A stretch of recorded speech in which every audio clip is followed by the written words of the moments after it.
Cool. Uh-oh.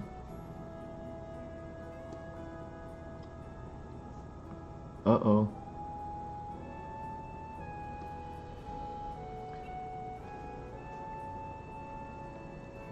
It's about that time, ain't it? It's about that time.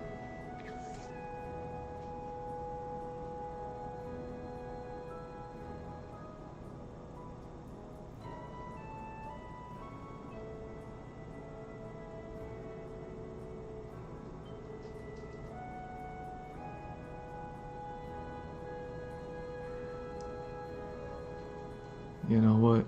It's so late, it's so early. I'm gonna go ahead and make some coffee. Blast this out to the world, you know what I'm saying? Get the rest of y'all in here. You know what it is. You know what time it is.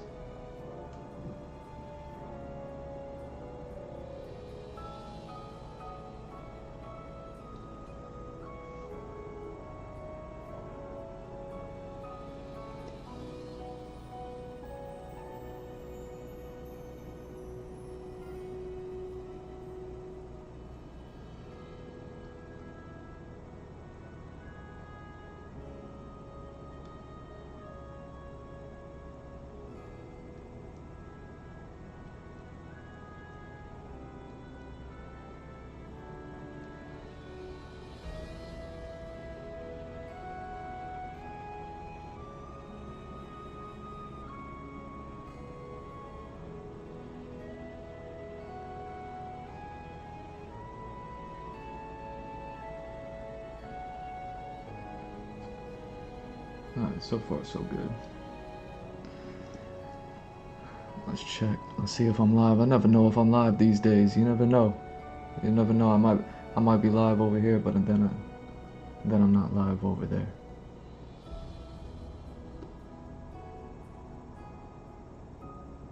Hey.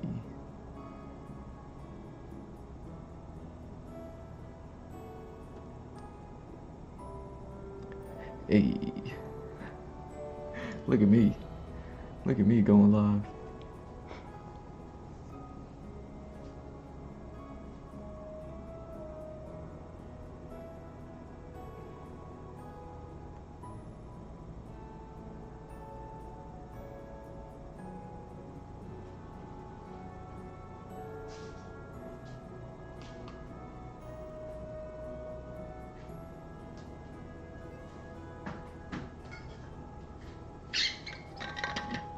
Oh, squeaky water.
Nice.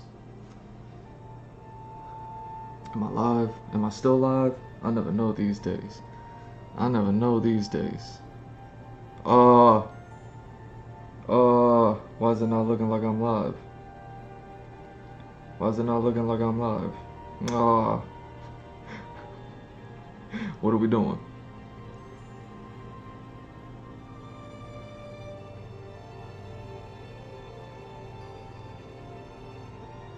Alright. Alright. Alright. Don't play no games. Quit playing games with my account. My account. Nobody else's account. Quit playing games with my account.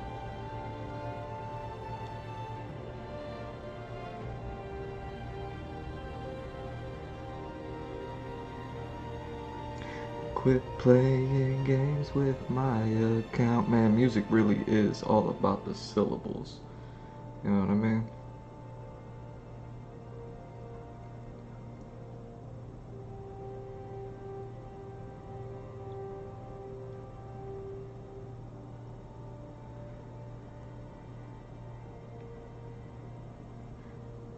Yeah, you would just have to like switch it up and be like, quit playing with my account. See, and then you could remix it that way, you know?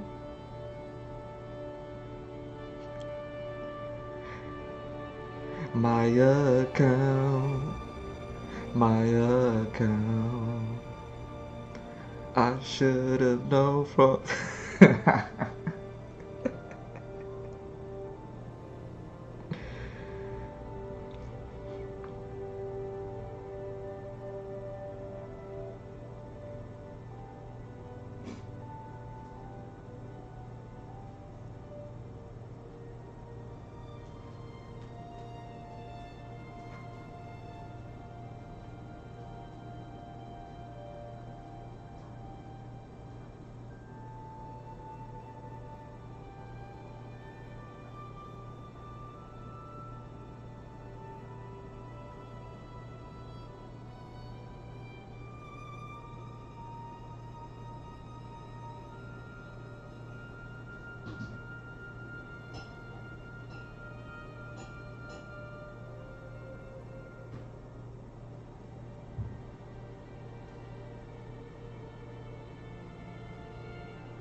Gotta get that paper, paper, paper.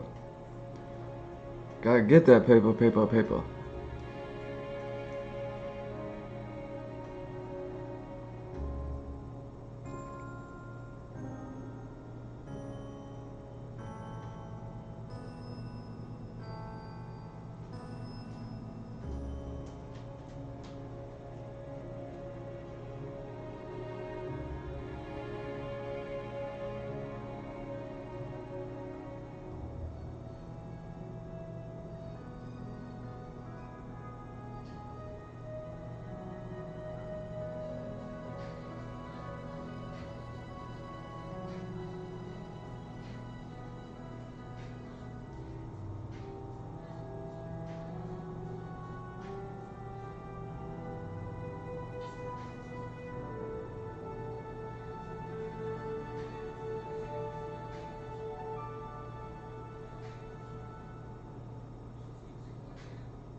Dang, I can't even post. I can't even post on my X account no more. I can't even post on my LinkedIn account no more. Yo. Quit playing games with my account. My account. Yo.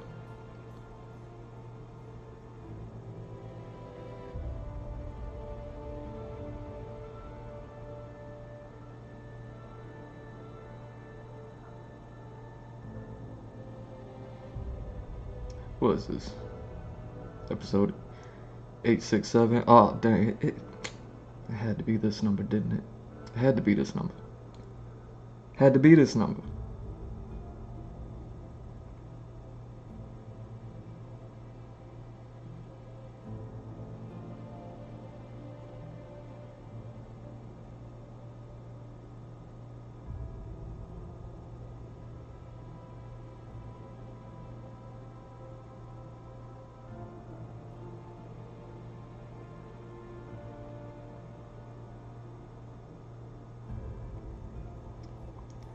couldn't happen on any other number. All right.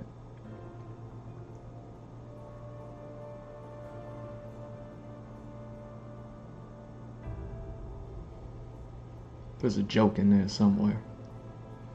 You know what I mean?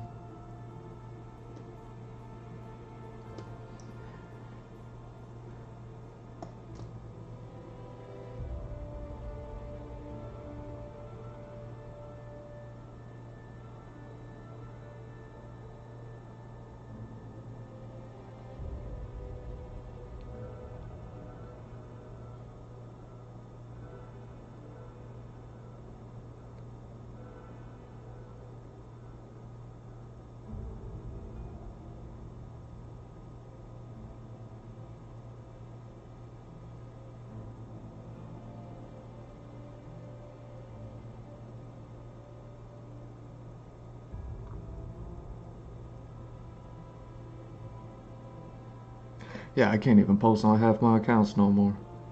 Look at that. Still takes forever to put these things out. I gotta sit there and re-remember it every single day. Every single day I gotta re-remember. I'll be like, oh yeah, I can't post on this account. Oh yeah, this account, it don't work no more. Oh man, I got, you know what I mean? Every single day. I'd be like, this account.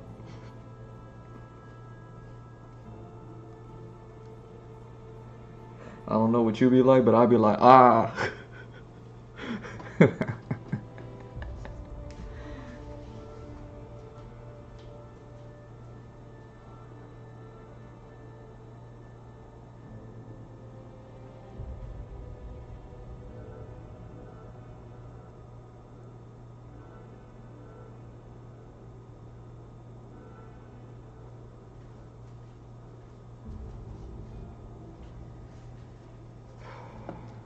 right. Let's go ahead and do this. Let's go ahead and do this. I don't even know if I'm ready. I'll be honest with you, I don't even know if I'm ready.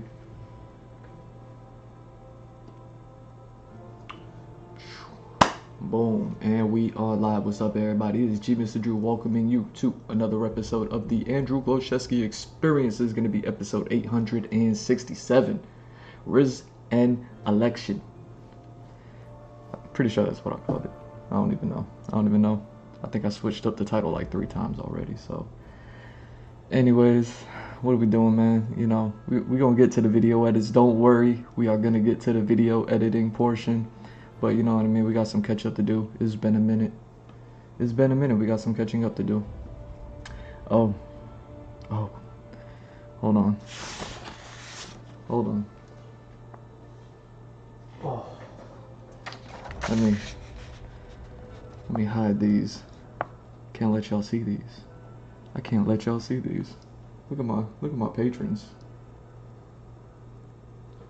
Look at my patrons upset with me right now. They're like, how dare he? I'll be on Patreon just drawing, non-stop. G must have drawn on Patreon. You know what I mean? If you miss those really chill art streams, where I kind of never said anything, you know? If you miss those, G Mr. Drew on Patreon, that'd be the place to find it.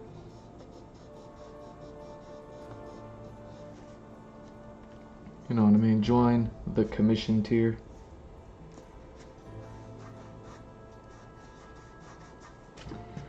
There we go. Look at that. See, now you can't see nothing. Look at that. Now you can't see nothing. Now I was like, oh man. Yeah, see, look at me covering all this stuff up, man. I gotta sit there and show all the love to my patrons. Anyways, what are we doing?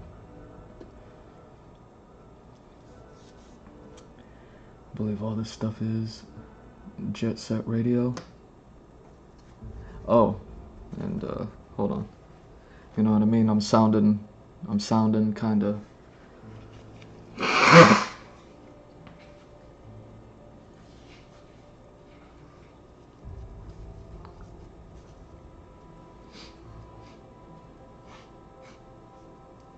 You know, I gotta blow my nose on camera. I gotta wait for the camera to be rolling on me before I could blow my nose, you know?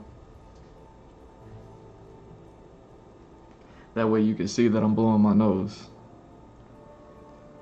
Because if you just get the audio of me blowing my nose, then it sounds like I'm doing something else.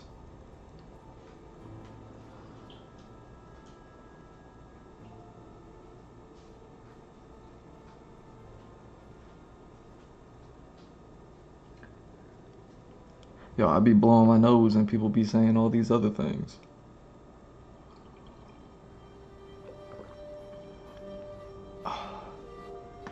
Oof. Oof. Yo, what are we doing today? We're gonna get to the,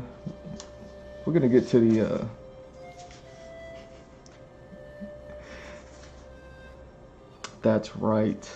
That's right. We're gonna get to the video editing. Yo, how about Capcom dropped the Street Fighter movie trailer during my live stream last time? I'm all busy. I don't even know what I did last stream. I probably drew some pictures. You know what I mean? I was over there. I was drawing pictures for you. We were having a good old time, wasn't we? On the last stream on episode 866, we were having a good old time.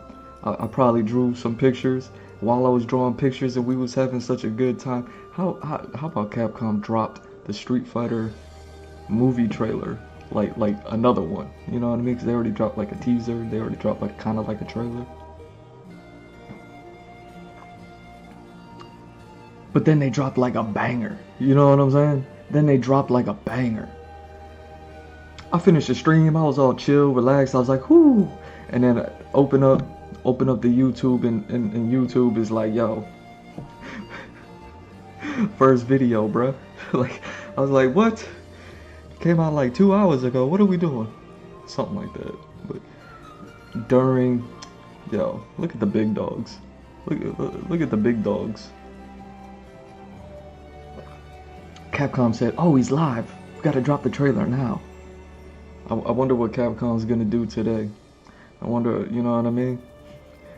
What are the big dogs gonna do today? You know, what am I gonna discover once I get off the stream? You know what I mean? We're gonna get to the video edits, but we gotta catch up. We gotta catch up. So first things first, let's go ahead and we're gonna watch this Street Fighter trailer, because you know what I mean? Unlike other people, I actually have thoughts.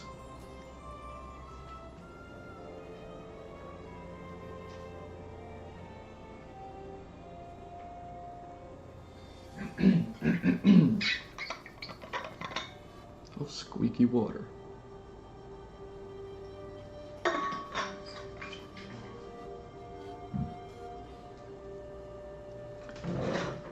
Alright. What are we doing?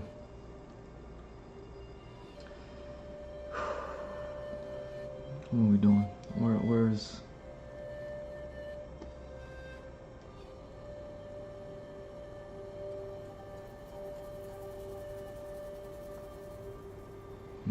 I wonder if this will be okay.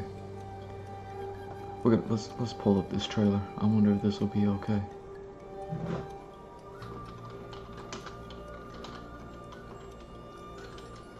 Street Fighter trailer.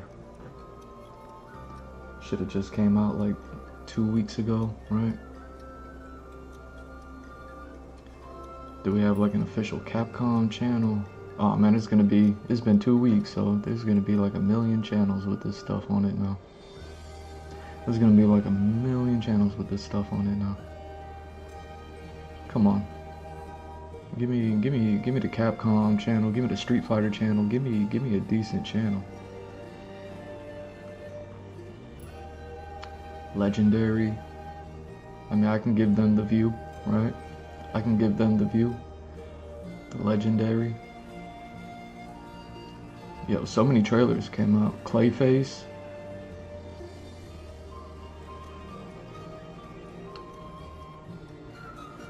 Yo, Street Fighter trailer. Capcom. So many people, so many people have dropped so many. There we go, Street Fighter channel.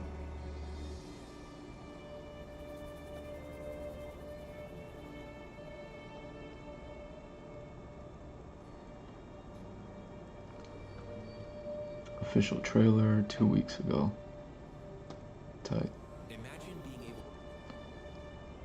Imagine if YouTube didn't have commercials and ads popping up back even when I still had a YouTube Premium account. I got rid of my YouTube Premium account because even on my YouTube Premium account, ads were popping up. You know what I mean? Like it wasn't nobody's business. It's offensive.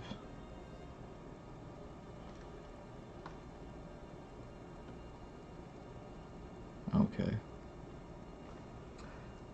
Let's get this up. I hope this works. I hope this works like kind of something like a correctly, you know? Boom, boom, boom, boom.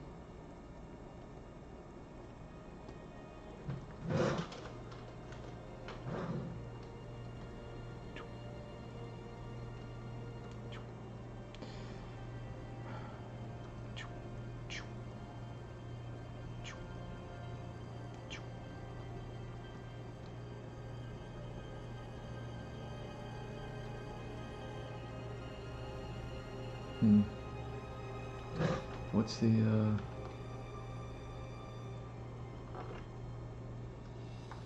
let's go ahead and get rid of that as well.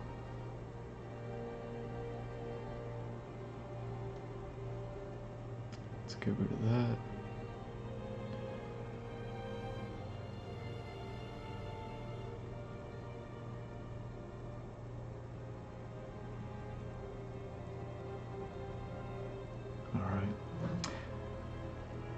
I think that should be good.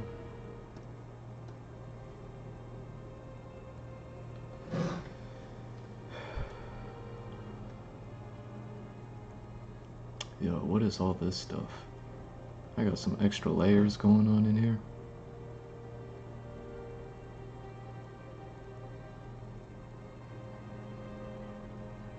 Got some extra layers going on in here.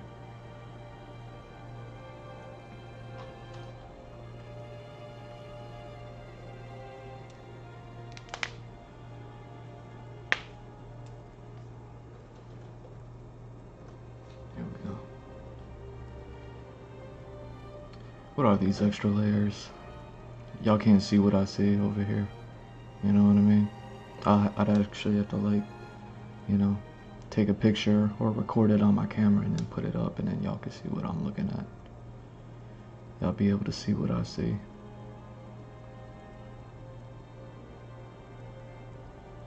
Sketchbook. Premiere. Okay, that's what those are. Cool.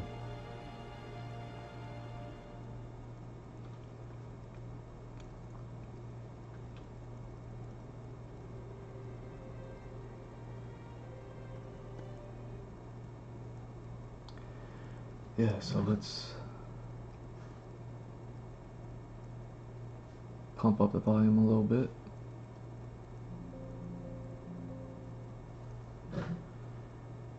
Just a little bit. Let's watch this trailer. Let's just, you know what I mean? First order of business. Capcom, you know, the big dogs, waited for me to go live to drop this. How dare they?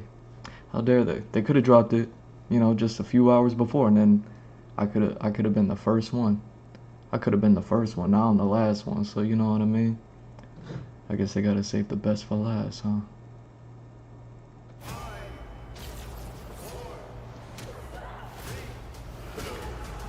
Yeah, I got a lot of things to say about this.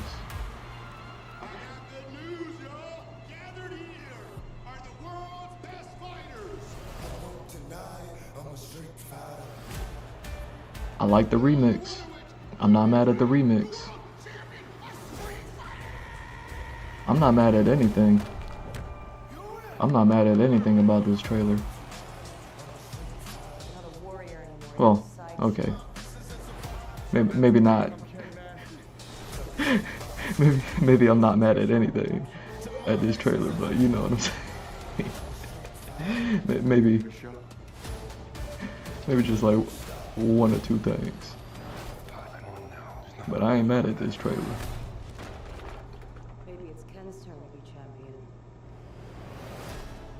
You know what I mean? I must have watched this trailer 1,000 times after my stream. After episode 866. I said, how dare they? And then I watched this like 100 gajillion times while I exercise. You know how I do it. G Mr. Drew on Blue Wings, safe for work. You know what I mean? You could look like a street fighter. Let me help you. Let me help you.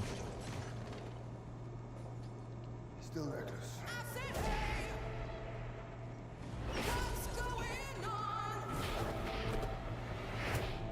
Sit down. Oh yeah. Yo, don't get me in trouble for the music. It seems You know what I'm saying? we have to be ready. Yo, I want to know who that is. I want to know who that girl is that did that right there. I watched the movie just to find out who that is in that shot. You know what I mean? Is that Junie? Is that Julie? Is that Chun-Li? It's one of the E's out there.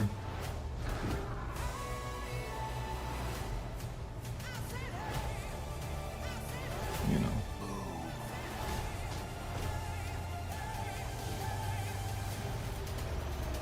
Yo. That was some abracadabra shit.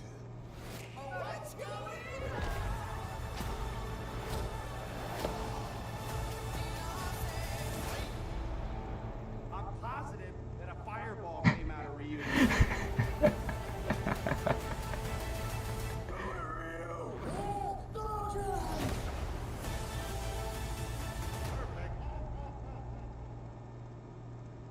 Yeah. It's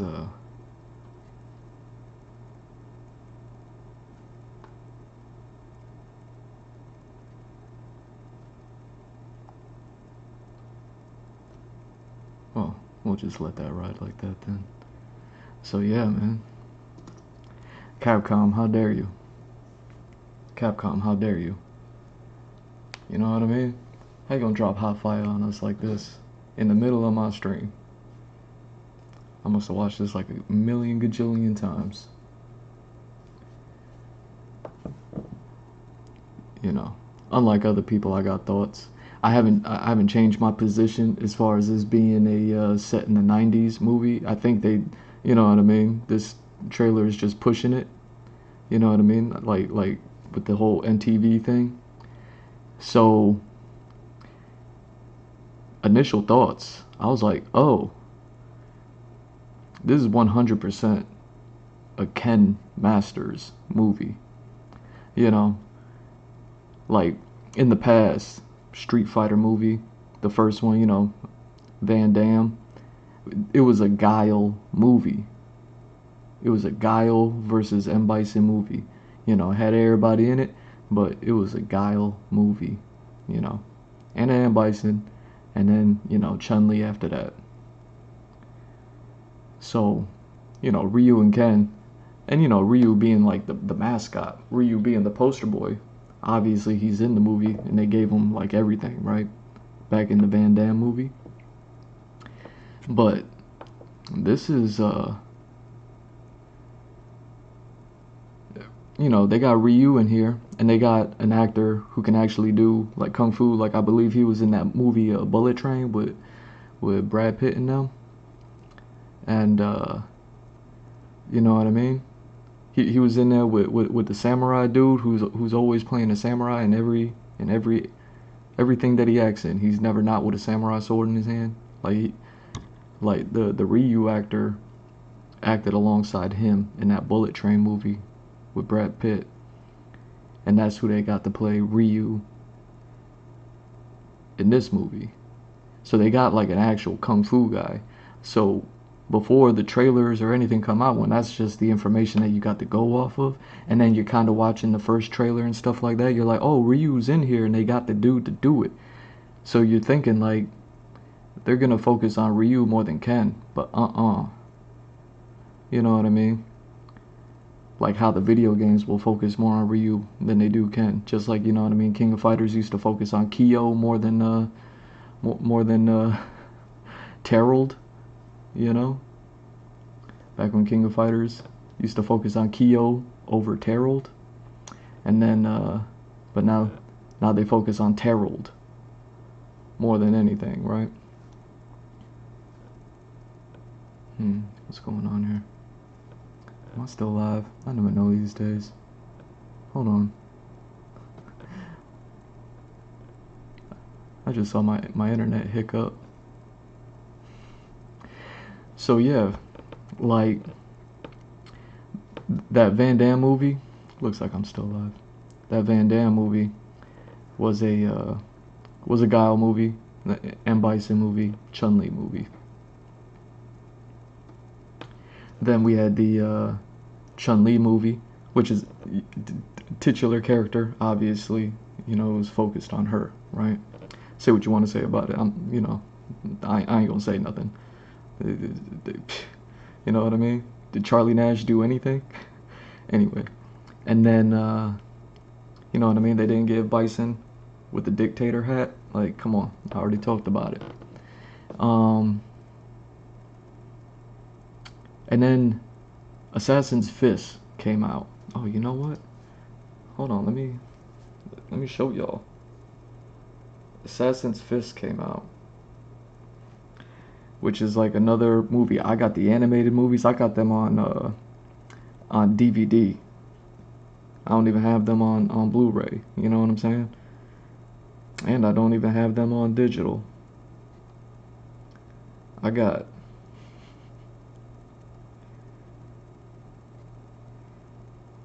the Street Fighter 2 animated.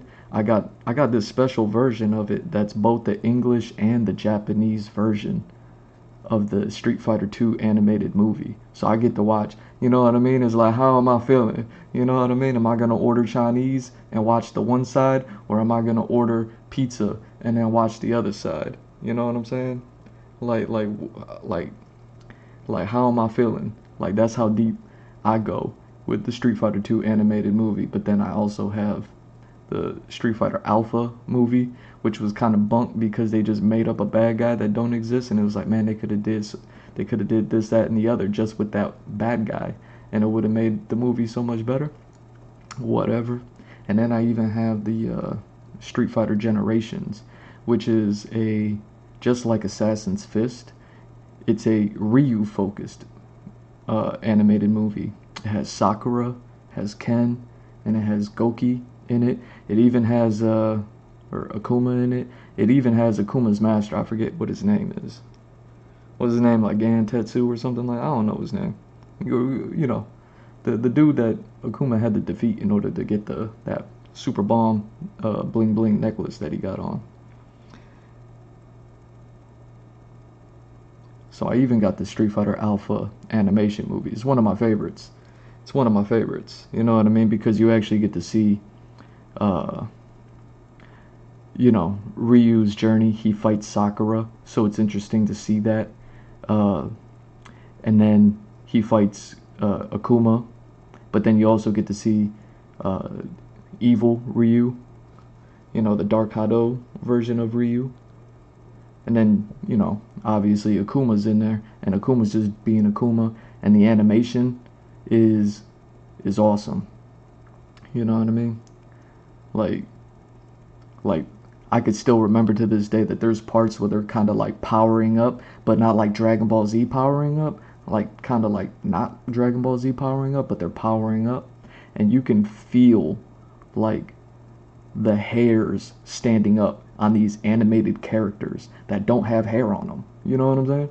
Like, I guess they got hair on their head, but like you can see it in their body, the way that like whoever animated the Alpha Generations movie is definitely worth a watch just to see the animation. Plus it has one of my favorite fish lens shots in it. You know what I mean? I think they used it a couple times, but they have like a fish lens shot in there, and it's almost like kind of like a first-person perspective fisheye lens shot for the animation, and I don't know, super cool, super cool. So just like Street Fighter Generations, Alpha Generations, they have this Street Fighter Assassin's Fists. And now this one I actually own on digital.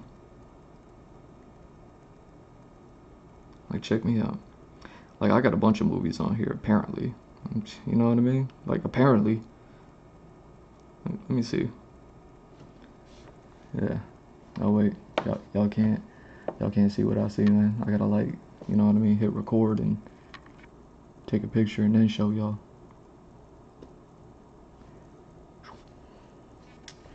So, yeah. Right here. Street Fighter Assassin's Fist, great movie. You know what I mean? Just like Alpha Generations, it's a Ryu and Ken focus, where Alpha Generations is Ryu focus. Ken is in there, but you know what I mean? Ken is kind of just chilling. Dang, I don't even know if yeah, I've pretty much seen all these movies that you can see in this right here that I have. But yeah, you see what I'm saying? Like, I got Assassin's Fist on there. Like I'm for real. The Van Damme movie, I got it on VHS. I don't know where it's at, but I got it on VHS. You know what I mean? Like, so I love these movies. So what's cool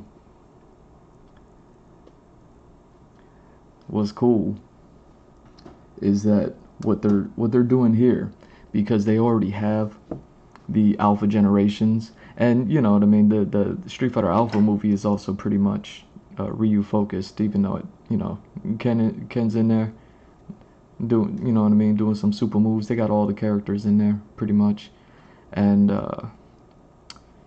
you know, so they've already done enough Ryu focus, you know, and they were like, yo, let's give Ken some shine. And I think that's what's cool about this movie. You know, I don't know how much I want to talk about it, but I could sit there and I could spell it out. You know what I mean? I could spell it out as far as like the story that they're going for, what they want to tell, and all that.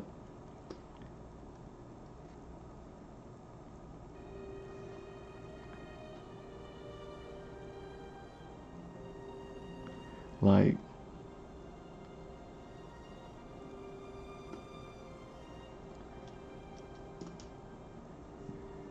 long story short, like, this is a Ken focused movie.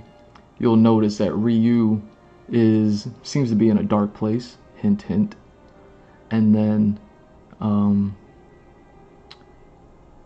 there's even that line in there. I'm not talking about nothing that ain't nobody else seen, so don't talk to me about nothing. Like, Chun-Li is like, oh, maybe it's Ken's turn to be champ, meaning Ryu is already the champ, which, you know, a lot of people had a lot to say about like Sagat not being in the movie, but this is a post Street Fighter 1 world where, you know, I even saw something where somebody like showed something like they did a shout out to the Van Damme movie. So it's kind of like, you know, it's that multiverse type style of, you know, Ryu and Ken in their troubling days, and you know, so they probably ran into Sagat. So Sagat exists in this movie universe. He's just not around. Like, it might be even kind of cool to maybe even see Sagat just kind of pop up in the movie somewhere, and then he'd just be like, man, get that camera off me, and then that's it. Like, and then that's gonna be Sagat in this movie. Like, you know, like Ryu's already defeated him. Ryu's the champ. Ryu's already, you know, Ryu's hitting that Dark Hado style on you, you know.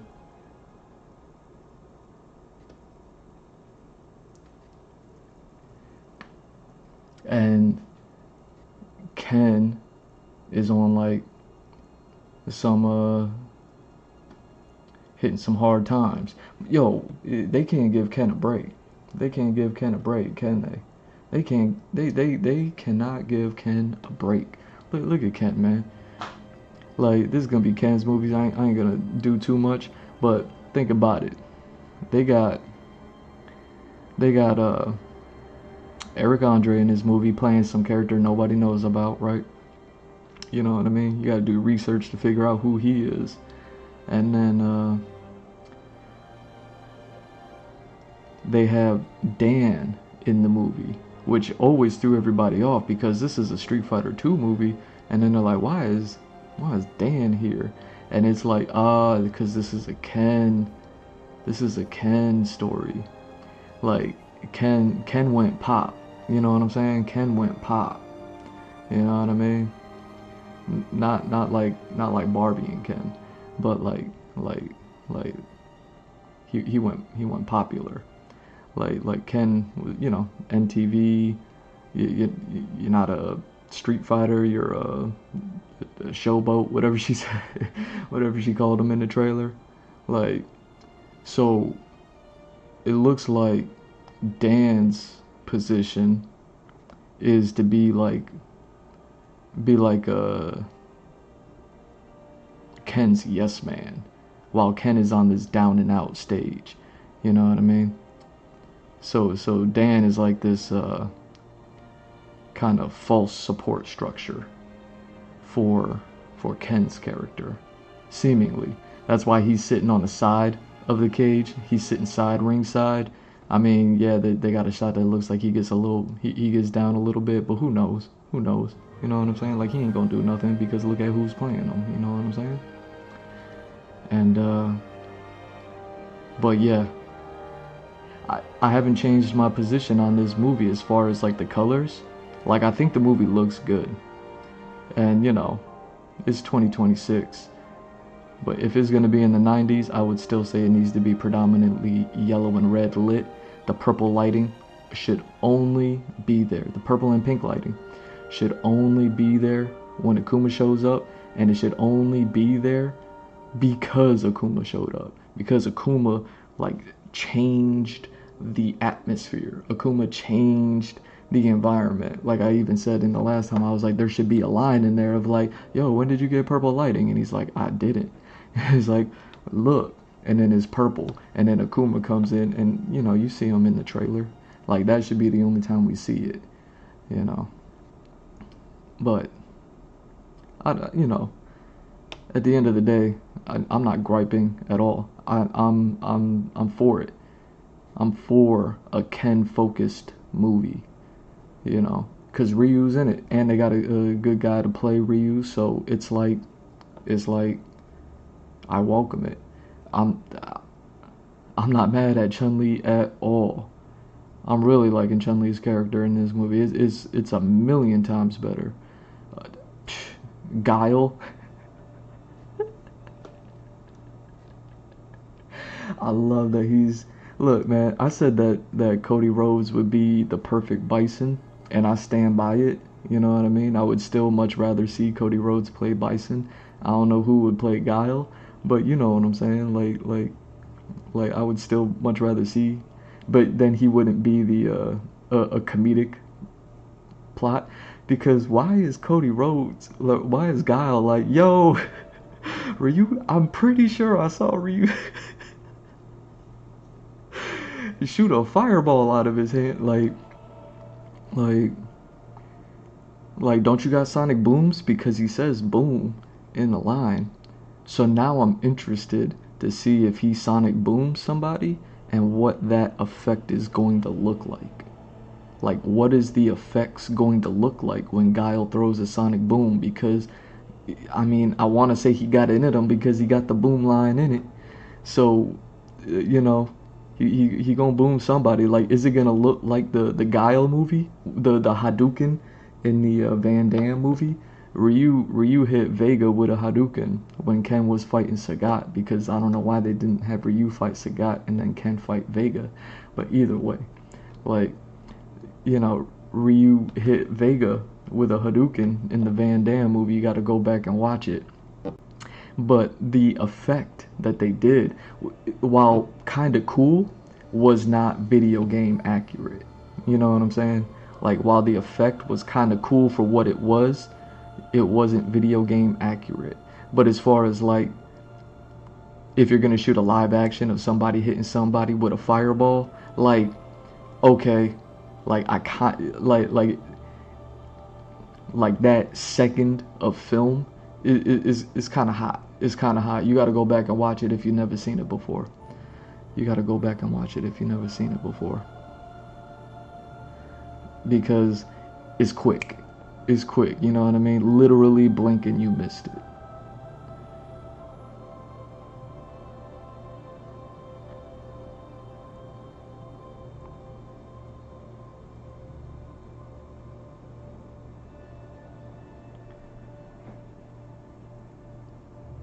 Dang. Always gotta check to make sure I'm live. I never know these days. But yeah, Capcom, how dare you? How dare you drop a trailer while I'm in the middle of doing my thing over here, just trying to catch up. Just trying to catch up with y'all on the VOD. Shout out to y'all watching on the VOD. You know, shout out to y'all watching on the live. You know what I mean? You know, welcome, love y'all, all that good stuff. But yeah, so I think that we have some pretty good like clues as to why this movie is the way it is. But you know, a couple of casting choices aside, on multiple levels, like I think this is gonna be hot. And I still stand by the purple and pink lighting thing that I said, man. It's still not too late in post. In post, you could just color correct and turn the purple slider and just make it blue. You know what I mean? Take the purple slider and make it, you know what I mean, red. Take the purple slider and just make it not purple or pink, you know? And I would say blue, just because, you know, whatever. But either way. Hey, man. What else has happened? What else has happened, man? Yo, Capcom been doing the most.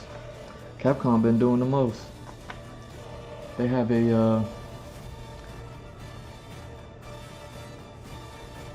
Capcom went ahead and dropped a,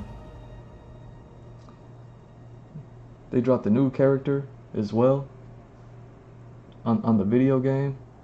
Now, y'all know me, I don't play no video games. I don't play no games. What, you think I'm here to play games with you? Come on.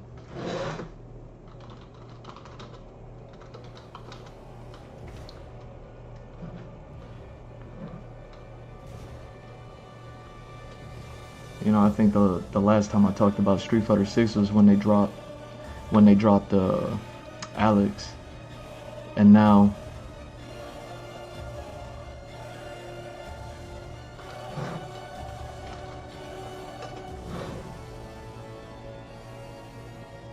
PlayStation. So you know what I mean. I figure the least I can do for y'all is let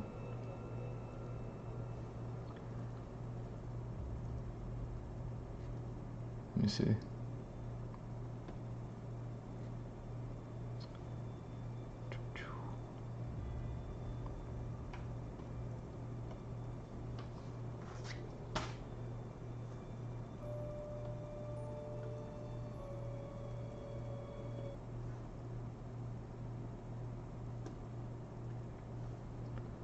Let's go ahead and watch this Ingrid joint, right? See, now Ingrid is a interesting character. She has that Japan magical girl thing going on. What am I? I am many things. An extra-dimensional being, a peacekeeper, a guardian angel, a code holder. I love that code holder line. It's me, Ingrid. Greetings.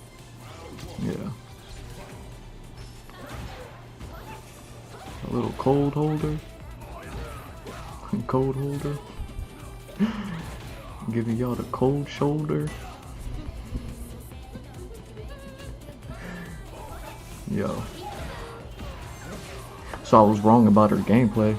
I think I was wrong. I was like, yo, her gameplay is gonna be like that one Zoner character from Guilty Gear. But she's, you know what I mean? She doing something else. She doing something else, man. I don't even care how goofy she look. You know what I mean? Looking like a VTuber out here. Yo, Ryu just got beat up by a VTuber. There she is. There she is.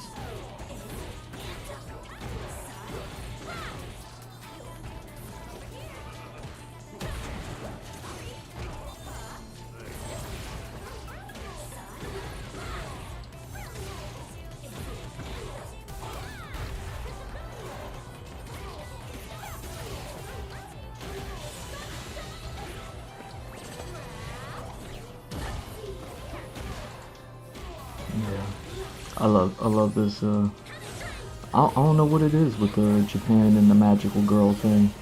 You know, the whole schoolgirl outfit, Sailor Moon. Like they got a thing about it. I never looked into it. I mean, it is what it is. Like whatever.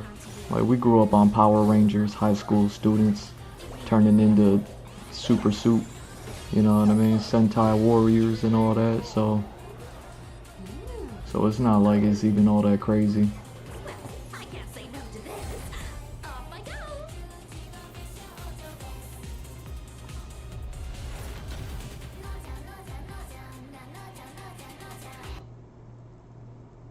But I have an urgent matter. Oh wow. You babysit this one for a while. That must be her. That must be her Akuma thing. That must be her Akuma thing. Remember when people discovered that Akuma thing, where Akuma, like he turns his back to you, he gives you the cold holder, cold shoulder, eats a bowl of rice, and then what does he do? He turns into a Shinakuma or something like that. Like I don't know, man. Street Fighter 6 is crazy though. Like Street Fighter 6 is crazy. I'm not mad at what they're doing. I'm not mad at what they're doing at all. Like Capcom is doing the most right now. They figured something out. They must have got a hold of the codes or something. Capcom must have got a hold of the codes. But yeah, I figured I'd just bring this one up just because it happened with the movie trailer. Capcom, how dare you with the movie trailer? But dude, they got leaks. They're supposed leaks. They're alleged leaks. There's leaks. But you know what I mean? As with the nature of all leaks, you gotta take it with a grain of salt. Man, I was watching something. You know what? I ain't even gonna say that. Yo, like I didn't look up the leaks at all. Like I don't care. But apparently, much like how when Street Fighter 6 was releasing and just when it was going to release, somebody like what was it? 2 days before the actual release of the character, the roster, the launch roster of Street Fighter 6, like they just kind of like dropped. Somebody just leaked that whole thing. Like I remember that. I was there for that. That's when I started doing the Lily, or that's what I based the Lily study that I was doing, where I was taking the Lily character and then just kind of like cross designing her with all the other characters. You know what I mean? I think I only did like a handful of them. But yeah, I still think about that, how I haven't like anytime I'm like, man, if I never have anything to draw on stream, like I'm always gonna have that one in the tuck to be like, oh yeah, that little Lily project I was working on, like, you know. Anyway, so here's the thing about leaks. Here's my thoughts on leaks. Not even just the Capcom leaks, but just leaks in general. Uh, sure, I understand when people are like, leaks are bad. Leaks are a bad thing. Like don't, you know what I mean? Don't leak. But then, you know, then there's the other bad part that people like to talk about. Like it's all negativity that all people talk about is, and they're like, but what if the leak isn't true? Then you set up the people's expectations, and then the expectations aren't met. And then if the truth isn't more delicious than the leak was, then the quality of the product that got leaked is gonna go down. Just not even one from being leaked, but then two because the leak was better than what the real. You know what I'm saying? Like people, it's all negativity. I don't necessarily look at leaks as a bad thing. Like I didn't even look into the leak. I saw like a lot of people posting about it, and I saw a lot of thumbnails, or you know, I didn't see any screenshots or nothing like that, but I saw like thumbnails. So it was like, oh, I'm guessing these are some of the leaked characters that they're putting up, and I'm like, I'm like.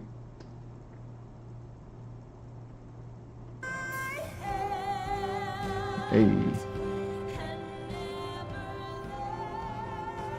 I'm singing. I'm singing.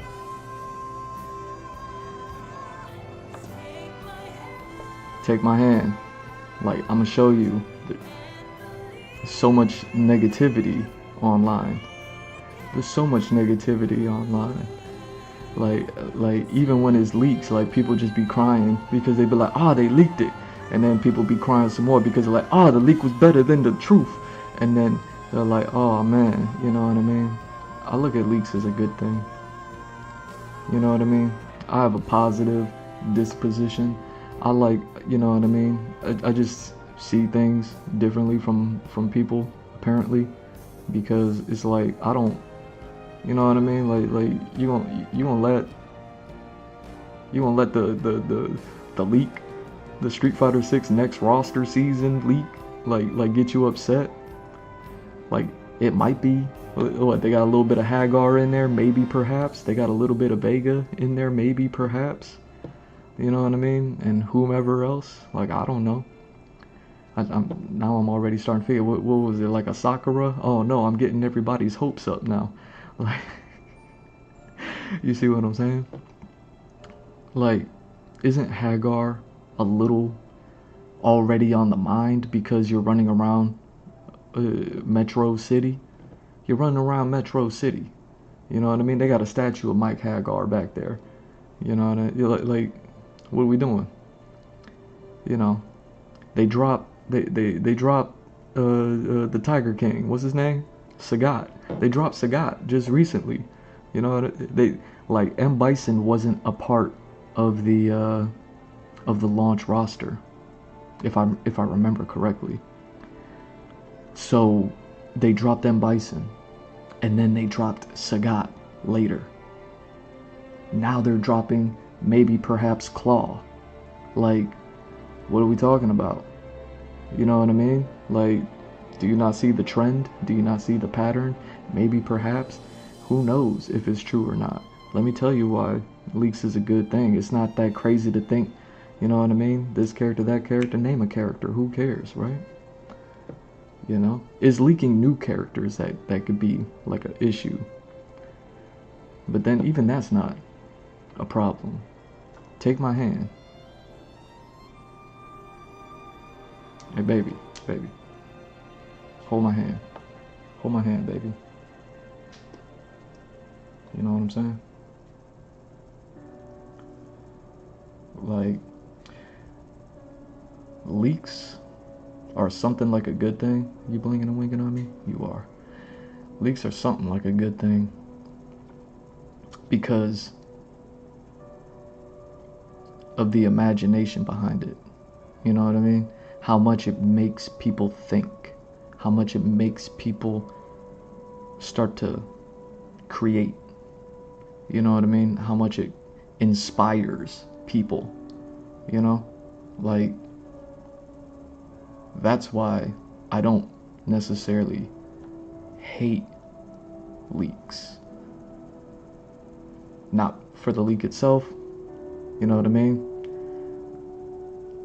Leaks is a word that exists because leaks exist, so they're going to happen. So when they happen, it's just like, okay. Now you're just gonna like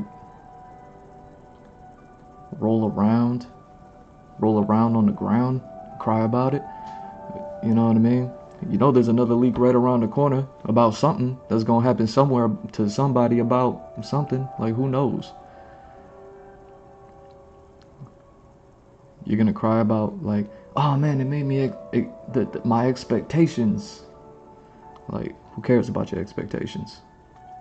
Who cares about your expectations? I don't care who you are. You know what I'm saying? Like, did it inspire you? Did it make you feel good to think? You know what I mean? Did it take your brain from all the negativity that we're all surrounded by with everything that goes on, just like on whatever on the daily, and then it gave you like a little bit of something, like a good thing? You know what I'm saying? Like, did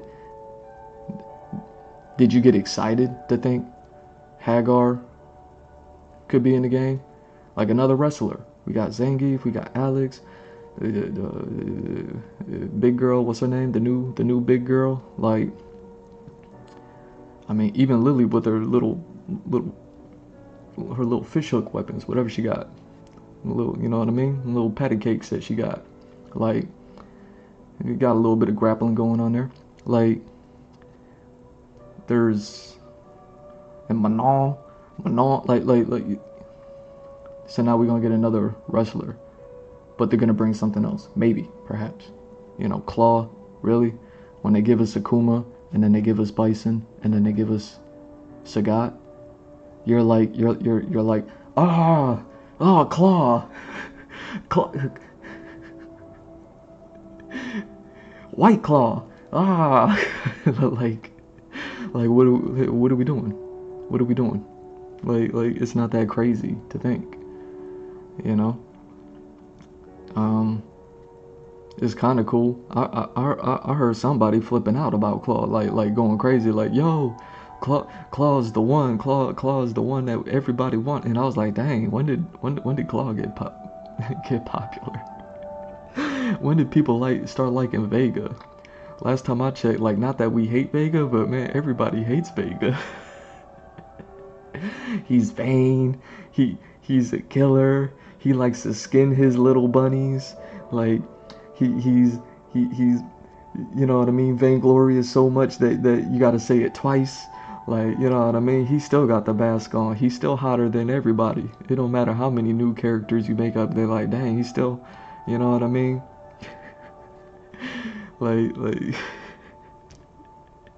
like even the live action actor that's gonna be playing him coming up, you know what I mean, can't hold a candle to Claw in the video game.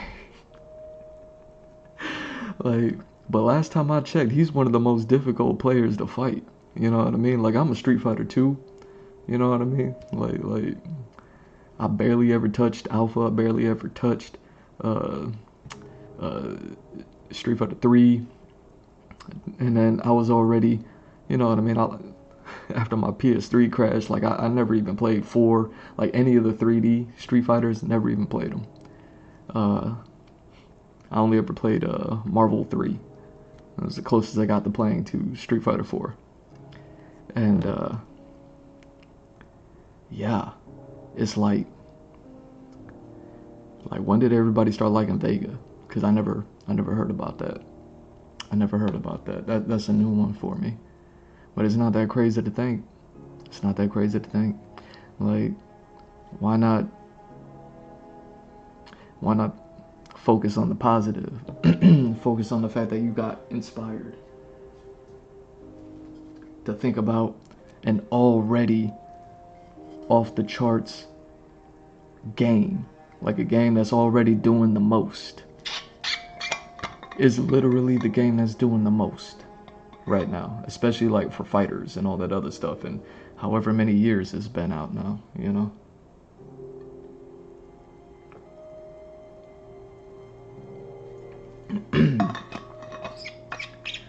Like, if you think leaks are a bad thing, it's because you choose to think that leaks are a bad thing. Leaks are gonna happen regardless of how you feel about them. So,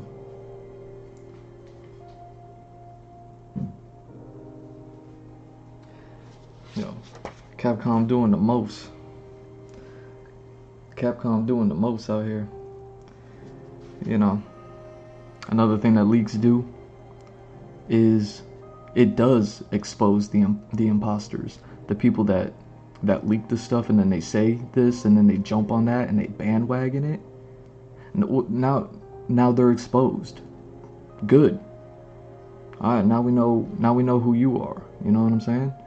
Like, now we know who you are. You jumped on it, you bandwagoned it, you sold it, you know what I mean? You got so positive about it that you got everybody else hyped up.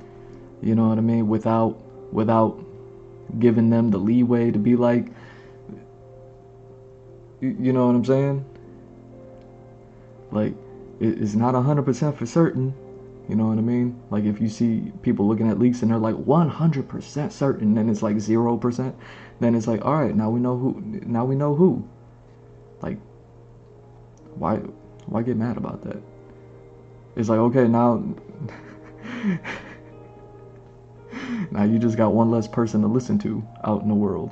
You know what I mean? Like, leaks aren't a bad thing. And I don't even know when they were leaked within the past 2 weeks. But I haven't come across it. And I'm into this stuff. I'm into this stuff. It's not like I have to like, no, stay away, go away. Like, I don't have to like I'm in here and I don't know nothing about no leaks. You know what I mean? They're so easy to avoid. They're so easy to avoid. So it's like, you know, I don't understand all the crying.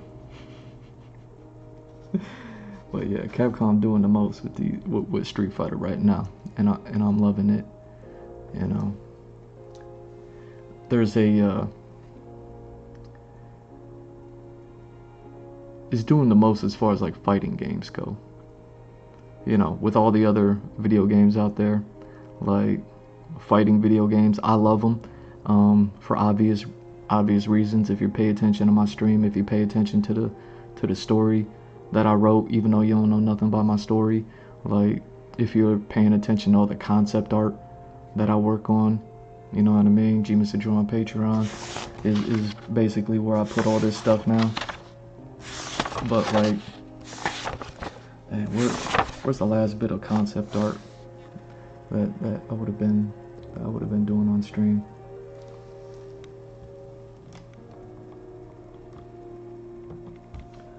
Like, I believe I did these on stream. You know what I mean? So the last bit of concept art, man, this was so long ago because I've gone ahead and done so much. That's right. I gotta continue working on this character. I've gone back and worked on, you know, characters that I already worked on, but I like tightened up their designs and all that other stuff over there. But it's like, if you pay attention to things that I draw, I mean, like, needless to say, fighting games definitely inspire me in everything that I work on. And it's like,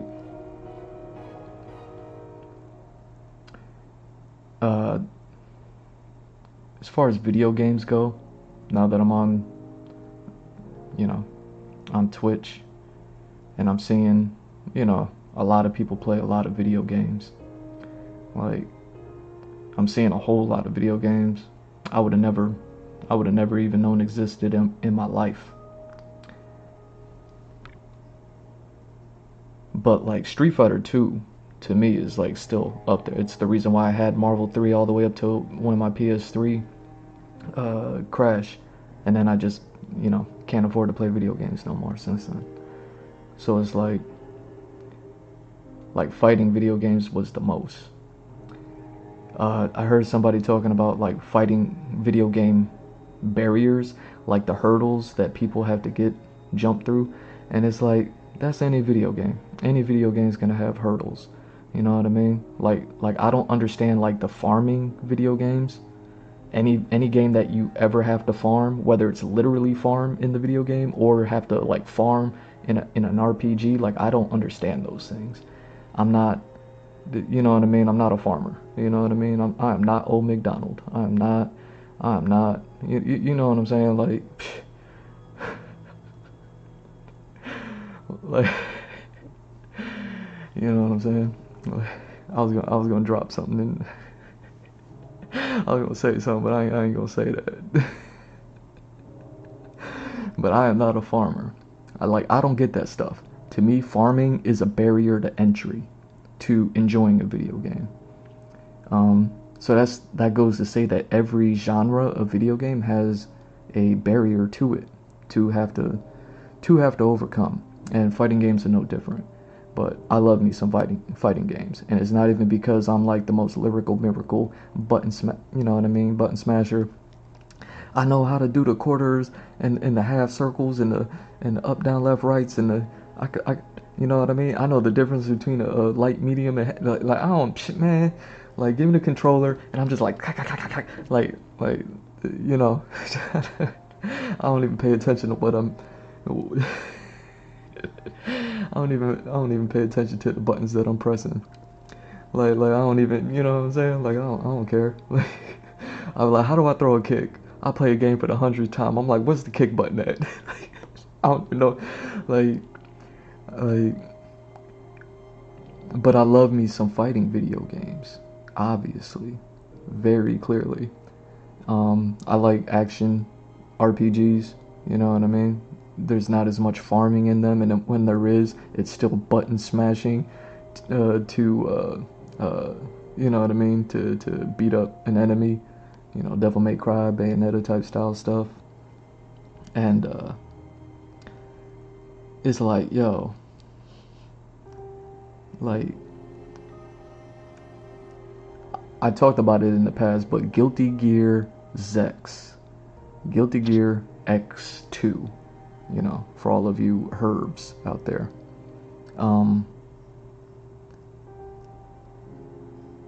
Like, when I found that game, or when I was introduced to that game, I've talked about this, I ain't gonna sit on it, but like, when I was introduced to that game, I played it, whatever. I stayed away from the favorite character of the person that introduced me to the game. So the person that introduced me to the game, they had their favorite character. So I was like, oh, I'm not gonna play that character. You know what I mean? Like, I did, but like I wasn't gonna sit there and try to main that character. And when I found Chip Zanoff, I don't know, however you pronounce it, but Chip from the Guilty Gear series, like, that's my boy. You know what I'm saying? Like, Chip from the Guilty Gear series, but very specifically Guilty Gear Zex, is like, it was a match made in heaven. Now, I'm not the best video game player, even when I was playing video games. You know what I mean? Like, I'll beat a video game, whatever. But I wasn't, like, you know what I mean, a completionist ever, anything like that. And a lot of games have barriers to them. You know what I mean? I talk about how I never finished Final Fantasy VII on the PS3. I bought it digitally, and I played the digital version of Final Fantasy VII, the PS1 game, and never finished it. I got stuck at a part, and I didn't know what to do. Like, after all the weapons came up and you gotta like travel around the world, I found a spot and I was like, well, this is where I gotta be because this enemy keeps defeating me, so this has got to be the part that I gotta be at. And apparently I was in the wrong place, right?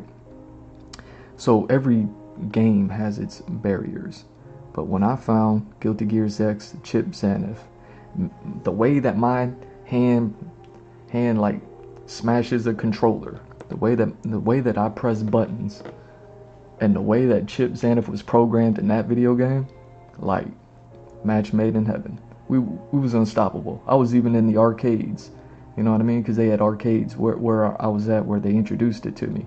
I played the console version, I played the arcade versions, and you know what I mean? And I was just like next, pop, pop, pop, pop. Like, I just met the video game and I'm just beating everybody. I'm just like, pop, pop, pop. Like, dude. So, I don't know what it is with, like, people needing to feel like they need to defend a video game or uplift a video game or anything like that, like, or a genre or anything like that, or talk about how easy something is or how difficult it is. To me, those farming games are difficult because I'm like, yo, how can you sit there and farm? Like, aren't you trying to like do something? And they're like, nah, I'm just pressing one button, and then the character is gonna sit there and pluck carrots out of the ground for the next 15 minutes, and I'm just gonna sit there and not do nothing while this character just pulls carrots out of the ground on its own because I pressed one button to, like I couldn't, like I can't do that. I can't do that. You know what I mean? Like, it's like, yo, I gotta play a video game and then also cook dinner at the same time or something. Like, I couldn't do it.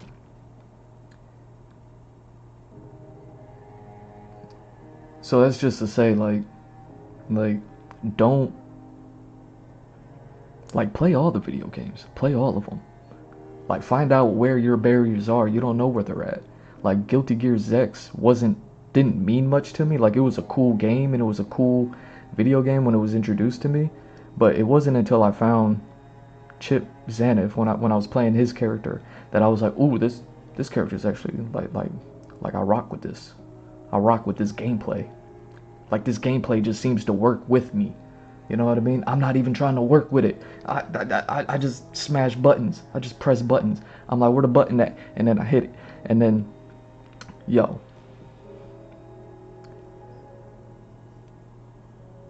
So, like, just play every game. Just play every game. Like, if you're interested in fighting video games, if you're interested in trying it, then try it. And play all the characters. Start with the characters that look cool to you, and then when they don't work out for you, like, just start playing any old random character. That's where I was at with Ultimate Marvel vs. Capcom 3. When my PS3 crashed, I was in a place where I was just still trying to test characters. They had because I was playing the Ultimate version, so I had like all the characters in there, and then Ghost Rider and the Bone Arrow Man and Deadpool and Ghost Rider and them, like all the characters were in there. So it had like a bunch of characters, way more than I'm used to. I'm so old, but I look. And I was still in a place of just trying to figure out characters, because the way that my button smashing worked, it just did not work with the game. I was like, man, I can't find a character who, you know what I mean? I'm like, where's my Chip Zaniff for Marvel 3? And then, you know what I mean, like, here go all the fighting video game community build. Well, Chip Zaniff's a rushdown character, so a rushdown character like this would have worked. Like, nah, I played Wolverine. Like, it didn't work. It didn't work. You know what I mean? Like it, like things just, they either work or they don't. So I would never say that there's like a skill issue or the barrier to enjoying a video game. Like, yeah, fighting video games, they're different from other video games because while sure, there's arcade mode and there's story mode where you could play one player, like, that's half of the video game. The other half of that video game, you know what I mean, if you're going to get 100% out of your purchase, is like you're going to need to like play against people, whether it be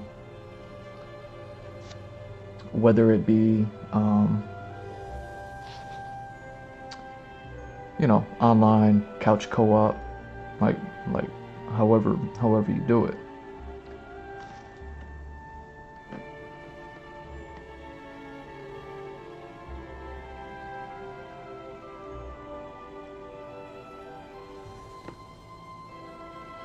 So yeah, you'll never know until you try. So don't worry about the barrier to entry. Don't worry about the skill issues or anything like that. I didn't know anything about Guilty Gear X. I didn't know anything about Chip Zaniff. I still don't know how to say his name. Like, but I was smashing everybody. I was smashing everybody. I was just like, next. I'm on the arcade. I don't even know how to play arcade. Like, play with the joystick and the button. I was just like, next. Defeated. Next. Defeated. Next. Like, people were just like, who are you? And I'm just like, I'm on vacation. Like, it was the best. And that could be you. You know what I mean? If you're interested. And like I said, right now, Capcom is doing the most. Capcom is doing, going crazy style with everything that they're doing these days. They're probably gonna drop something, sometime within the next couple of hours while I'm doing my live stream. Like, Capcom doing so much, and yeah. So I would never say, like, don't play any video game just because of any sort of skill issue or any fear of, like, oh man, you know what I mean? The competition is rough. It's like, who knows? You might find that one character that just works with the way that your hand works with a controller. Or, however you play video games. People play on keyboards. I don't know how they do it.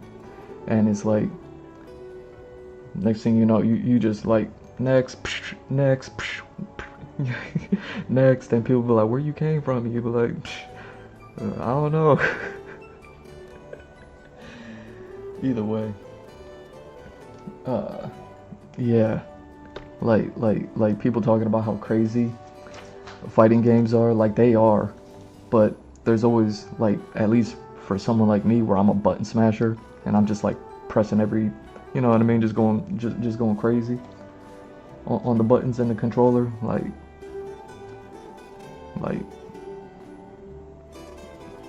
there's enough in a fighting video game that there's a character for you. Even if you're not a button smasher like me, if you're, you know what I mean, more methodical, or if you don't like to press that many buttons, like, they have all of them. They got all of them, you know what I mean? You just gotta find them. You gotta figure out who they are, and then maybe they work, maybe they don't. But then they have, like, those types of characters for every fighting video game, and then, you know what I mean? So whatever game, just because one fighting video game doesn't work for you, doesn't mean that every fighting game won't work for you. They have all those, so, like, we're talking about Street Fighter, but then there's also, like, all those games that Street Fighter crosses over with, like Marvel. Ain't no Marvel crossovers coming out, but, like, Ken doing the most right now.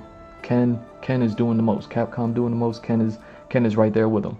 You know what I mean? Capcom is holding Ken's hand right now. And, so Ken is, like, in City of the Wolves. So if Street Fighter 6 don't work out for you, you're like, oh, I want to play Ingrid. I'm Sailor Moon. I want to play Ingrid. And then it don't work out for you. Like, don't let that dissuade you from playing City of the Wolves. Because then who knows? Maybe Chun-Li in City of the Wolves works out for you or something like that. I don't even know.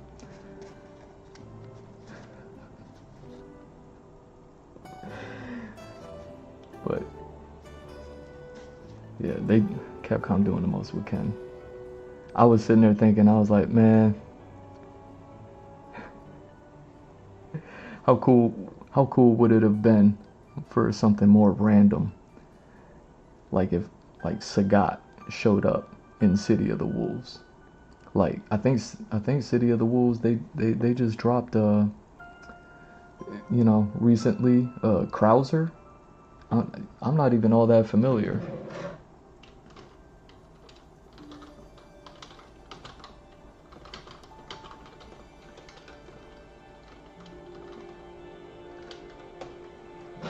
I'm not even all that familiar. Like, I know a little bit of something.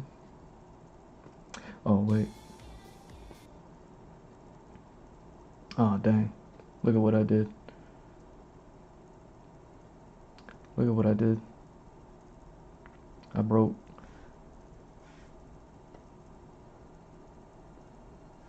the whammy seal. Where are we at?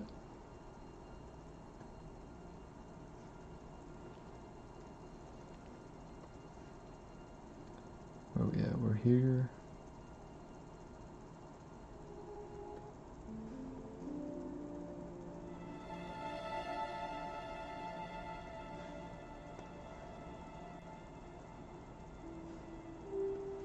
Look at me breaking the whammy seal.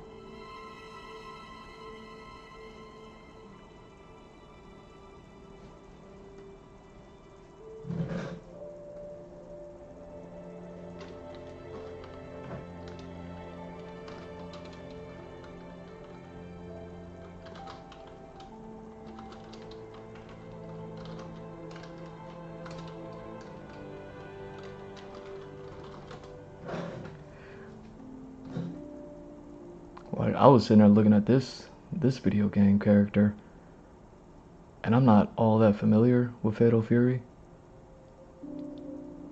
but I kind of recognize, you know what I mean? The fighter games be wild with their characters.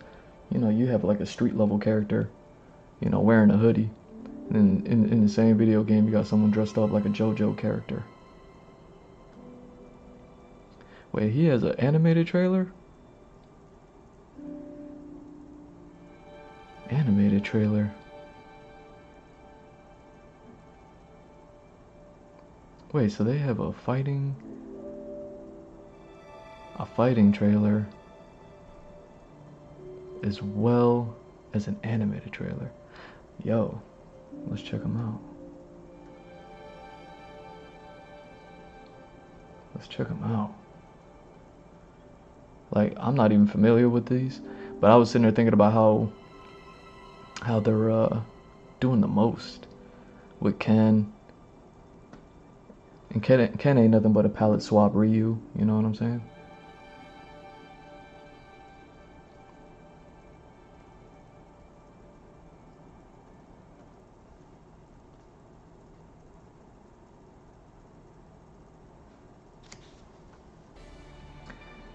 But like, you know, if trying to play with Ingrid don't work, come over to City of the Wolves and then try to play Krauser, and then maybe Krauser's gameplay will work for you.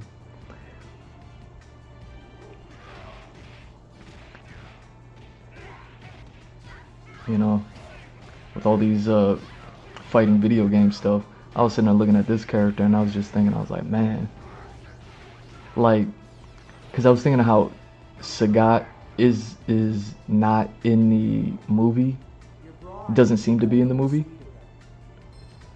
So it's like, yo, what if there was like a little bit in City of the Wolves where they brought Sagat, who had just been introduced into Street Fighter 6 recently, you know what I mean? And then they dropped the movie trailer and they're like, there's no Sagat in the movie. I'm not gonna watch the movie because it's no Sagat. It's not Street Fighter. And then, like, how dare they? Who's Ryu gonna fight? Like, you know what I mean? And then they're like, oh, you didn't know? You better call somebody. And then in City of the Wolves, oh, yo, look at them dropping pizza trailers on me. How dare they? But if they alright,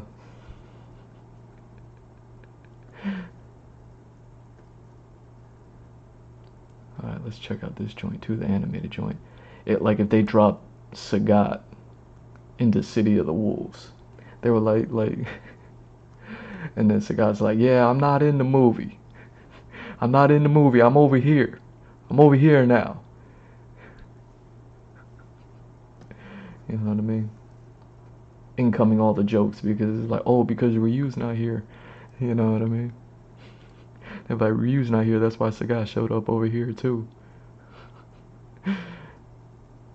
Cause I was sitting there thinking, I'm like, you know, King of Fighters, I know they got like some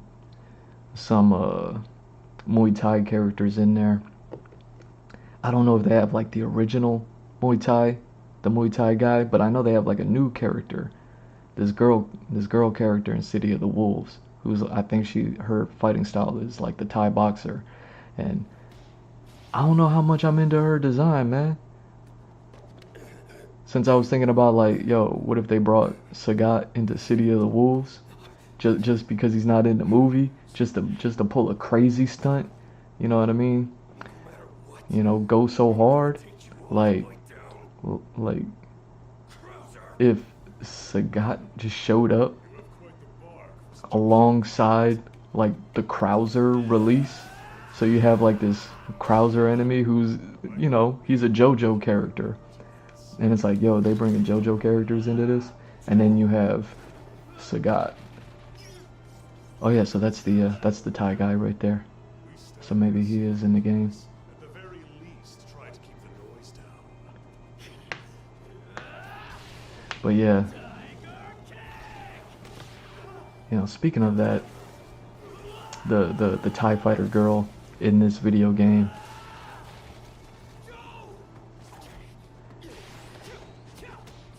like Sagat, like her and Joe Higashi, I imagine they have different TIE fighting styles, you know, for fighting video game purposes. And then Sagat can come in and just be another style just because he's such a brick house, you know?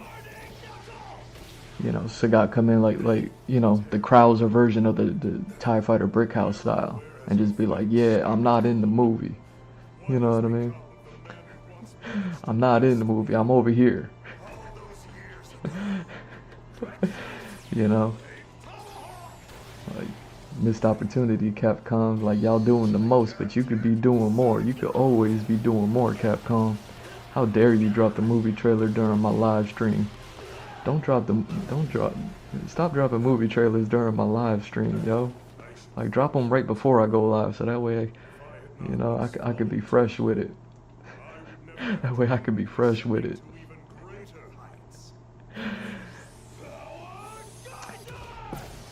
But yeah, all these fighting video game crossovers, you know, there's no reason to be afraid of them.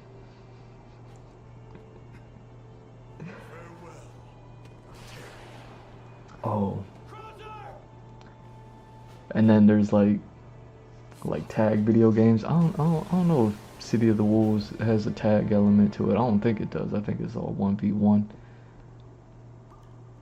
But it's like, then there's the added difficulty of tag fighters like Ultimate, you know, like Ultimate Marvel 3 had. And I experienced that. I never thought about it as being difficult. I was just like, I get to play with three. You know what I mean?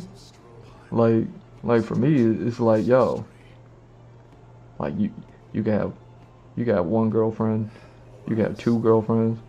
We're like, yo, I get that 3 girlfriends. Like I you know what I'm saying? Like, I got 3 of them. Like, come on. Like, I never thought about it. Like, oh man, the game is more difficult. Because you have the tag element, and then you have the tag element has its own fighting element. I never cared. The only thing I ever cared about was, like, is my button mashing style jiving with what I'm playing? Yes or no? Because if it is, now I'm down. But if it isn't, like, you know what I mean? But I put money on this, so now I need to go ahead and like just try all the characters and then try out every amalgam of characters. And then it just gives the game even that much more longevity just to try to figure out like how you going, you know what I mean? Like, who knows how you're gonna enjoy it.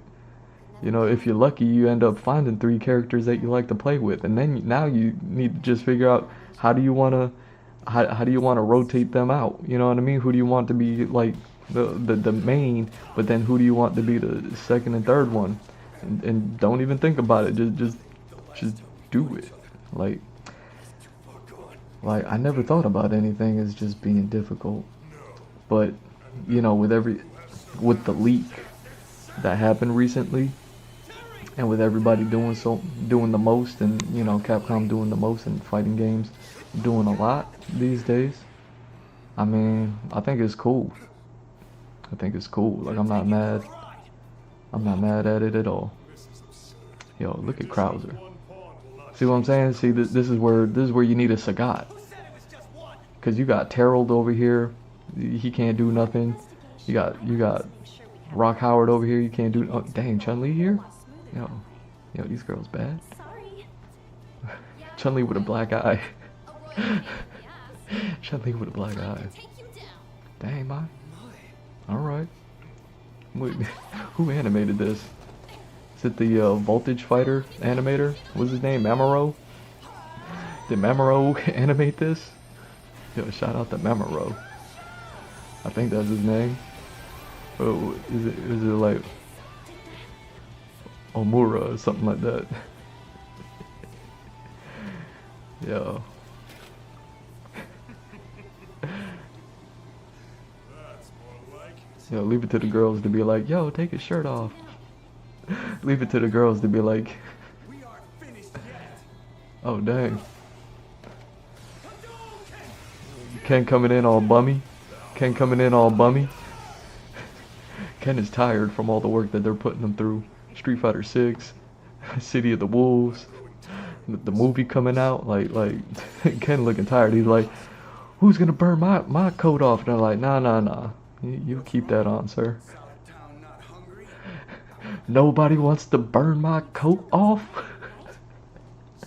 And they're like, nope. You bet you lie. And it's like, they're like, we liked you better when you were a millionaire. Suggest you savor your final breath. Oh. Oh man. It was like Ken is like, I didn't get the lowdown on the leak that was coming out, and I lost all my money in the digital currency. Like, poor Ken. Poor Ken. Oh man. Poor Ken getting hoodwinked.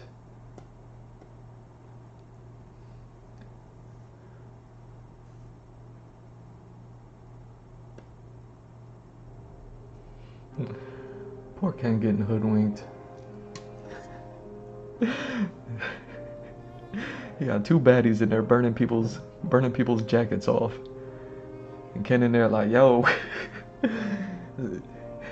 is it me or is it kind of hot in here? You know what I mean? Because he got the firework, because he got the fire powers.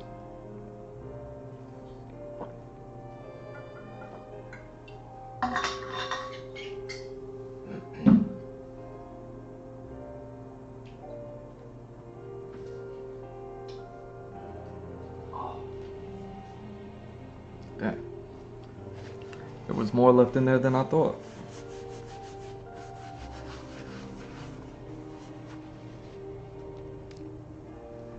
Nothing like a double shot of coffee. Alright, what am I doing? Yeah, Capcom doing the most. But I was just sitting there thinking, like, yeah, where is that fighter character?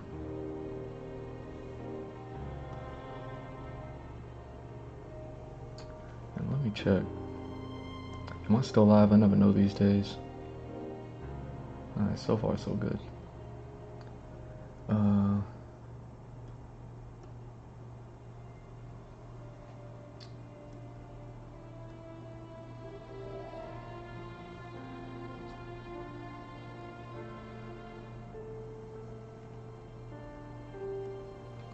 Yeah, just so y'all can see what I'm talking about. I haven't even really looked at it, like, but City of the Wolves, they introduced a new character, and it's the female TIE fighter character, I believe. And I don't know what it is, but her character design just it does not, you know what I mean? Maybe that's something that I could do in the future.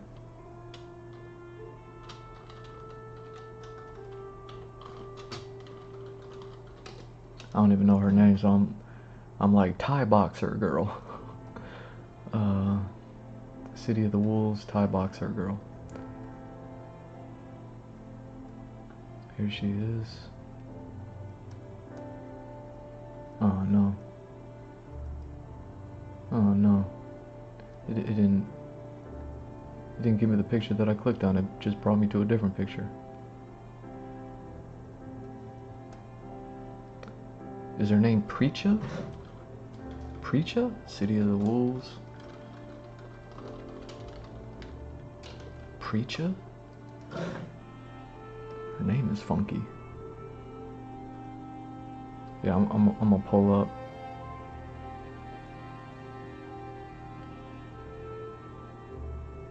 Web file. You know what I'm about to do. Now you know what I'm about to do. Web file. You know what it is. You know what it is. Yoink.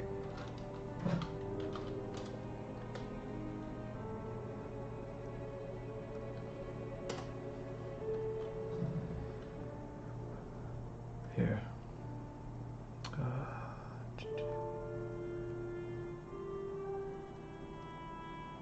So yeah. So I actually want to like kind of sit down and look at this because I don't like when I don't like something. Like if that makes sense. Like if there's anything that I don't like is that is not liking something. So it's like, yo, why don't I like something? But you know, I've been in the past. I've spoken about King of Fighters 16, and they introduced new characters in that game. And I just talked about character designs, and their character designs are fine, but I was just back then I was talking about the difference between new age character design compared to old age character design, and how like the graphics didn't allow for crazy details. So characters these days are designed with crazy details, and you know, today than they used to be back then. This character doesn't have that problem necessarily. You know, now that I'm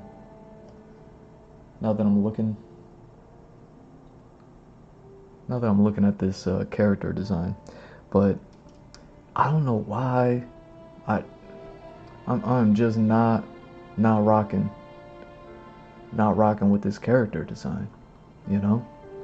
And that was another thing I was thinking about when I was like, you know, how crazy would it be if when Sagat didn't show up in the Street Fighter movie and everybody started complaining about it, and then Capcom doing the most, they could have had Sagat show up in City of the Wolves, just, you know, like a surprise, like nobody knew it was coming, nobody, you know, and then even throw in the whole movie quote, you know what I mean? Just break the fourth wall or whatever they say, you know what I'm saying?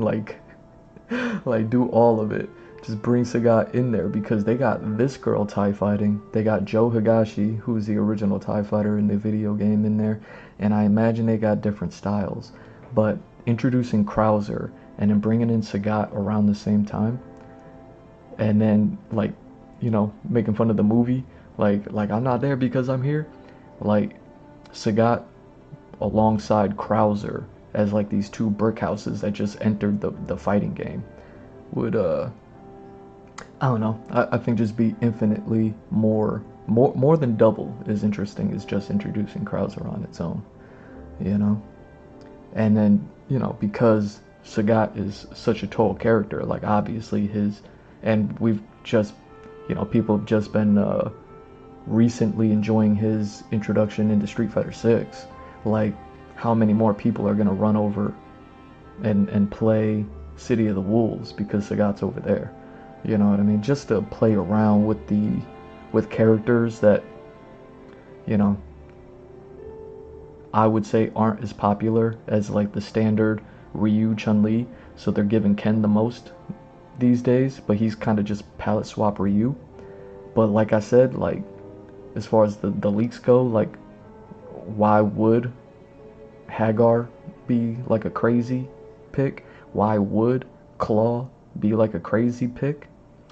Why would Sagat be a crazy pick for a crossover? You know what I mean? Like I recall seeing Sagat in SNK versus, you know what I mean? You know, SNK versus Capcom versus SNK, like one of them games. They had a few of them, but Sagat's in like one of them at least. and it is still like to this day, it's still cool for me to see Sagat like crossing over into another video game genre. Like to me, like seeing Sagat cross over is still on par with like Akuma being in Tekken 7 type of crossover, where I think it was Tekken 7. Tekken 7, they didn't do Tekken vs Street Fighter like how they owed, Street Fighter vs Tekken 1, but they were like, nah, we're just gonna do Akuma, and then they did that whole thing, and you know what I mean, they did their thing. Seeing like people got excited about that, like I think people love Sagat in Street Fighter, and that's why I'd be like, yo, I didn't know people loved Claw so much. You know what I mean? Because Claw definitely, at least, my life, I don't know about your life, like, I didn't know how much people, like cared about Claw, but I know how much people care about Sagat. So Sagat showing up and just being another TIE fighter, but also just different from the other TIE fighters that's already in there. But yeah, I was thinking about that, and then I never talked about this, but when they introduced this character back when the game launched, because she was like she was a part of the betas and all that other stuff. Like, I believe she was a part of the launch roster. Like, I never talked about it because I don't usually come on here to talk about things that I don't like, but I don't like that I don't like things every now and again, and this is just one of them. Like, I never talked about it, but like to this day, like I still feel that way. I don't know what it is. I don't know what it is that I'm looking at that I'm just like, nope, not happening. Like it's not. There's something going on, and I don't like it. There's something going on and I don't like it. You know what I mean? Like, the thing that's standing out to me right now is just the blue stripe in her hair. I don't know how much of that is just me picking at it for being a current day high graphic, they can put the blue stripe in the hair type of complaint, as much as it is maybe that color choice doesn't fit the rest of her design. Like, she doesn't have anything else going on. She has like this hyper blue in the hair that's already like a hyper red color, so her hair's already popping more than cotton candy. But then she has purple like on her like, she has like a lot of colors going on. You know what I mean? The only color I don't see on her is green, and I wouldn't be surprised if her eyes are green or something like that, just to be like, yeah, they just, you know what I mean? Like I don't know what it is about this design. Like, I've talked about in the past of the Mega Man designs, and how like Mega Man Zero video games, like I like those designs better. They're just a little bit more streamlined. Not that I hate old classic Mega Man designs, but I always thought that the boots were goofy. Even Spawn being one of my favorite characters, Spawn got that one like club foot boot on just one foot on him. Like that one foot like never made sense to me. I'm like, why you got one big club foot boot like that? You know what I mean?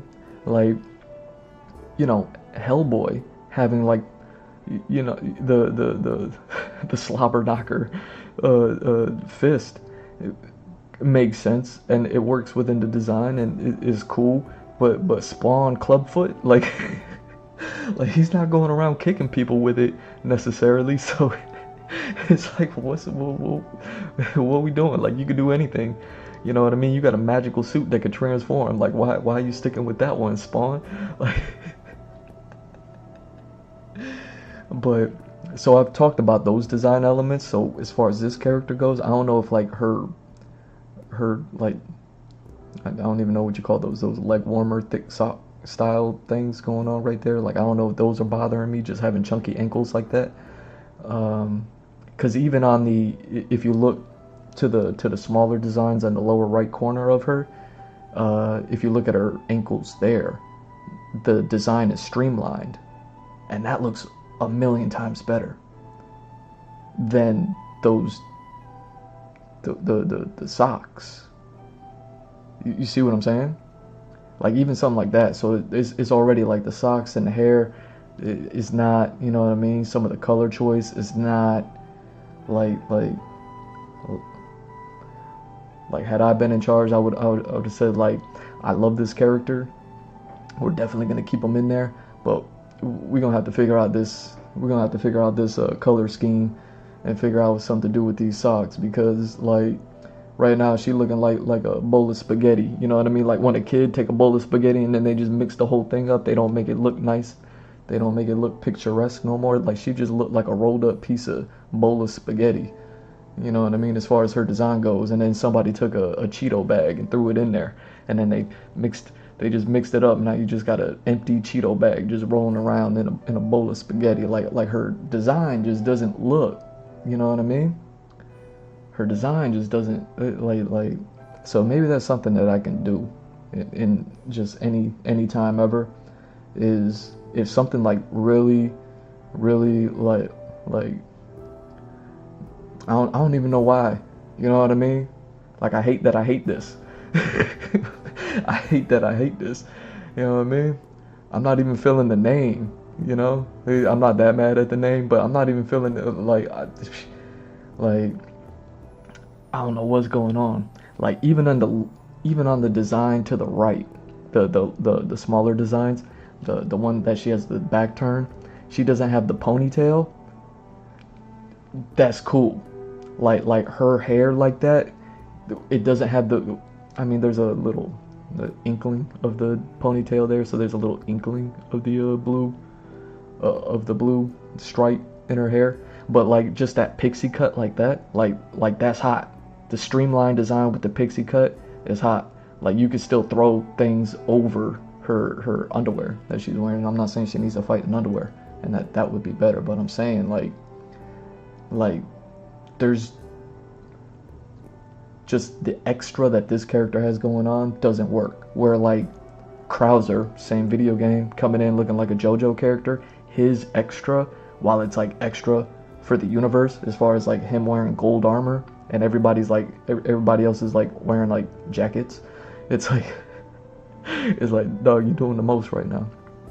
And but the design works, you know what I mean? The design works within itself, and something about this character's design just it's not working.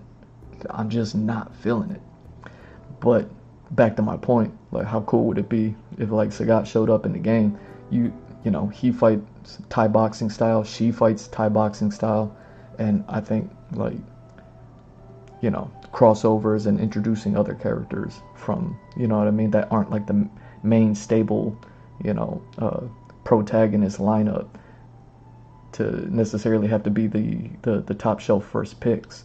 Like I think like City of the Wolves could definitely have a Sagat in there. You know what I mean? More so than others. More so than other characters. But yeah. You know. Capcom doing the most.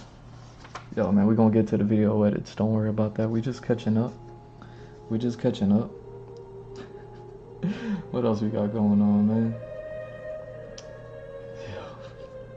Capcom is doing the most.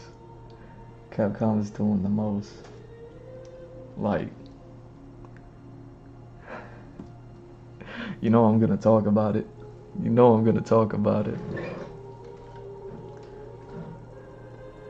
I wonder if I still got those pictures. Hold on. If I still have those pictures, I'll just put those up. If I still have those pictures, I'm just gonna put those up. I think I still have them. In here.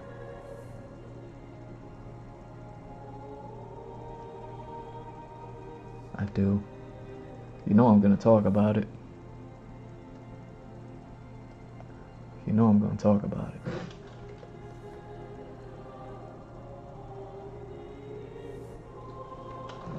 You know I'm gonna talk about it.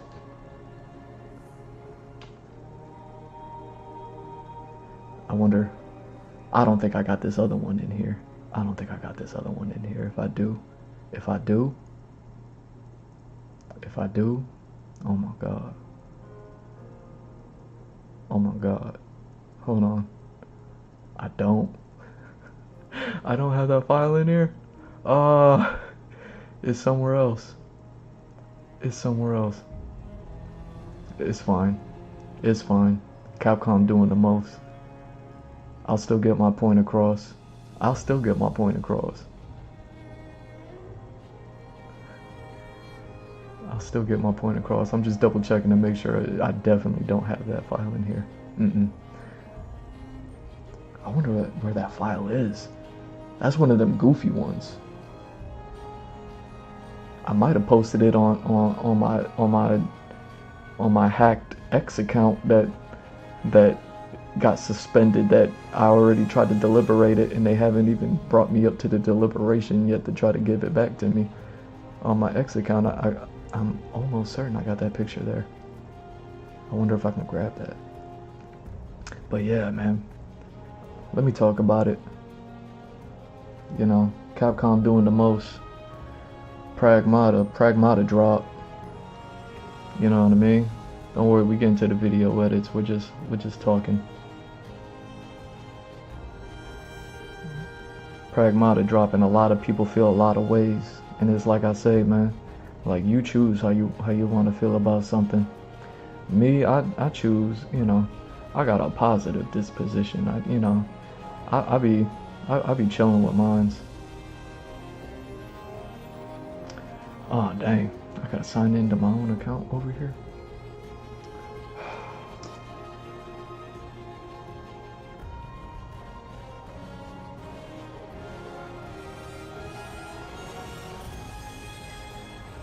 I gotta sign in. Maybe I can screenshot it. I don't wanna sign in. I probably can't even sign in, to be honest with you. The account's suspended.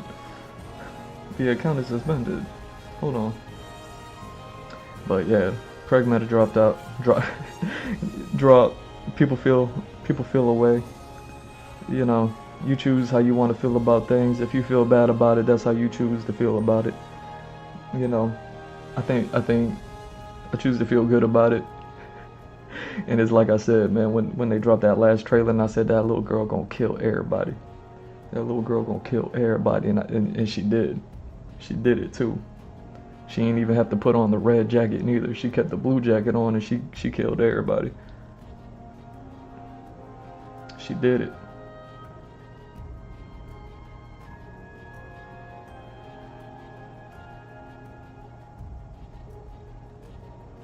Oh dang. Hold on.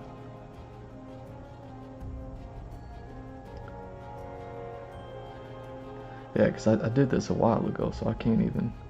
Oh man. Yeah, my account's suspended, so I can't even try to find things on it. Dang.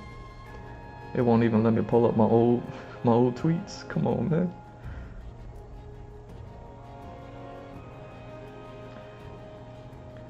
So yeah, there's since the last time we caught up, they dropped the Pragmata. That little girl killed everybody, just like I said it would. You know, people feeling ways. I'm hearing good things and bad things. You know, on one side you got people saying, like, something that's a little bit weird to me, but it's at least a little bit more on the positive side of, like, it's making people want to be daddies. It's making people want to be fathers. Like, it's making people want to, you know what I mean? Like, apparently people don't have, apparently storks aren't delivering babies to people's doorsteps anymore. Apparently the storks aren't delivering babies to people's doorsteps anymore. I didn't know. I thought they were. I don't know where you've been, but where I've been, you know what I mean? But I'm over here. This South Florida, this Tri-County. You know how this goes. You just gotta look up in the sky. You see a stork carrying somebody, baby. Hold on, I'm gonna find this picture. It's gonna take a minute, but I'm gonna find this picture. I don't know what's so bad about it. I don't know what's so bad about, like, it's kind of weird that a video game brought out brought out the fatherness in people. And then even when it, so you have some people saying that it brought out the fatherness in people, but then you also said that it brought out like people saving their files as PDF files a little bit more also. So it's like, dang man, people are saving more PDF files because of this game, but then they're also, and then on the other hand, you got people that are uh like they want to be fathers. They want to be fathers. Yo, man. No wonder they suspended my account. No wonder they suspended my account. like somebody hacked my account because my account got hacked. The last notification I got was somebody hacked somebody somewhere got into your account, and then the next thing I know it was like, hey, your account don't work no more, bro. So I mean, whatever the hacker did, like yeah, they took down my account. It wasn't from anything that I did. But man,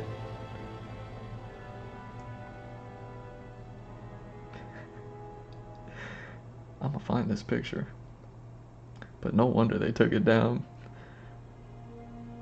I posted it in so much. I posted it so much. Yo, G Mr. Drew on X, go follow me. My account. My account is suspended, but you could still go follow it or something at least. Maybe you could look at it and see the notification. Hey, this account no go, bruh. But you could still follow it. It's me. It's me. There's a hacker somewhere, but it's me. G Mr. Drew on X. Go find me, yo. Go follow, like, and subscribe. You know what I mean? Donate to my tip jar on my X account. Alright, I don't think I'm gonna find this thing now. I'm starting to scroll back so far. I'm like, I feel like I would have came across it by now already. I don't know where that picture is, man. This is one of those ones that I did not live, not on a stream, not here, not there. Like, it was just one that I kind of just randomly did. I be working on things, even when I'm not streaming here for y'all, catching up with y'all. Love y'all. I be streaming, and I be on my Patreon exclusive for the commissioners. G Mr. Drew on Patreon. Go get a commission, get invited to those private live streams. It's a whole lot more chill, you know.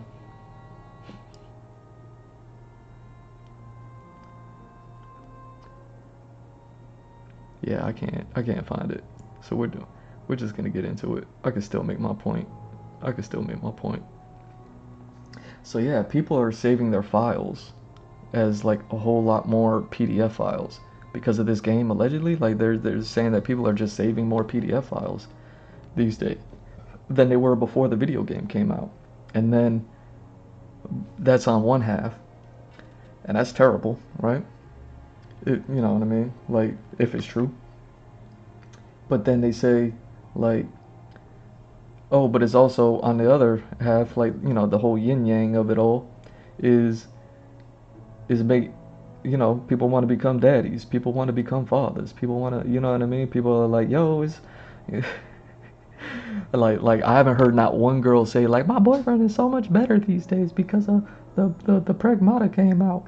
The Pragmata came out, so now my boyfriend is so much nicer and so much kinder and so much more fatherly. Like, I haven't heard not one girl say that, but that's just what, you know, is out there in the zeitgeist of people. You know what I mean? And I'm just like, all right, well, that's a good thing, I suppose. But then people look, but now that's the yin yang of it all. But even on just that half of where I'm like, I guess that's good. Even on just that half, they're like, nah, that's weird. That's weird that dudes that's not fathers want to be fathers. You know, they're talking about like the male biological clock, which is like one of the craziest things I've ever heard. You know what I mean? Oh, I found this picture. Hey, you know what? Because I was thinking about this earlier today. I was like, yo, I'm gonna go live, but I knew I wasn't gonna find this picture. But hey, I found one. Trying to find another. Yeah, I ain't gonna find that picture. Dang. I ain't gonna find that picture. I made a picture. So I'll be doing pictures here. You know what I mean? We're going to get to the video edits. Don't worry about it. And then when I go on my Patreon live streams exclusive for the commissioners, go get a commission from me, get invited to those things. They're a whole lot more chill. I kind of like just sit there and draw, you know, it's chill like the good old days, right? But then even when I'm not doing that, I'm still doing artwork in the background. A little bit more loosey-goosey, a little bit more digital, a little bit more fun, you know what I mean? But it's still a creative process, and it's still, you know what I mean, me implementing and utilizing, you know, all the skills that I've developed over a girthy professional career. You know what I'm saying?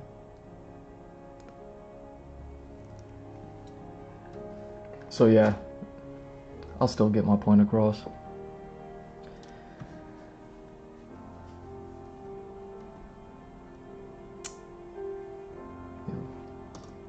Give me my account back. Like I haven't been able to watch a playthrough of this game because I haven't been able to like find somebody to play it that I'm like cool, because I knew that this little girl character was gonna kill everybody. You know what I mean? She didn't even have to put on the red jacket to do it. Like, I knew this little girl character was gonna kill everybody, and then she went and did it. She went and did it. She little girl character got everybody up in arms. And like, no one's talking about the dude character. You know what I mean? Everyone's talking about, oh, the developers, why would they develop an android like this? And then, you know what I mean, in real life, and then in the video game, it's just like, why is it a little girl? Like, even in Automata, is that what that game is called? Even in Automata, like A2 and 2B and them, like, they were bad, and they, you know what I mean, but at least they were designed to be bad. Even the more android looking ones that was up in the sky, like they, you know, beam me up, Scotty, and they were up there. Like, even them, they were stacked. They were built bad. Half of them, I felt like they had like things on their faces. They had like bags over their head. You know what I mean? But I was like, why would they design them like that? Like, just make them look bad. Like, why make them look bad? Why you gotta put a bag over their head? Like, what'd you do? You know what I'm saying? Like, what'd you make them look like underneath that? But people be like, yo, why they did that? I'm just saying, I don't know if it's true or not. I don't know if either one is true or not. Like, our dudes trying to be more fatherly because of it. You know what I mean? Because of the dynamic between the characters in this video game. You know? And is it really all that weird? Because here's the thing. I haven't been able to watch a playthrough, so I haven't been able to see like what the game is about, and I really want to see like the ending of the game. I want to know how the game ends, but I don't want to just see the end. I want to be able to, you know, I've been considering just watching like a cinematics only, you know what I mean, like all the cinematics in order, so that way I can kind of just get the story without the gameplay part. But I like the gameplay stuff just because of the little whatevers, you know, the scenes between the panels, so to speak. And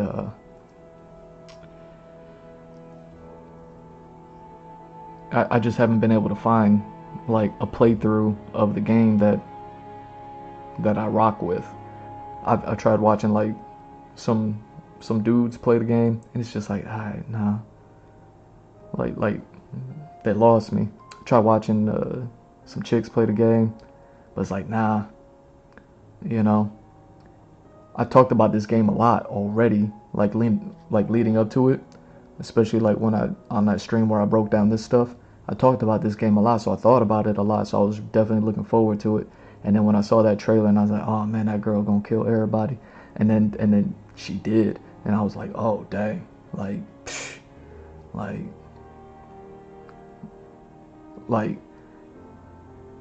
Capcom doing the most.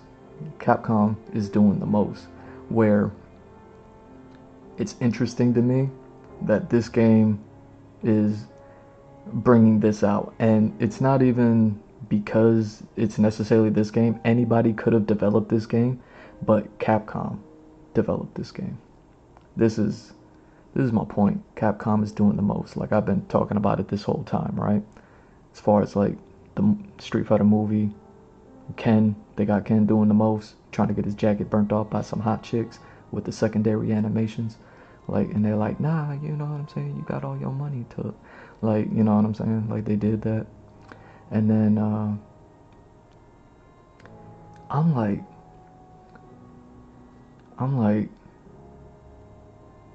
Capcom, what's going on at Capcom? Like what is going on at Capcom?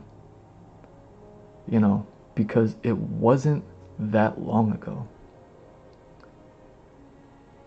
It wasn't that long ago that we were all of us, you, me, all of us, we were talking about this game just as much. We were talking about this game just as much. You know what I mean? Now this is the this is the Final Fantasy version of the game that, I was talking about, but I was looking for the other picture that was gonna be less of my Final Fantasy version of the games. That way you can like kind of see it and be like, oh yeah, well, if you remember that stream when I was talking about this one, like Capcom just dropped this game earlier this year, and that game was immediately, within a week or two, like dubbed Game of the Year. Game of the Year status, GOTY status. And then Capcom dropped this game. And now, no one's talking about it being GOTY status, but no one's talking about it, the gameplay, negatively. But everyone's talking about this game. Everyone's talking about the story. Nobody was talking about, like, the Resident Evil 9 Requiem story so much as they were talking about Leon. You know what I mean? And I was like, what is going on at Capcom? Capcom is doing the most with the movie, with the game, with the crossovers, with the Ingrid, with Resident Evil 9 Requiem. Got everybody like talking about Leon, everybody going Leon crazy. Everybody was calling Leon daddy. Like, Leon was Big Daddy not that long ago. And now this game dropped. Pragmata dropped. And this little girl just killed everybody. And now it's got people not talking about daddy, but just talking about father. And I'm like, I'm looking at that. I'm looking at, the whole social structure, and I'm just like, it's not even a different developer. It's the same. Like, this team worked on this game, this team worked on that game. Okay, I got you. I hear that. But it's all underneath the Capcom umbrella, if you will. Umbrella. Like, and how crazy is it that Capcom is not just giving daddies, but then they're also giving dads. Like, that's the part that I can't get past. You know what I mean? And then I still have to sit there and listen to people, cry because they choose to cry. People cry about,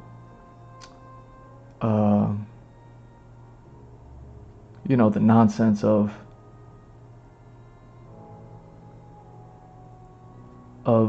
people saving their files as PDF files, more so these days because of this video game, because of some, mythical male biological clock, because of some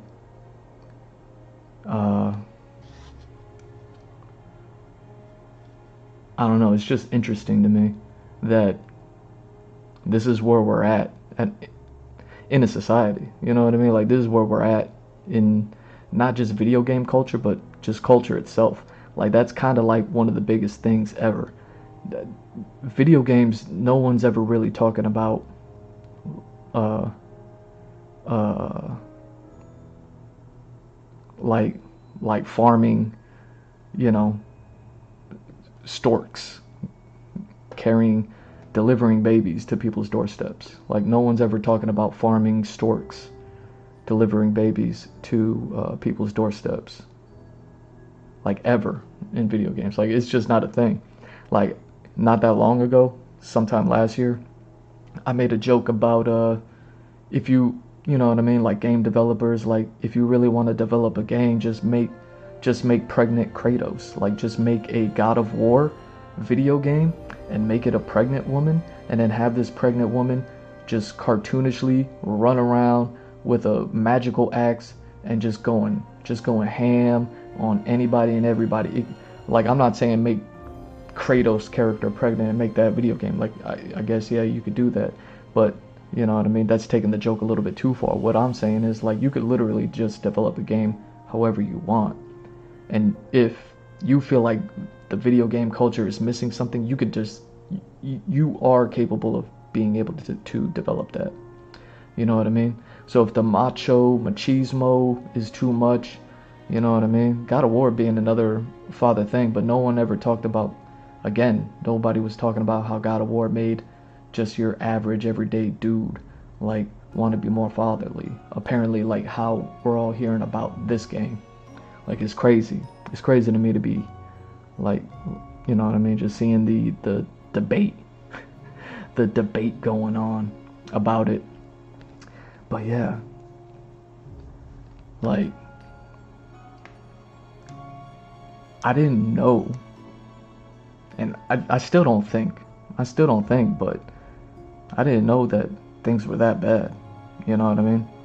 Like, as far as, like, outside of the video game world and just in everyday life itself, because it seems like what Capcom created here permeated outside of the video game realm, where Leon, Daddy Leon, was still within the video game zeitgeist, within the video game bubble.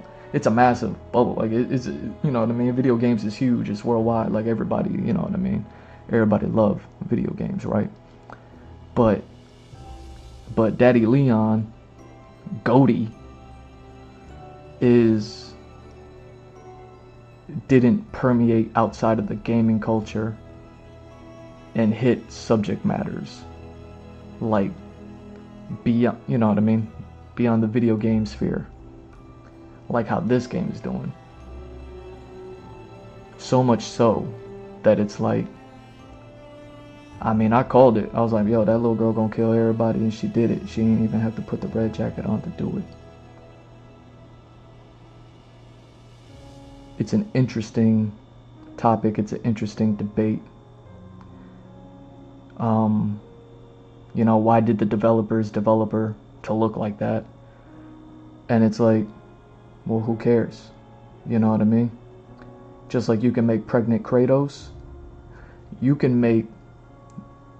have whatever the dude character, I don't even know, you know what I mean, like what his name is. You can make that dude character run into a 2B designed looking character, a A2 designed looking character, you know what I mean, a Bayonetta looking android, and then try to sell the story of the two of them trying like he's trying to get back to Earth to his family. You know what I mean? Like go ahead and try to tell that story. Like, he gonna come back to his wife and kids with Bayonetta in tow and just be like, yo, can she stay? Can she stay? Like, I wouldn't have, nah, she helped me, like she, you know what I'm saying?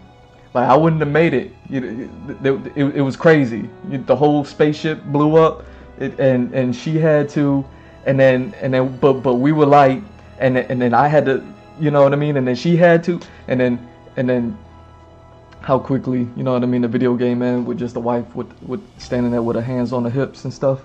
You know what I'm saying? With with an apron on, with holding baby's hands and stuff. Like your baby grew up because you took a little bit too long to get back home for some reason. We don't know why.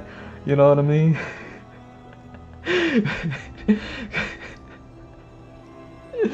You're like, nah, baby, I wasn't gallivanting. Like, you can go ahead and develop that game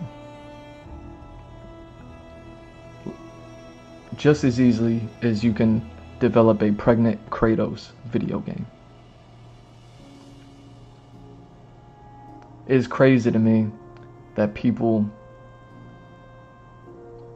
like chose to cry about this, because I don't even know how true it is, because again, I haven't heard not one girlfriend of anybody or fiance, wife, name them, like I care, you know what I'm saying, what your marital status is. I haven't heard not one say like, oh no, my boyfriend who didn't have a biological clock before, all of a sudden he got a biological clock now. Like I haven't. Like, it's a video game. Like, it's a video game. Like, I called it and I said, yo, that little girl gonna kill everybody, and she ain't even have to put on the red jacket to do it, and she did it. Like, but it's like, I don't get people that choose to cry about something, you know what I mean, to make something a big deal when it's not. It's a video game. It's a video game. Capcom doing the most. They gave us Daddy Leon, who we think don't got no kids. You know what I mean? Leon probably got like 3 kids in tow. You know what I mean? You just don't know it. Leon got 3 kids in tow. You don't know it.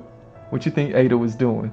Why you think Ada didn't show up in the video game? Like, come on. You know why Ada wasn't in the video game. She was busy. She had her hands full. You know what I'm saying? There was even a little girl in Resident Evil Requiem, right? Like, you had Grace, and then Grace was over there carrying a blind little girl in the game the whole time. People still couldn't stop talking about Daddy Leon. You know what I mean? That Leon, he bust every cap. Daddy Leon bust every cap. You know what I mean? And still, people couldn't stop talking about Daddy Leon.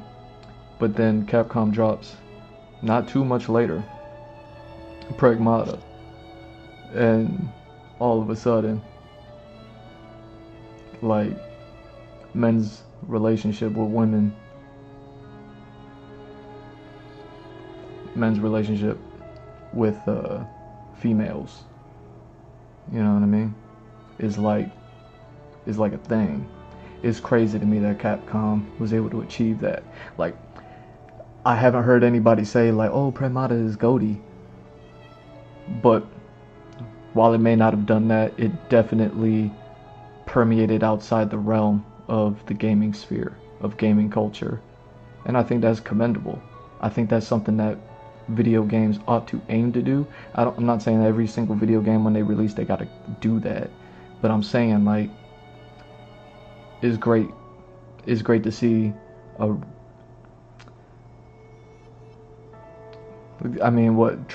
like a AAA title video game be more than just a video game. And I think it's a little bit disgraceful when it brings out the worst in people, and they, you know what I mean, they start saying, they just start saying things about people that they don't even know, you know what I mean, just because they want to believe it or something like that, you know. Like, are people even saving more PDF files than they were before because of this game? See what I'm saying? Like, do you know? Have you saved more PDF files ever since this video game came out? You know what I'm saying? Like, it's silly. I'd rather choose to celebrate things. You know what I mean? Like I said, I got a positive disposition whenever I you know, whenever I approach life, you know, that's just how it goes, man. Yeah, we gonna get to the video edit soon. We gonna get to the video edit soon. But yeah.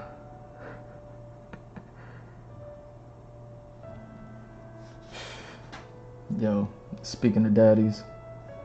Speaking of daddies.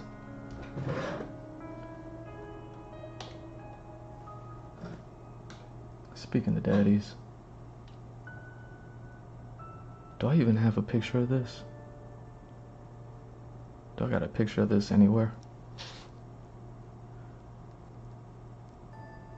No, I don't. Dang. I gotta draw a picture.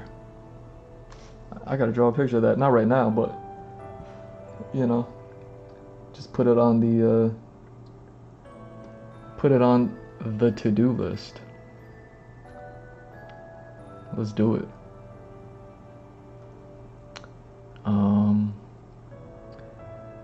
Speaking of daddies.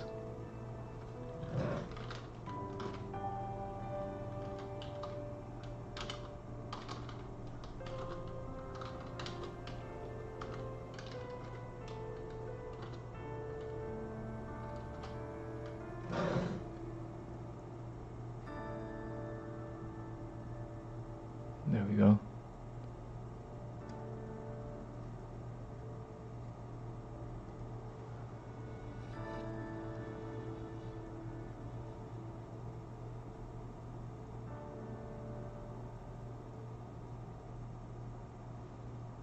Let's go ahead.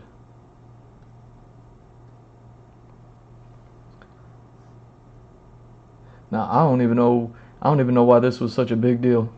I don't even know why this was such a big deal. Speaking of daddies.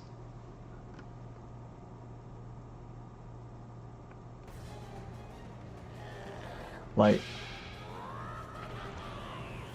I had to look this up. I had to look this up and be like, yo, why is this something? I thought this character was already in this game. I was like, yo, I thought this character was already in this game. I don't know nothing about nothing.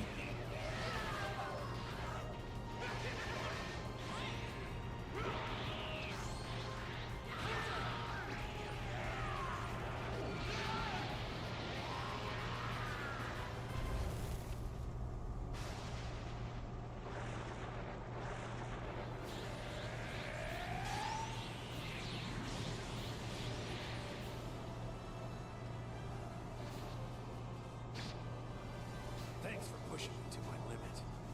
I trained hard because of you. Hey.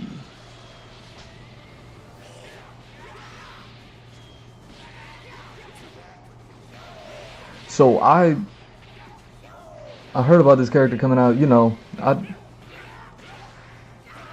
I'll never give up on anything Dragon Ball. You know what I'm saying? I will never give up on anything Dragon Ball. If it's Dragon Ball, it don't matter. It don't matter what it is. Hold on. If it's Dragon Ball, I'm gonna be there. Oh yeah, perfect pause point. Hold on. Oh, we back? Oh dang, blinking and winking on me. Look at you blinking and winking on me. Let me do this. Like, I thought this character was already in there. Like, I remember, but then I was like, oh wait, that was Super Saiyan Gen 4 Gogeta. You know what I mean? I was like, oh, right. Because there's so many, you know what I mean? And they look exactly like each other. Like, why does Gogeta have to look exactly like just Goku? Super Saiyan 4 Goku. I was like, didn't he release like a year or two ago? Like people were feeling a way about this, and I was like, why? What is going on? You know? And then, you know, I just got my Super Saiyan 4 gens crossed, because this is part of that new. You know what I mean? This is part of that new that I don't know about. Here, let me rewind it a little bit. We lost a little bit. All right. Here, let me rewind it a little bit. But this is like the perfect screenshot. This is what I'm talking about. Like they released Super Saiyan Gen 4 Gogeta, just happens to look exactly like Super Saiyan 4 Goku. And I was, so when I heard about this announcement, I was like, wait, like I thought I was stuck in a simulation for a second. I was like, oh no, I was like, I was like, I was like, the CIA done did it. The CIA done did it. Let's go ahead. The CIA pushing it to the limit. Push it to the limit. The limit. Like they should have put that song on. Scarface. Push it to the limit. The limit. Standing on the razor's edge. Da, da, da, da, da, da, da, just feel it, yeah. Like, I bet you can put that song here and it would sync up just nice. But I was like, why is people tripping? Because I was like, didn't they already put this guy on there? And then I kept seeing it come up and say Daima, Daima, Daima. You know what I mean? I was like, Daimi? They were like, no, Daima. And I was like, oh. I was like, what's Daima? You know what I mean? Like because I collect the little Gashapon figures, you know what I mean? Like I got Zoro and Usopp over here. You gotta say what's up to Zoro and Usopp. That's why they frowning right now, because you didn't say what's up to them. You gotta say hi to them. But because I got these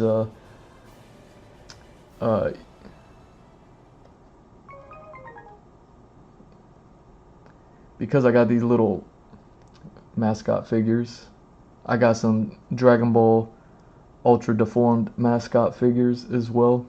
And then some of them I don't even know what they are, where they come from. I'm like, they're just cool. Like I got a Future Trunks. I don't know where he came from. He's in a trench coat. I got a Bardock with a mask. I'm like, what did Bardock, like they brought Bardock back? Like I'm like wherever Dragon Ball Z is at this point, like it's all, you know what I mean? It's off the charts. But Dragon Ball Fighters, like I was speaking of daddies, I was like Super Saiyan Gen 4 Goku. But this is the Daima version. I don't even really much care about the video game. Like the video game looks awesome. It's the same people that did Ultimate Marvel 3. So it's like, you know what I mean, if I remember correctly. So I'm like, okay, like I'm sure if I was still playing video games, I would rock with this video game. But I will forever rock with Dragon Ball Z, Dragon Ball GT. I had already stopped watching by the time Dragon Ball Kai came out. I was like, how dare Kai? How dare Kai? Because I was, like I grew up and I had to sit there and watch all the extra episodes and all the extra time and all the extra talking and everything that took forever. And you know what I mean? You would watch 5 minutes of fighting over the course of an entire year. And it was like, man, Dragon Ball Kai came out and then they just like, you know what I mean? They consolidated all of it. And I was like, oh man, these kids, they don't know how good they got it. These kids, they don't know how good they got it. Somebody tell these kids how good they got it. Like they don't know. Like, so when it comes, anytime I see a Super Saiyan 4 Goku, let me see if I can find it. I don't even know if I could find something like this no more, but I'm gonna put something together for y'all. This is an art stream, so we're gonna get to the video edits. We're just catching up right now. There's a lot to catch up on. We're gonna get to the video edits though. But I want to see if I can find this picture, because I want to let y'all know like what Super Saiyan 4 Goku means to me. And this is long before Daima. You know what I mean? This is before Daimis. This is before Daimis. You know what I mean? I'm so old, but I look like this is before Daimis. Check. Let me see if I can find this. You know what I mean? Dragon Ball, just like Capcom doing the most, Dragon Ball doing the most, but everybody's gonna know this picture. You know what I mean? They're just not gonna know it like how I know it. So I have to find this picture. Oh.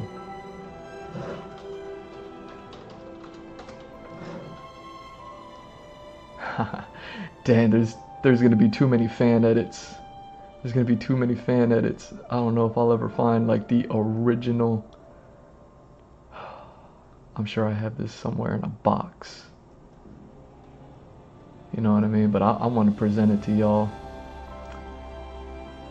I want to present it to y'all appropriately.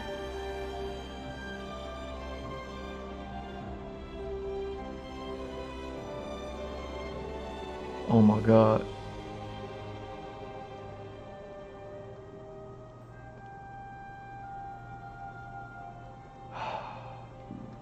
I'm not gonna be able to find it. It was a part of the original Dragon Ball GT promotional art from way back. You know what I mean? Before we had Dimies. We had baddies out there. We had baddies. You know what I mean? There was baddies, there was caddies. But I don't think Dimies was a thing yet. I can't believe.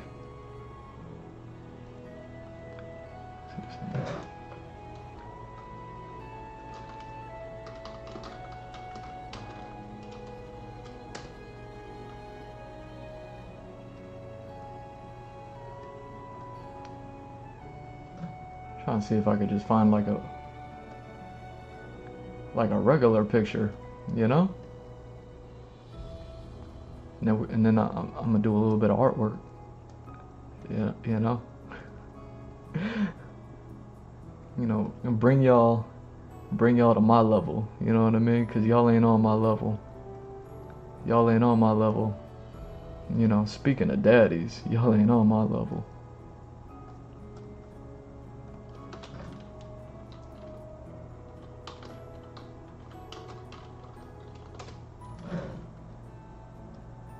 Yeah, you can't find this. You can't find this picture anywhere.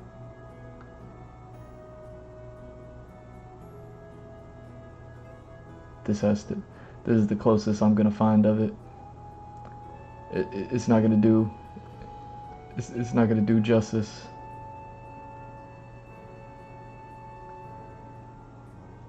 It's not gonna do justice, but you know.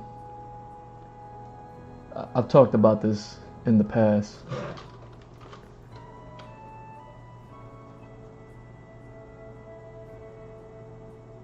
Oh yeah, this is fan art. Oh man.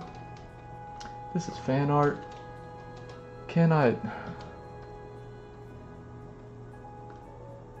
Where is it? Fan art. See, there's the original.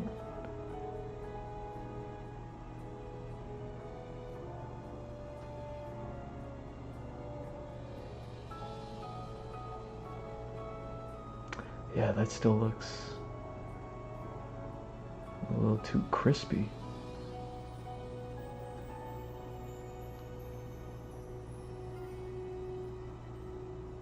Yeah, see, there's too many edited photos. Alright. This one's a little bit more accurate, but, you know, whatever.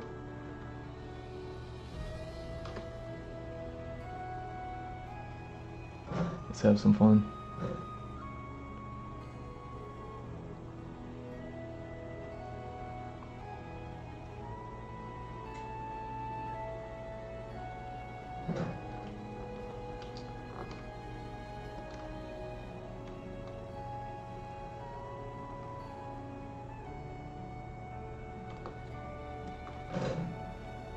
Let's have some fun. I'm gonna bring y'all back.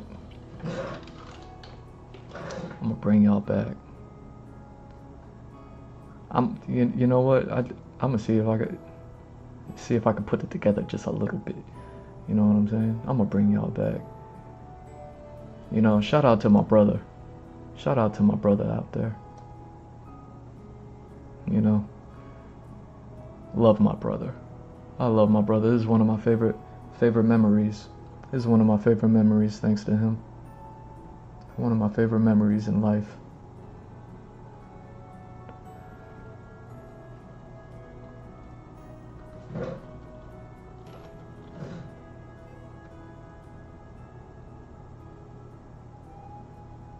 There we go. See if I can make this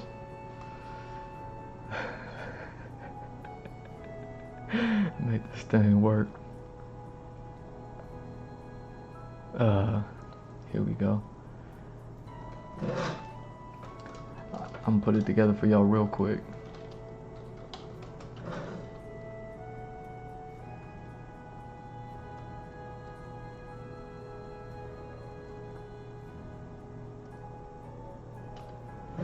Hey, this is actually a little bit fitting right here, but if that image is sharp, I should probably get a sharp image.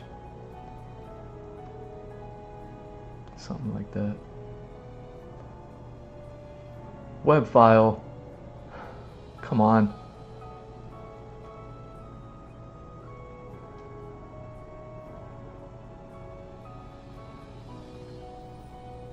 Web file.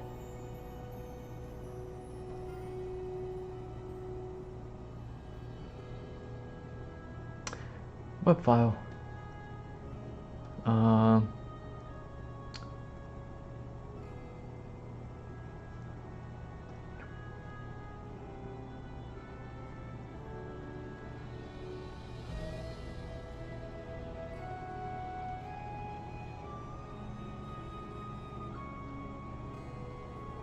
There we go. I could at least do this.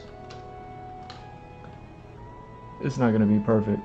You know what I mean? It's not gonna be perfect to the memory.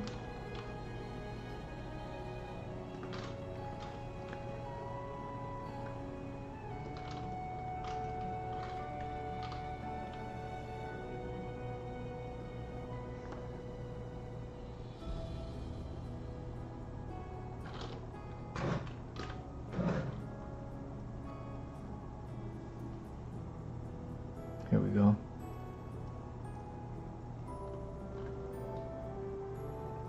Shout out to my brother, man. One of the best memories I got. I don't even know. I don't even know how it really went, but I knew it went something like this. I mean,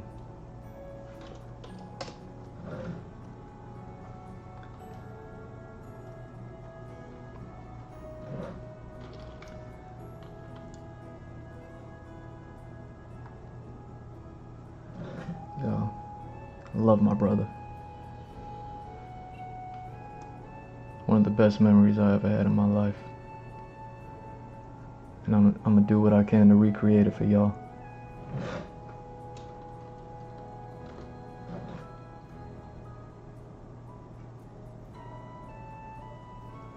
You know what I mean? Speaking of daddies, get on my level.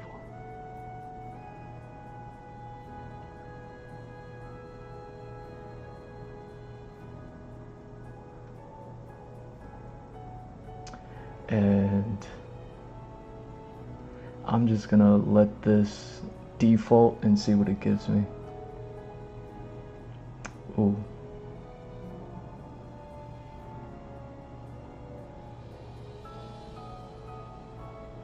Ooh, that's gonna give me a funky. Hold on.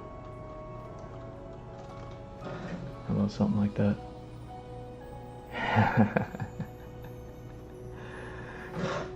Yeah. Dude, back in the day, my brother came home with 2 printouts, 2 sheets of paper. I was, he was probably in high school, you know what I mean? He was probably in high school. Yeah, shout out to my brother. He knows it though. He knows what's up. Yo, somebody go get my brother and tell him to watch my stream. My family doesn't watch my streams. Yo, somebody go tell my brother, be like, yo.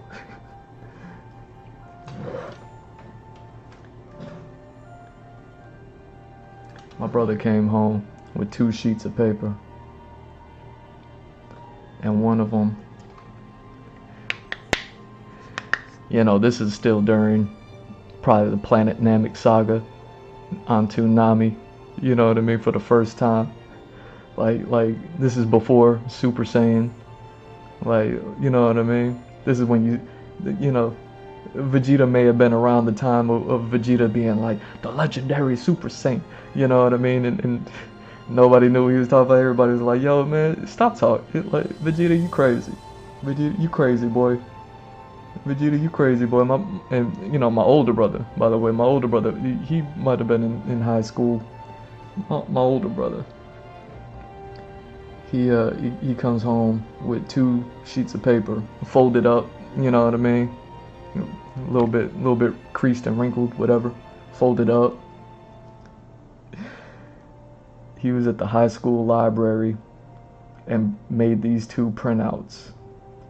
And back then, printers were trash.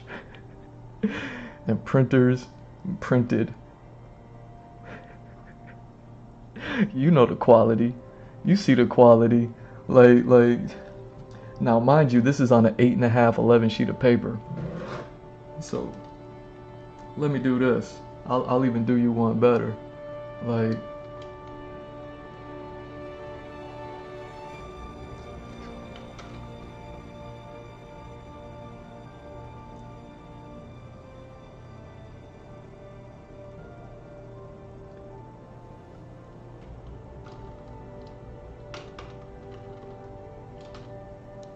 it might have been something like this. And then it might have been, you know, a little something like this.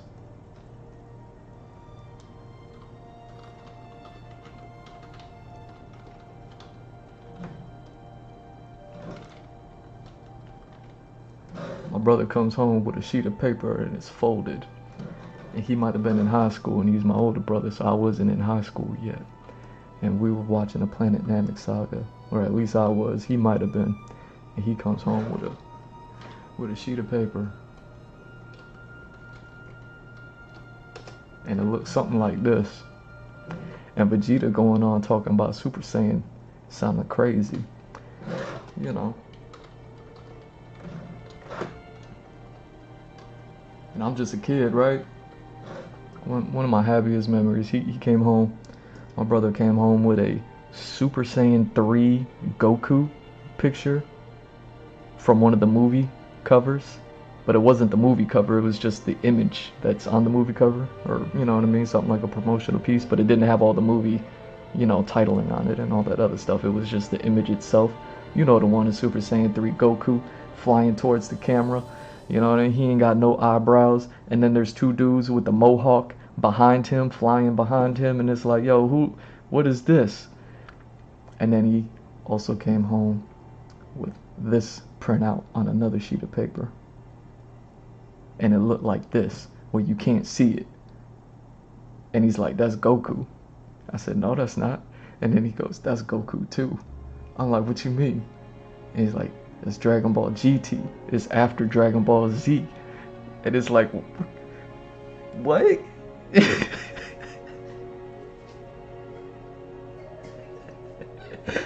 Like,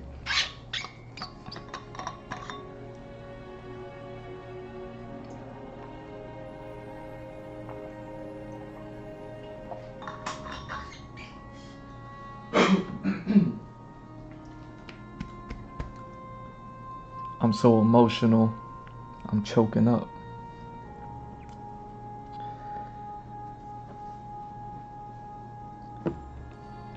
My brother's like, yo, that's Goku.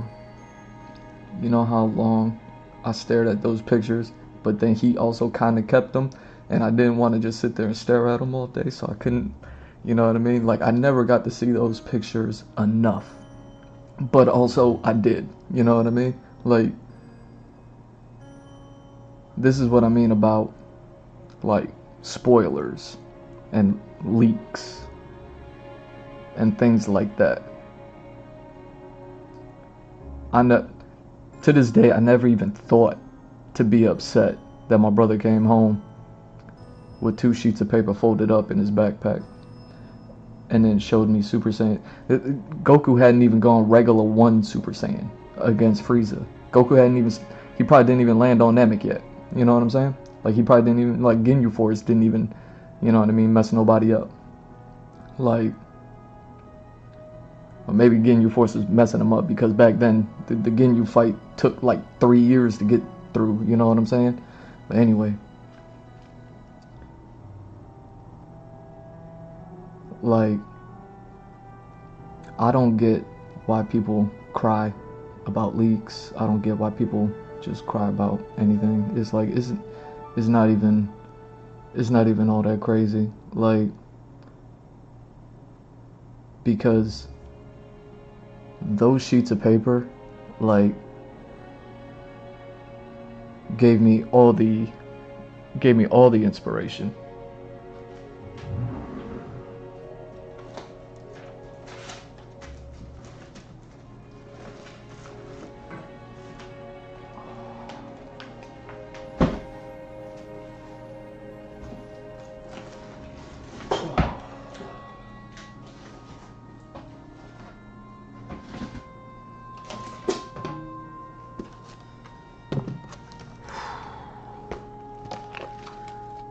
Yeah. Check me out. Yo, somebody go tell my brother, you know what I mean? Like, how much I love him.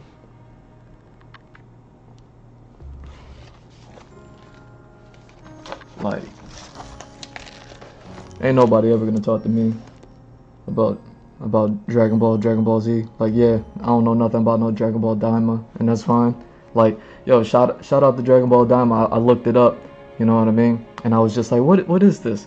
Because I thought why is he such a big deal? And then it was like, oh, he's from like another universe, kind of like how Trunks with the trench coat is from another universe. Just like Bardock with the mask is from another universe or something. I'm like, okay, so they got, you know what I mean, some multiverse thing going on. Like, I feel you. Like, these things right here, they came from little gum packets that we used to get in El Salvador. You see what I'm saying?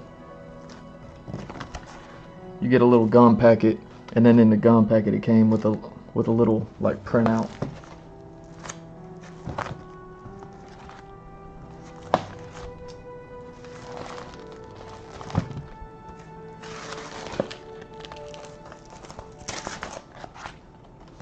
Here it is. So my brother came home with the Super Saiyan 3 Goku. Look, I wasn't even signing and dating these things back then. I wasn't even. I did shade the face. Let me turn the light up. Maybe I could turn the light up. You know what I mean? Since the sun came out, and I'm gonna turn into a little cuddle pumpkin over here. Let me see.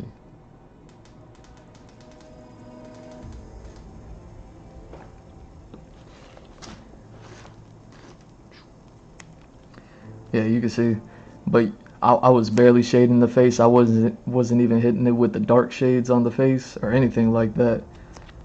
You know what I mean? I'll shade everything else, and the hair was crazy. You know what I mean?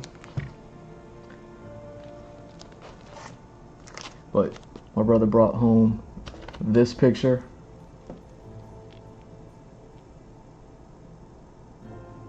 Blinking and winking on me. What are we doing?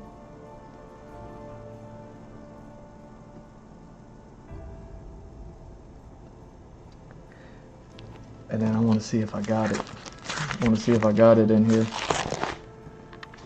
No, I don't. Yeah, that picture. Yeah, I don't have that one in here. It doesn't look like it. Oh yeah, look at that. Speaking of, you know, Street Fighter Alpha 2. Or Street Fighter Alpha, the animated movie. You know what I mean? Ken doing the most. Ken doing the most. I talked about in the past how the first book I ever purchased as a part of my library is a calligraphy book. So that way I could learn to do lettering. You know what I'm saying? So I can draw silly little pictures like this, right? You know what I mean?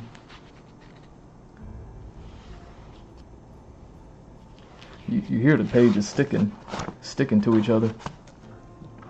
But look at that. I got bold and started shading the face. And I was too lazy to darken and shade in the hair. Look at how lazy I was. See what I'm saying? Yeah, so needless to say, I don't have a lot of those pictures or a lot of these pictures anymore, right? Yo, get out of my face. Get out of my face. You know what I'm saying?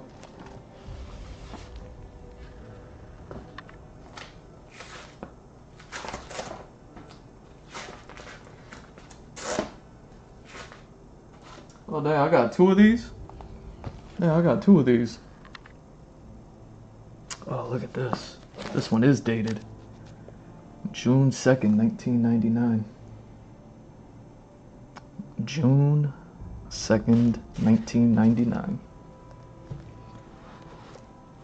I drew two of these. Look at me. Look at me trying to get bold and shade the face in a little bit more. You see what I'm saying?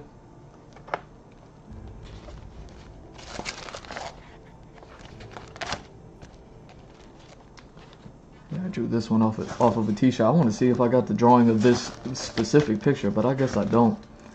It must have been too difficult to draw, and it just wasn't, you know what I mean, like worth keeping for me back then. Yeah, speaking of Street Fighter Alpha, check that out.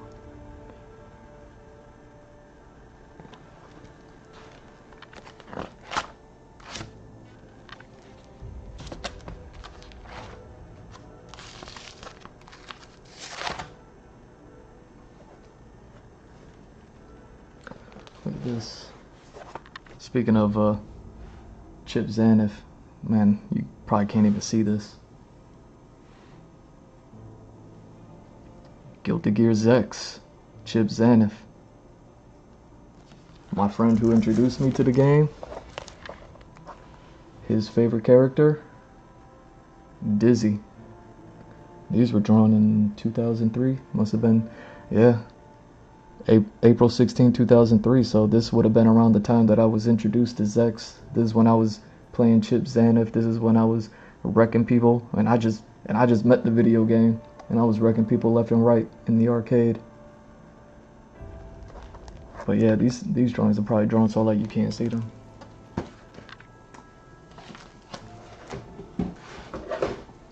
You know.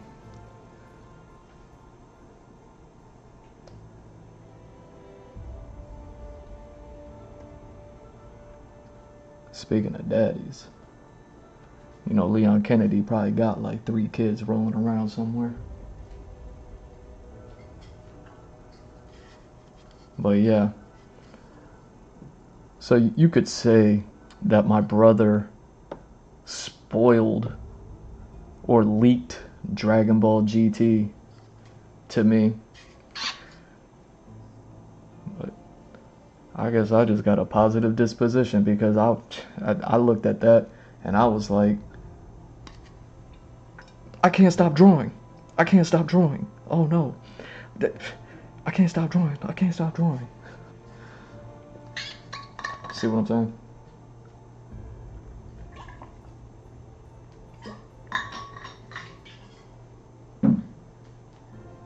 You see how you can't really see this image?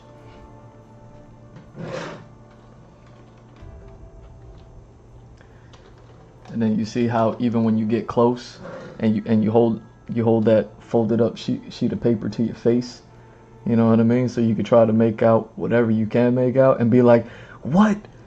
That's not Goku. That is not Goku. Goku's on a spaceship training at 30 times the gravity on push-up 100,099. Like, what are you talking about?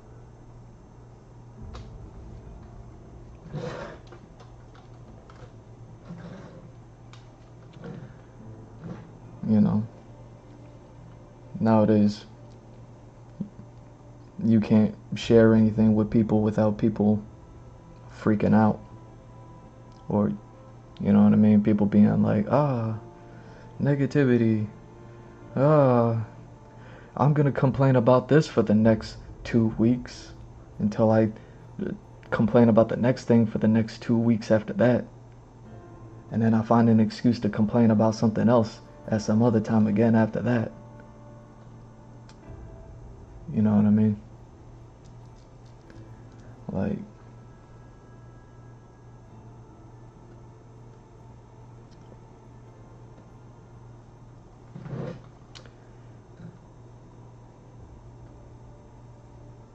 yeah, me personally, you know, so when I see something like this, and I was like, wait, didn't he already? Isn't he already like he would? And then I was like, oh, he's different. Okay, he's somebody else. Oh, that's right, that was Gogeta. He just happens to look exactly the same. Okay, you know, okay, I gotcha. And then I had to look up Daima. Yo, I learned that Daima means like what does it say? Demon? Demon? Hold on, what look at me.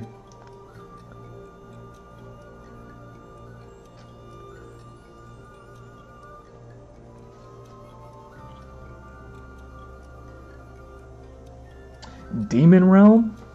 You got a Demon Realm Super Saiyan 4 Goku? Like, yo, you know what I mean? Like, alright. Like, sounds cool to me. It sounds cool to me. But yeah, shout out to Dragon Ball FighterZ. Just like, I believe Dragon Ball FighterZ came out before Street Fighter 6. Like maybe even by a year or two. So it's like the fact that Dragon Ball FighterZ is still to this day like popping off like this. Like, come on. Like, what are we doing? You know what I'm saying? But yeah, I see things like this. I just get inspired by things, you know? Like, yeah, that's so cool. That's so cool. Like, cause to me, like to you watching a video game to me, or you know what I mean? To you watching a video game, you know what I mean? This is business as usual. To me, like, I'm like, oh, I could see him clearly. This is what he looks like when he's moving. That's it, what his powers are. Oh man, that's what color he is. Like, oh, like, you know what I mean?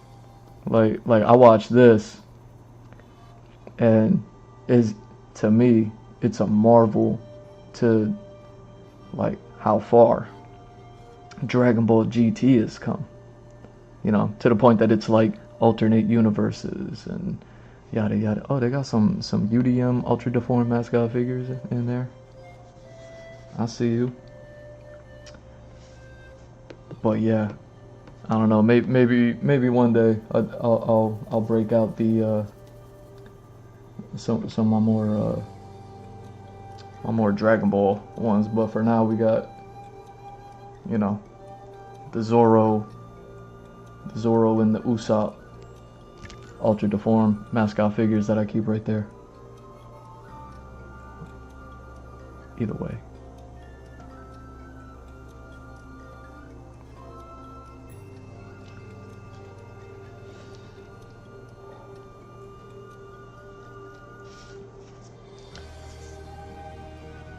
Yeah, that stuff is always fun.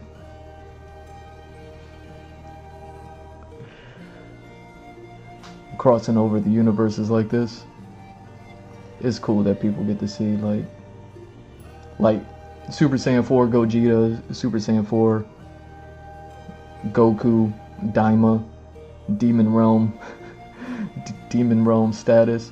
It was also interesting to learn like at least a little bit of the lore of this character is that he's new to the power, so he's not even as experienced as Super Saiyan 4 Goku. So even the Goku that I know, I'm like, oh, he'll probably wash Daima. You know what I'm saying? Like GT Super Saiyan 4 Goku. They were like, yeah, the difference is GT Goku got a whole lot of experience fighting at Super Saiyan 4, while Daima Goku doesn't. You know what I mean? He's new to the game. He's new to the power. And it's like, ooh, all right. This stuff is cool. It's cool. Like games like this exist, so you can have all those crossovers.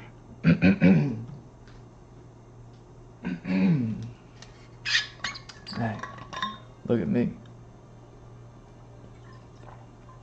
I gotta go refill. I gotta go refill this thing. Hold on. Let's hope. Let's hope the whatever. Am I still live? Hold on.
Nice.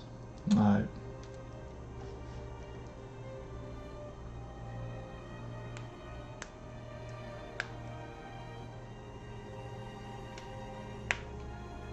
Yeah. You know, since we're talking about fighting games, talking about these crossovers, talking about doing the most, talking about Ken doing the most, Capcom doing the most, Ken over here, Ken over there, Ken in the movies, Ken in this game, Ken crossed over to that game. That's why he looks so tired. That's why Ken looks so tired these days.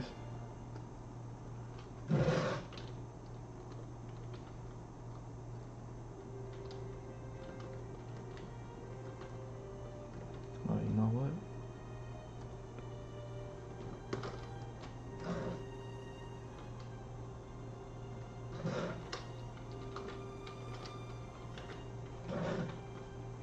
Let's do that.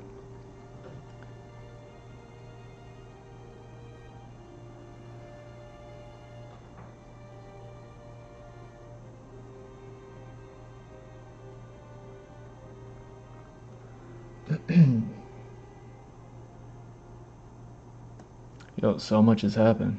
We're gonna get to the video edits. we're gonna get to the video edits. I'm just, you know, catching up with y'all. So much has happened. Talking about so many people doing the most. Even Capcom's properties are doing the most. You know what I mean? Breaking boundaries. Crossing over to other sides.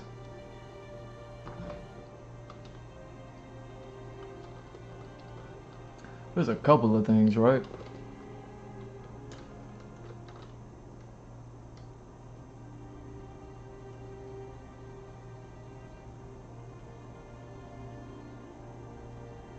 Like, I don't even know about this game, you know?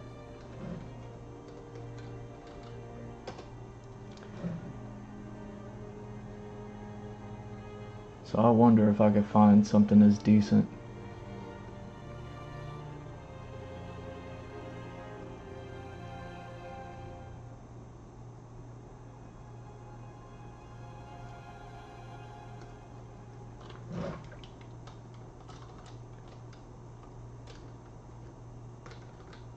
Yeah, let's just go ahead and put this on.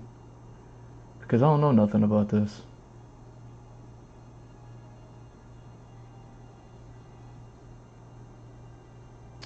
What's this from? 8 days ago and 2 days ago?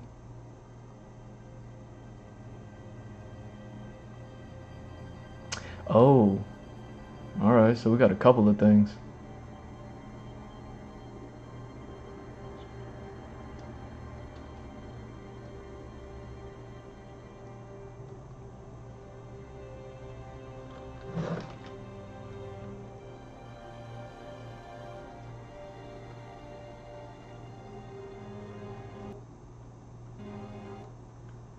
There we go.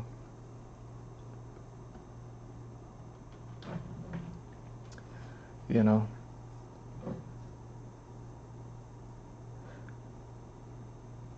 like,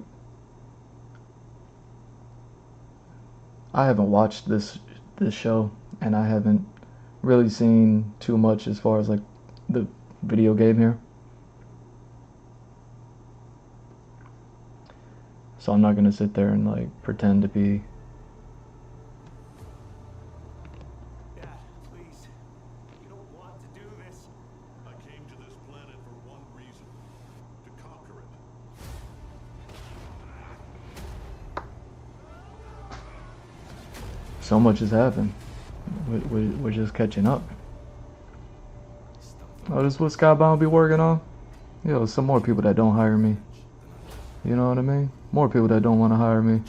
I only been drawing this stuff like since my whole life. You know what I mean? As hard as you can. Happy to. Mark, where are we?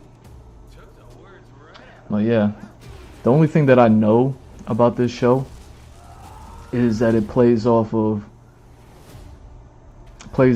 Dragon Ball Z, or you know what I mean, the story of Goku, as much as the story of Goku plays off of Superman. You know what I'm saying?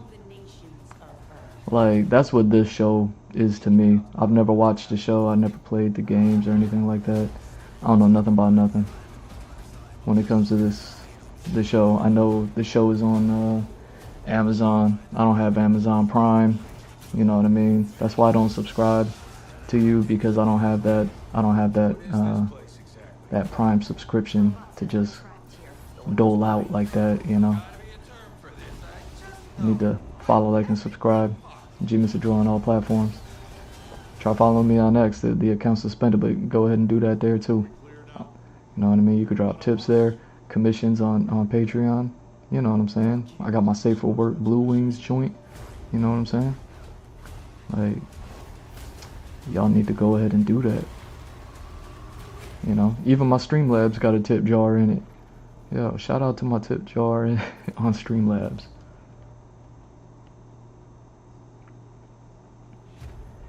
So,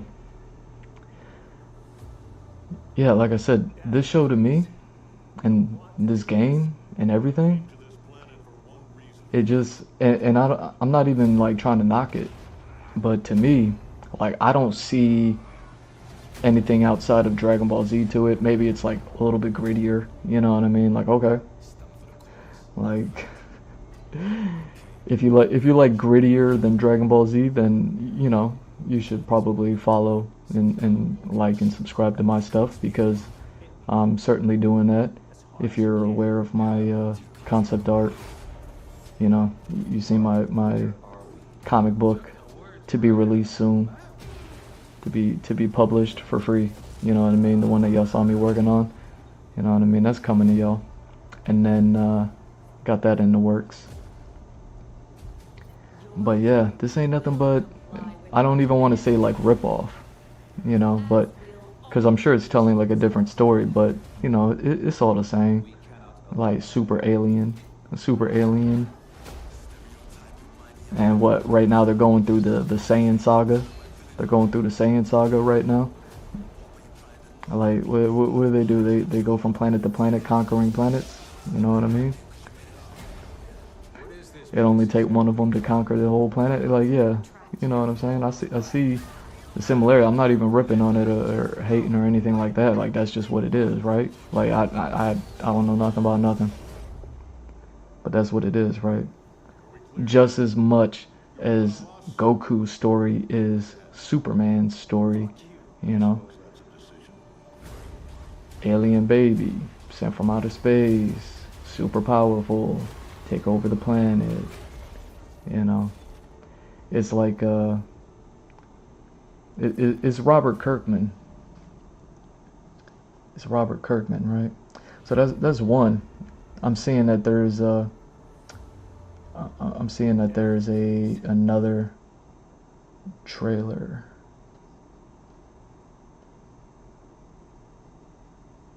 Welcome to Wix.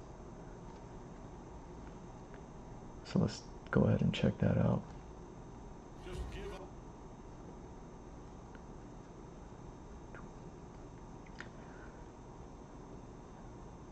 So I don't know nothing about these things. But yeah, like I'm even looking at this video game and looking at the gameplay and stuff like that, and I'm not saying it's the same, but it's like it just kind of looks like the Injustice video games to me, like, you know, with the superheroes fighting.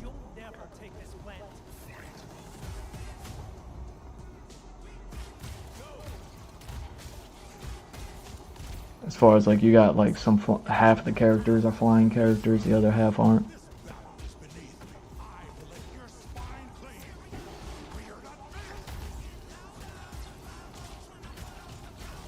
So I don't know, maybe it's just the details, you know, maybe the devil's just in the details of the story that makes this more than anything, you know what I mean?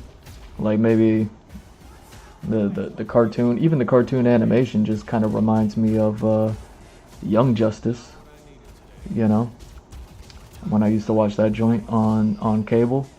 Like Young Justice was a good animation. So I've never watched an episode, but I've like seen it, you know, seen what it looks like and stuff. So yeah, maybe the devil's in the details of the story as far as like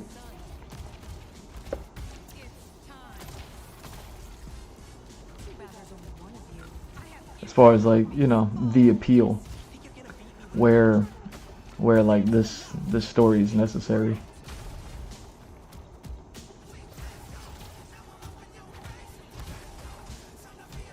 I think I heard like one of the characters' name is like Clara, and then she's also like a clairvoyant or something like that. Like it's so on the nose like that.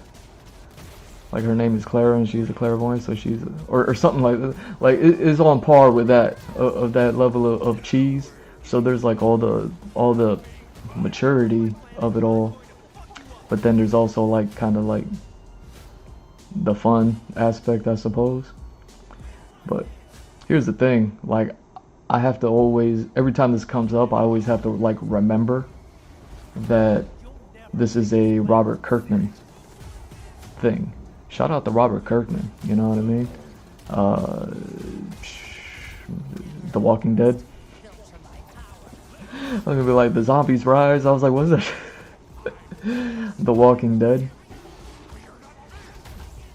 like, you know, shout out to Robert Kirkman because, you know, he's another creator. I probably only ever talked about him once, and I'm not even gonna say I don't talk about him enough or anything like that. But he is another creator that I do like and appreciate and can see what he's doing. Like, you know what I mean? Like, I don't know what he was doing before the Walking Dead comic book, but I know of the Walking Dead comic book, and then obviously with the rest of the world, you know, The Walking Dead season 1, episode 1, Rick Grimes, what's his name? Andrew, what,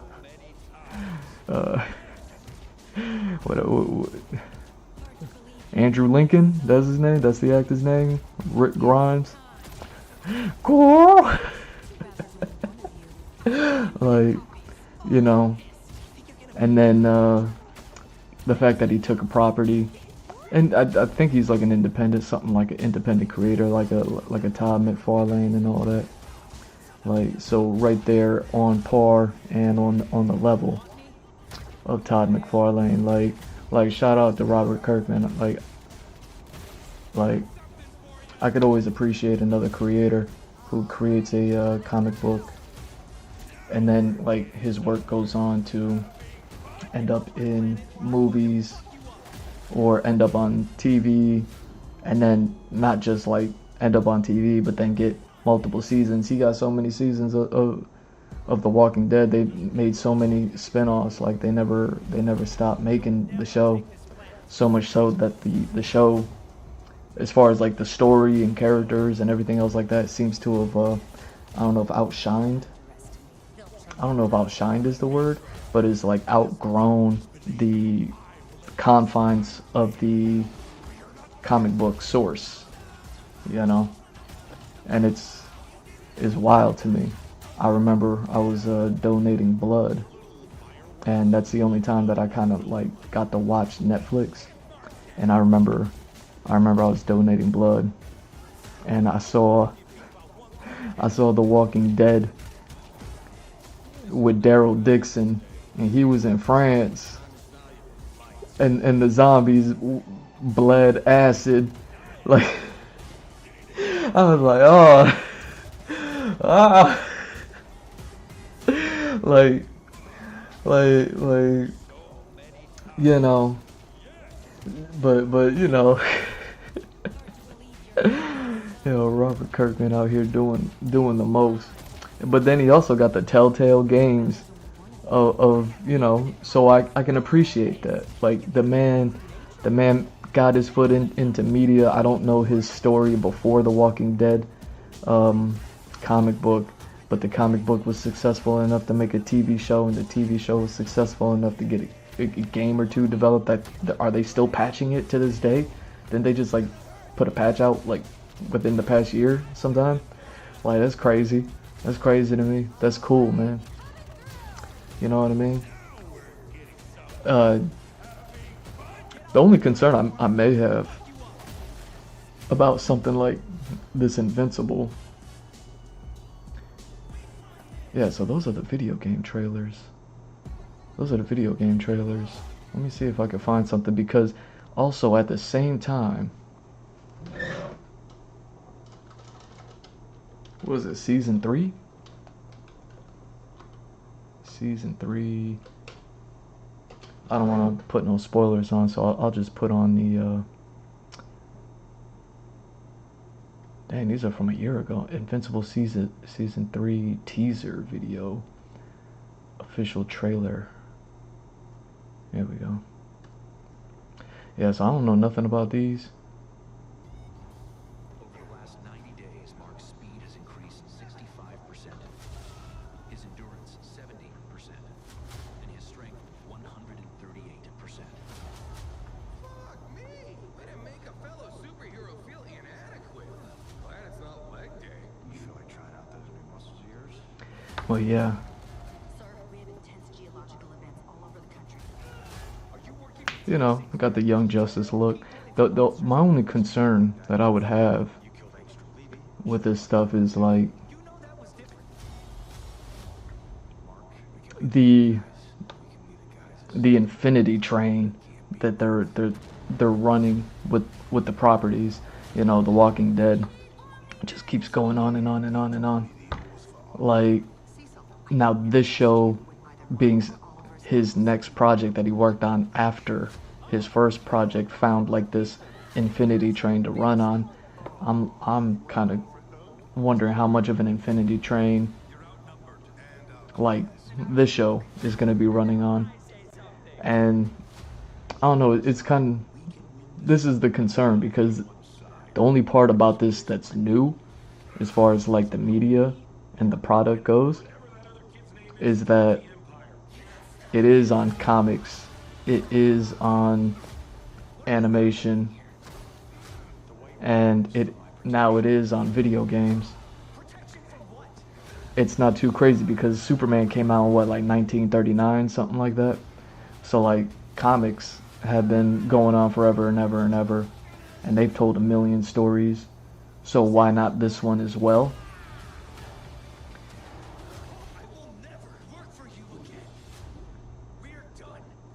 My thing is, and again, I don't know nothing, so like I said, maybe all the devil is in the details of the story.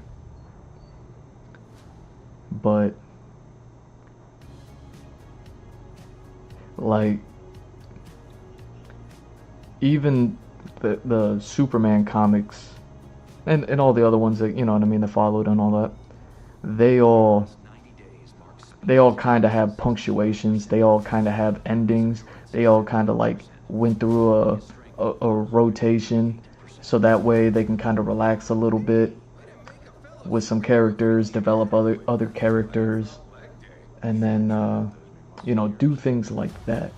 That's how you end up with the Marvel universe, the DC universe, stuff like that, with so many superheroes and all that stuff, where I understand this one's still kind of just getting started, but it's like, you know, even the Dragon Ball universe, all the characters in there, is like,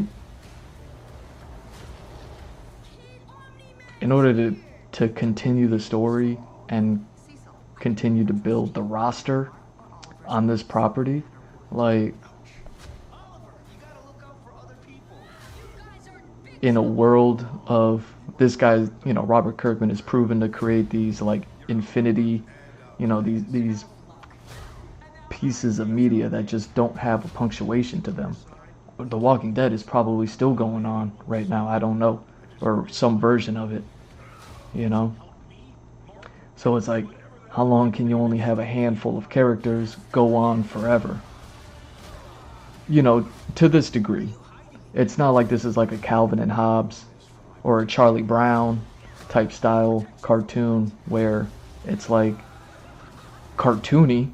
This is a cartoon that's like trying to lean a little bit more into the reality. So what's going to happen is like, is this show going to go on forever with this main character guy who looks exactly the same as I've seen him in like season 1 and all the materials there? You see what I'm saying? Like 20 years from now, I think this character's name is Mark. Like, is Mark still gonna be here? You know what I mean? Is he still like, is the dad figure, the other Saiyan figures, like how does it progress? How does it keep going? Like that's what I'd be worried about. Shout out to Robert Kirkman, you know. I'm sure he's figured something out.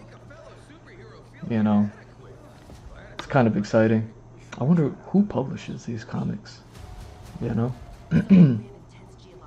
Because this is something that I'm like,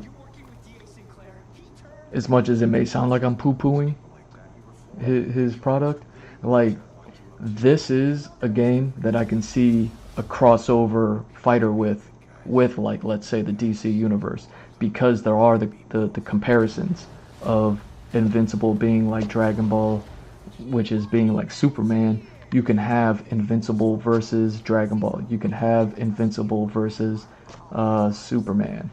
or Invincible versus DC Comics, the Invincible universe versus the DC Comics universe.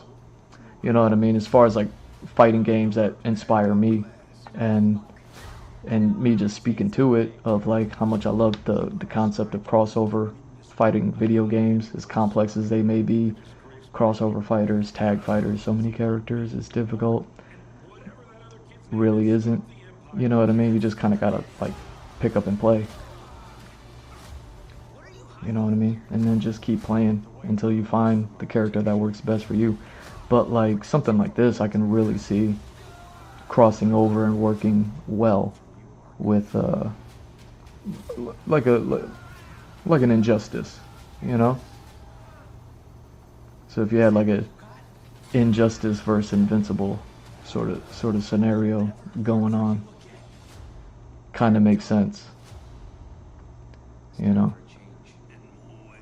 That's not me wiping the table of like Invincible versus Dragon Ball universe, or DC versus Dragon Ball, or anything like that. But you know, Robert Kirkman's products just seem to, at least this one, and I, like I said, it could just be because I don't know it all too much, just seems very reminiscent of it all, from the little that I do know about it. You know, I'm trying to think about how reminiscent The Walking Dead is, which is a property I am more familiar with. How reminiscent The Walking Dead is to zombie stuff. And it was like, nah, he definitely took the zombie concept, the zombie thing, and elevated it. And that's kind of what I want to see with the Invincible stuff. And I don't know how much he's done it with just gore, you know? And, you know, I don't know how much gore is just elevating the superhero genre content to it all, because that seems to be the big thing. You know what I mean? Anytime I ever hear anything about this show, like, I hear a little bit about some of the relationships, but I hear about like how messed up they are. So it's like, okay, drama. You know what I mean? You can go ahead and watch any drama TV show and get drama. But then the only other thing that I hear about more so is the gore. So it's like, okay, so it's all drama and gore. It's not my thing. You know what I mean? Not my thing. You know?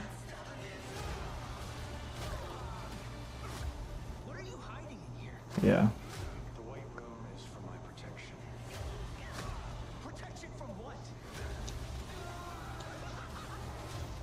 But yeah, I'm just trying to think about the longevity of this show, of this property, without it, you know, turning into zombies that bleed acid in France. You know what I mean? With our favorite character. It's time for a change. In more ways than one. Oh yeah, that's another thing that's going on. Apparently.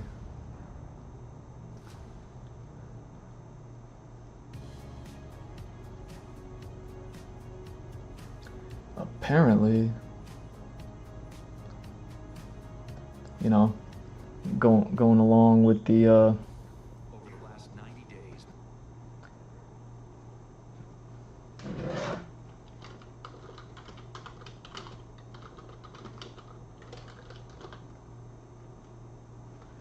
going right along with the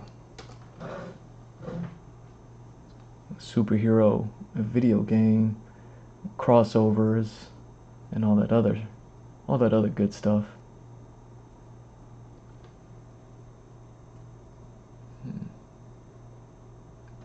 Is this the one?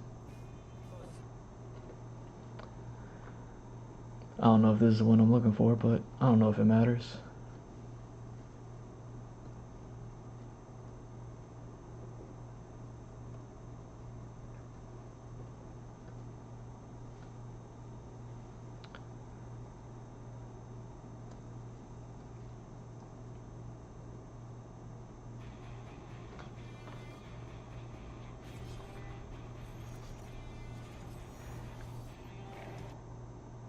Well, yeah, the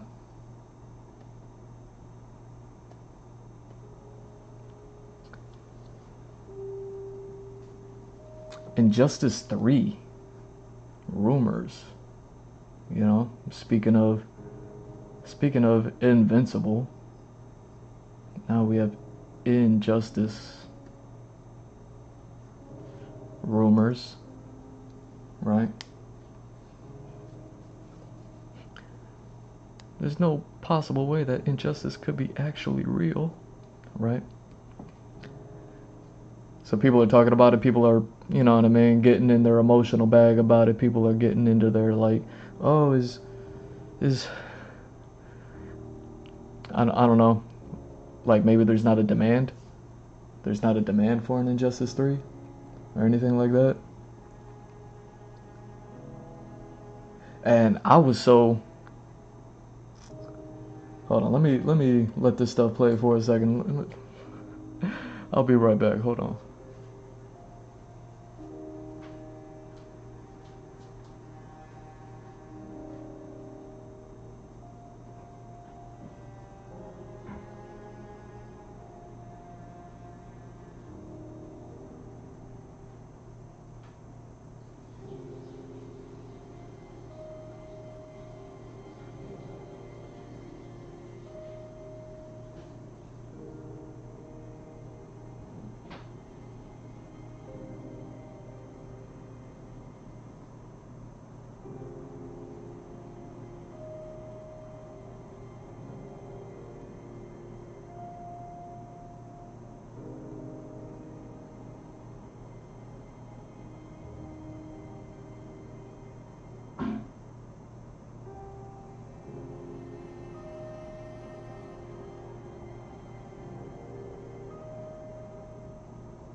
Nice. I just wanted to play this one, man. Y'all know how much I love me some Ninja Turtles, right? Know how much I love me some Ninja Turtles, right? But I heard about this Injustice 3 rumor that's coming out, and I was like, yo, my brain went directly to DC versus MK, or MK versus DC, but like whatever they call that. That's what I thought the Injustice games were, and I was like, oh wait, no, Injustice is just DC Comics alone. It's not the one that crosses over with the Mortal Kombat stuff. Because immediately, the first thought I had was like, oh, this is cool. Like, they're gonna have like the new Mortal Kombat that they kind of established with Mortal Kombat 1. Everyone's like a little bit different, you know what I mean, from the thing, but it's still, you know what I mean, like same but different. And then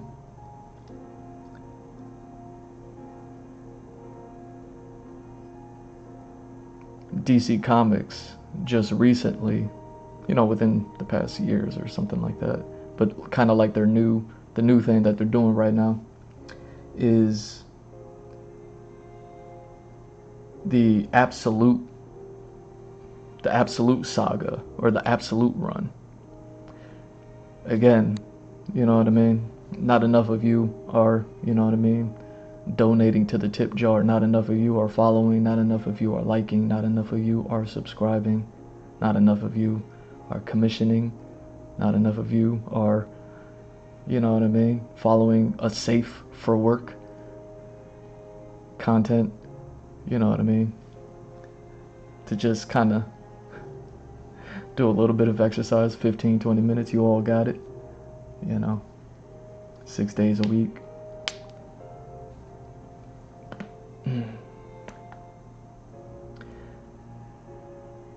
So I don't know nothing about the Absolute things outside of anything that I just kind of like heard. I haven't like really watched any content on it or whatever, but I've seen like some posts on my X account before I got hacked and suspended, where, you know what I mean, they'll be like, oh, this is, you know, Absolute Batman, Absolute Superman, Absolute Wonder Woman, and you know, they look kind of cool. Wonder Woman got the Cloud Strife Buster Sword, like Wonder Woman got a Buster Sword, and Batman, he got shoulder pads.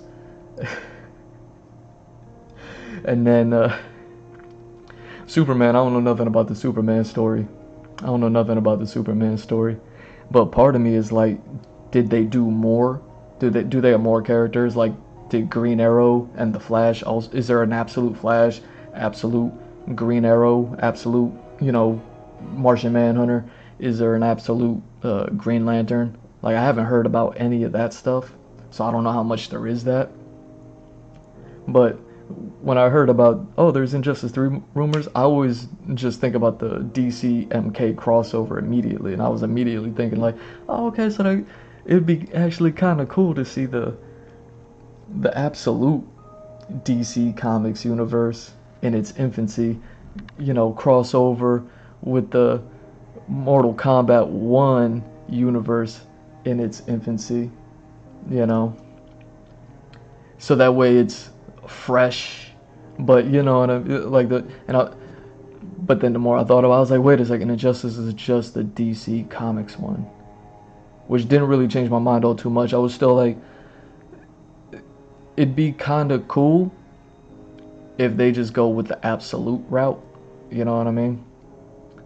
I don't know too much about the storylines in the Injustice stuff.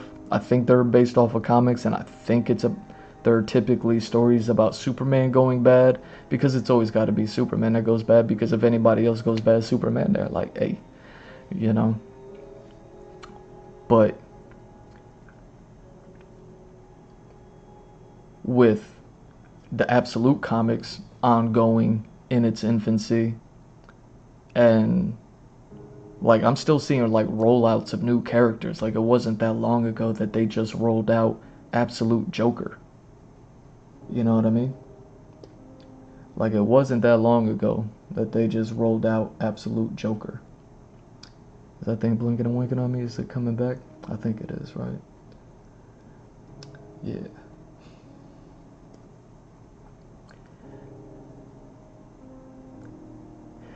So if you're not familiar with the Absolute Comics, like if you're more unfamiliar with it than I am, like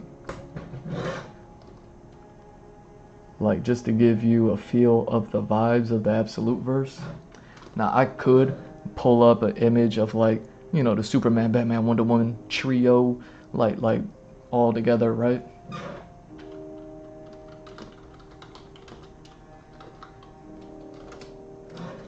But when I saw the Joker design, I was like, oh dang. I said, oh dang.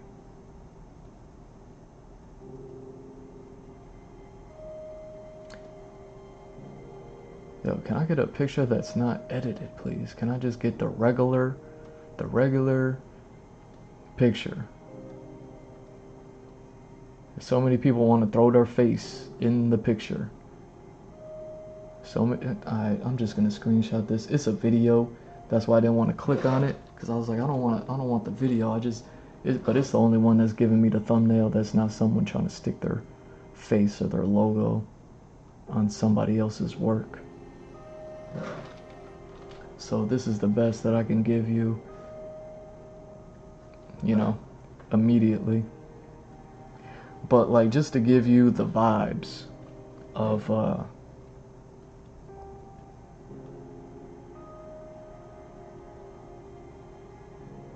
just to give you the vibes.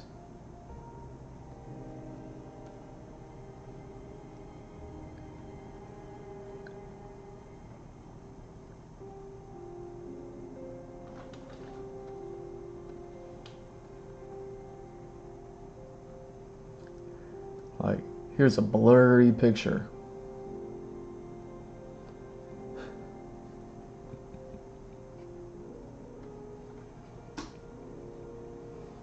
Here's a blurry picture of Absolute Joker, you know? So like, it's a slightly different take on your typical heroes. So if there's an Injustice 3, and again, people got in their emotional bag, you know? Like, already already chagrining, you know what I mean? You gotta win, don't triggering. You know what I mean? Like, if there is an Injustice 3, you know what I mean? I'd be like, great. What is this Joker fight like? I saw the Bane, like, I saw, you know what I mean? Like, mostly the Batman stuff, like, Batman seems to permeate throughout my my algo, you know what I mean? I saw the Absolute Catwoman. I like the design, you know what I mean? It's a little lazy. The Catwoman design, you know what I mean? Artists just draw the circle for the head, and then they just, instead of like drawing a face, they were just like, oh no, it's just a circle, and then they just made it shiny. So the Catwoman, she got like this shiny thing. Well, she still got the cat ears on her though. But you know what I mean? Like the Absolute universe, while I don't know anything about it, I think it would be cool to do Injustice 3 that way. And even cooler if there hasn't been an Injustice element put into the Absolute comic universe yet. Meaning, like, the story hasn't been told yet. Where in the Injustice video games, I believe the Injustice comic book had already been released. They already had a story. They already had everything going. So they based the first game off of that. Maybe even the second game, something. I don't know nothing. But, you know what I mean? Like, with the Absolute, DC Comics Absolute universe still being in its infancy. Like, it's kind of cool. It sounds kind of cool to me for it to be like, let me check to make sure I'm still alive. I never know these days. I think I am.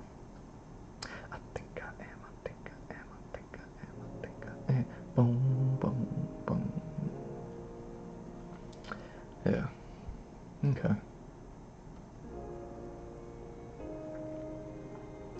So yeah. I think it'd be cool to do this take. Characters that we're familiar with, yet not familiar with. Characters that wouldn't play like how their original counterpart would play, especially if this is what Joker's bringing to the table. I don't know what all the other characters are bringing to the table, you know what I mean? But it's more or less a little bit of the same. But whatever the story element is, whatever the plot and all that other stuff is, whatever's going on in that Absolute universe is different enough, especially if that's the Joker. Whereas, like, okay, like, that Joker isn't pulling out he's not gonna giggle. He's not pulling out the gun that doesn't shoot bullets, but it just shoots out a flag that says bang on it. You know what I mean? Like that. This Joker ain't doing that. This Joker, he's gonna fight probably like Motaro or something like that. Like, who knows? But like, immediately, if Injustice 3 is like being rumored, if it's still in the rumor phase, if it's still in early development, I would definitely say, like, take the Absolute universe and then expound on it in a way that the comic may or may not have already done it. As far as like the roster and the characters, like I said, I don't know if there's an Absolute Flash, Absolute Green Lantern. I don't know if there's an Absolute what's his name? Not Darkseid, but, you know, an Absolute Darkseid, but the other one, the Brainiac. I don't know if there's an Absolute Brainiac. I don't know if there's an Absolute, you know what I mean? Like all the bad guys, the good guys, everything like that. The whole Justice League, an Absolute Justice League, an Absolute Legion of Doom. Like, as far as like all the characters that have been introduced yet, if they haven't been, like, this is where that creative freedom and that bit of inspiration, where the developers and the artists and everything like that, they get to work on something that's exciting, where it's like, yeah, it's Injustice, yeah, Injustice has its history already, but this is not just a new Injustice, but it's a new Injustice, you know? So it's like, cool, cool. Like if that's the Joker, what are all the other characters bringing to the table? Especially the ones that may not be established in the comic book yet. And then how are they all fighting? And then, you know what I mean? That way you can have like an interesting video game product and the comic book can still go on, you know. This is where all the naysayers jump in and they'd be like, but what if the video game comes out before the comic book comes out, and then the comic book doesn't live up to the hype of the video game established, and because the comic book did it different from the video game that did it first, you know, going into unmarked territory and like, you know what I mean? Like that's how people be. That's how people be. I just be laughing. I'll just be laughing, you know. You know, what's that guy's name? The Manta Ray guy, the Black Manta. Is there an absolute Aquaman, an absolute Black Manta yet? Cause I haven't seen him. If there is, you know, like what's going on with that? Is there someone stronger than Superman in the universe? Because if they are, make them the bad guy. Now you got Injustice 3, but you know, maybe it's Aquaman. That's the main threat. You know what I mean? Because Superman still hasn't gotten to the point where he's, you know, because it's like a beginner story. You know what I mean? It's like they went back to the grassroots with the characters for this universe. So it's like, you know what I mean? So who's the big bad if Superman is still in development? You know what I mean? This isn't the Superman that we all know and love. That is, you know what I mean? That has been turned bad for one reason or another. Is all I'm saying. Like, and then again, like maybe even a little bit of a crossover with the MK1, the MK1 doing a little bit, you know what I mean, some freaky deaky, and a little, you know, the Injustice can, the absolute Injustice gameplay also at the same time, a little freaky deaky.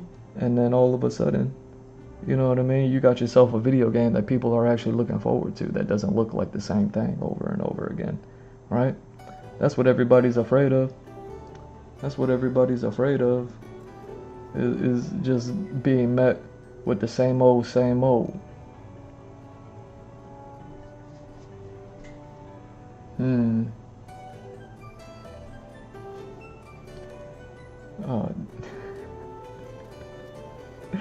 Yo, look at my notes here. Yeah, so much. So much. You know, because my mind always just, when I hear Injustice goes to MK versus DC, I was already thinking it. And I was like, ooh, they can call it Absolute Combat 1. You know what I'm saying? With the Absolute DC, and then the Mortal Kombat 1 crossover. And I was even like, yo, you know, like I was like this way with it. I was like this way with it. Hold on.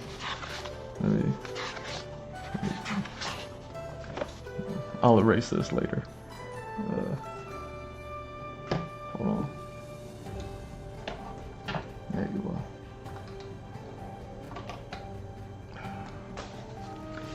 Let's see.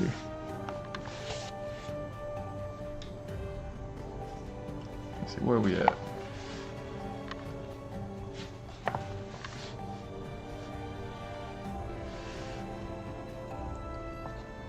This should be good, right?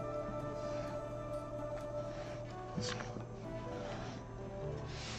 And then this spot. I just want to draw something real quick. Because I was thinking like this is how fast my brain works when I was like, ooh, they can call it absolute combat with a K. But that's only if it had like Mortal Kombat elements in it. Maybe it's a crossover. Maybe it's like a little bit of a crossover character, kind of like how, you know, you could have like the DC fighter video game with like guest characters, and then let some of the guest characters maybe perhaps be some of the MK1 characters just for funsies, because then people will be like, oh, oh, I see what they do. Like, you know what I mean? But it's not all the characters. It's just like one or two of them. You know, kind of like how SNK and Capcom did it. But I was like, oh, they can call it Absolute Combat 1. Yeah. So because I was thinking about that, I was like, you know, because the way that my brain worked, I got to be careful with this. Because you got MK1, right?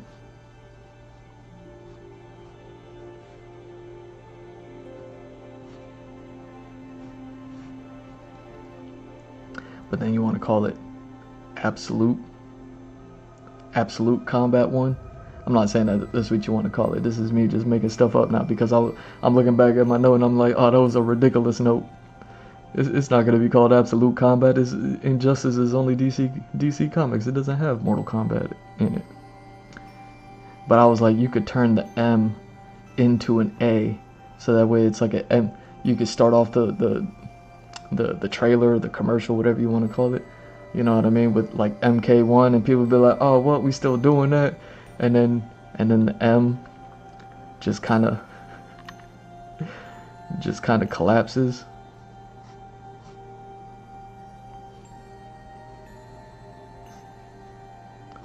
Right? Like it kind of like breaks apart.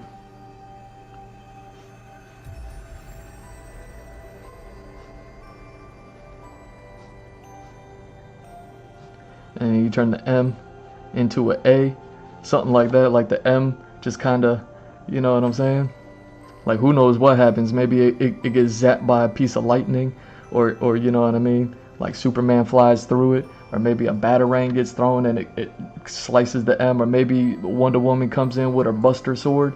You know what I mean? Hits it with a little bit of the you know, with the boom bat pow that Cloud hits Sephiroth with at the end of the video game with the multi with the Swiss Army knife sword. What was that move called? And you know, Wonder Woman comes in with the Buster sword, and then it's like, wait a second, no one has a Buster sword in Mortal Kombat 1. Who is this? And then it says AK1. Like I was even thinking about that, like this is how fast my brain be working with the branding and everything like that. You know what I mean? So that way you can have like your Injustice video game. But you could still have your Injustice video game, and you could still call it Absolute Combat 1, because spelling combat with a K, yeah, that's Mortal Kombat reminiscent, but still, you could still just do it. You know what I mean?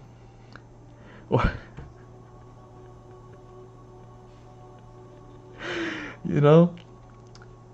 I mean, you could turn the... whatever. I was going to start playing with the K, turn it into a C, you know what I mean? Like a KC or a CK sort of thing. But then I was like, oh yeah, AC, that's Assassin's Creed. You know, whatever. But you see what I'm saying? You can have, you know what I mean? If she's hitting them with the Swiss Army knife, you know, if Wonder Woman's hitting the letters with the Swiss Army knife Cloud move at the end of the Final Fantasy VII video game, if she's doing that, like she could slice the K up into the C and make the, you know what I mean? Like,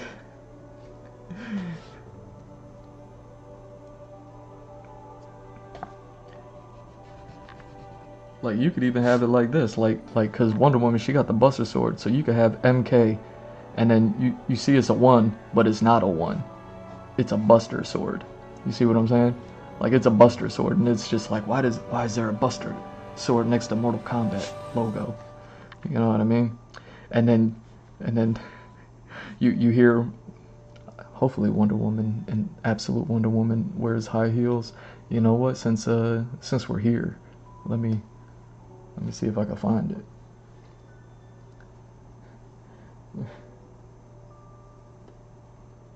Let me see if I can find it.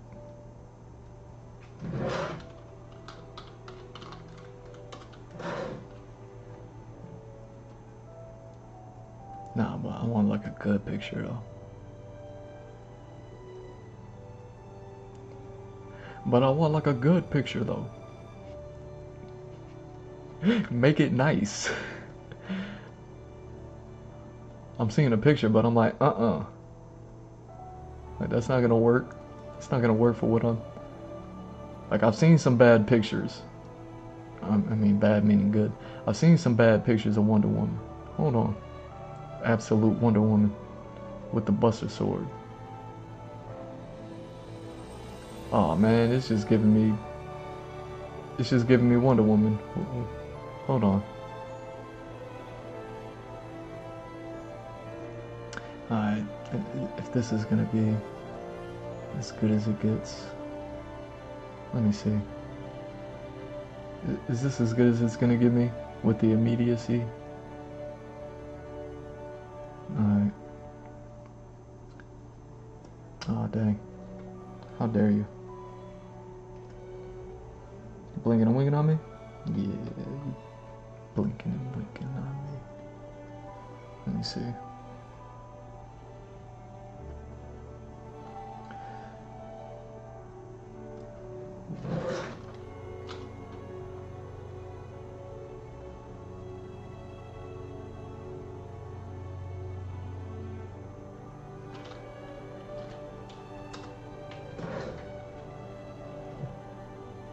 we go.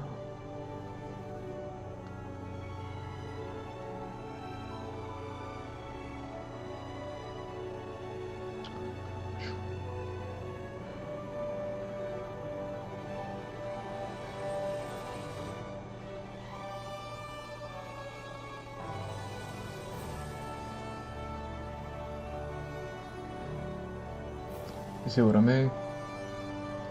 Check this out.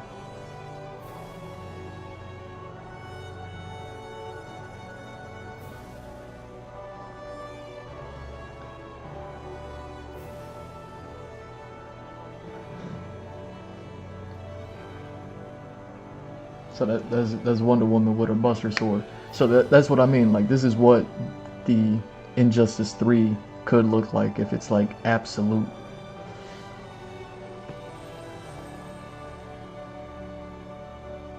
Let me just call it absolute combat.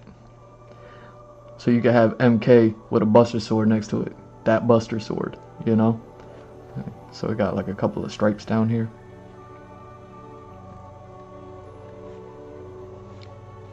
And then, so it's like MK1, but you're like, MK1 with a Buster Sword, you know, I thought Tifa was gonna be in Tekken.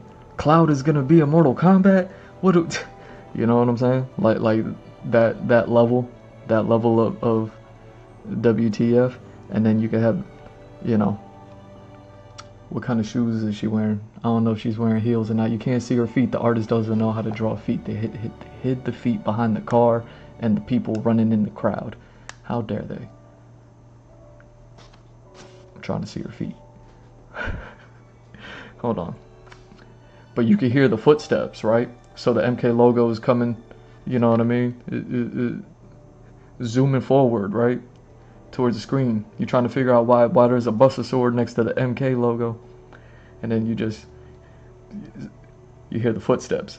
Pow, pow, pow. You know, coming up. And then you don't see her because she, you know, she's just slightly taller.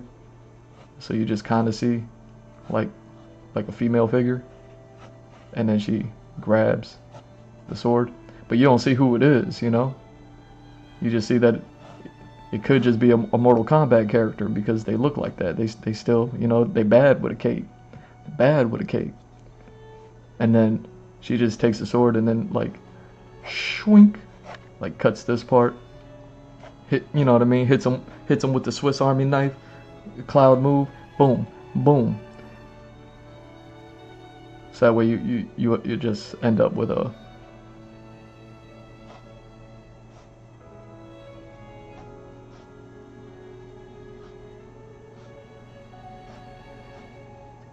like AC, and then this piece. You know what I mean? Can like roll or fall backwards or roll.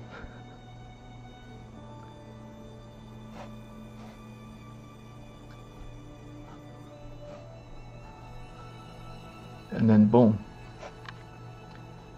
Like I was thinking all this, and it took me like 2 seconds to think about it earlier today, and then I realized, oh wait, it's Injustice. It's only DC Comics. It's not Mortal Kombat at all.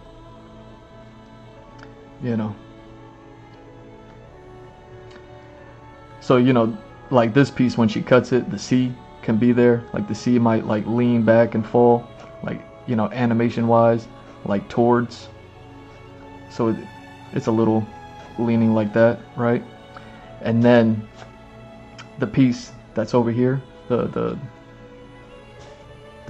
statuesque part of the K letter can fall back, and then she'll like pick it up and prop it. You know what I mean? Prop it back up. That way. Hold on. So you see what I'm saying? So she cuts it there. And then she cuts it here. See what I'm saying? And then this piece that would fall that way. The M would turn into an A. The K, half of the K, would like fall back and just lean into a C. And then she would prop the statuesque piece of the K up, so you'll just see the figure. Still don't know who it is, you know what I mean? You're like, who is? That's not Clap. Like, yeah.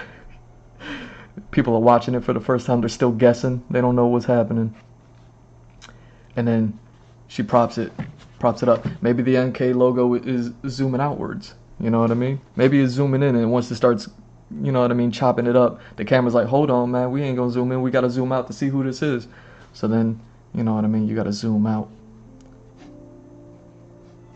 So you end up, just to do it real quick.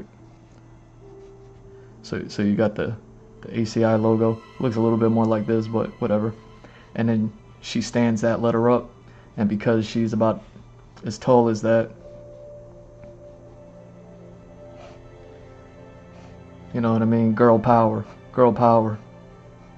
It's Wonder Woman.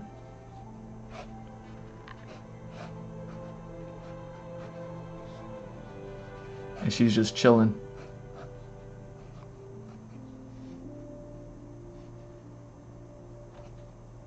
You know what I mean? And she's just holding the Buster Sword. Looking bad. What she look like? Is that like a cape skirt? What's going on there? She got hair. She got something going on, right?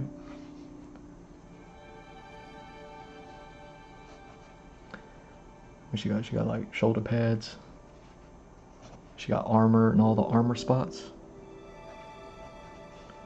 She got like armor there, and she got, of course, she got the boots on. You know, she got the boots. I just don't know if the boots got heels on them or not. That's all.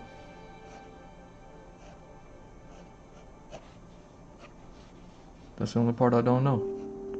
You know what I mean? Is she like Melania Trump with the red bottoms? Y'all saw Melania Trump come out with the red bottoms? You know, is Wonder Woman coming out with the red bottoms?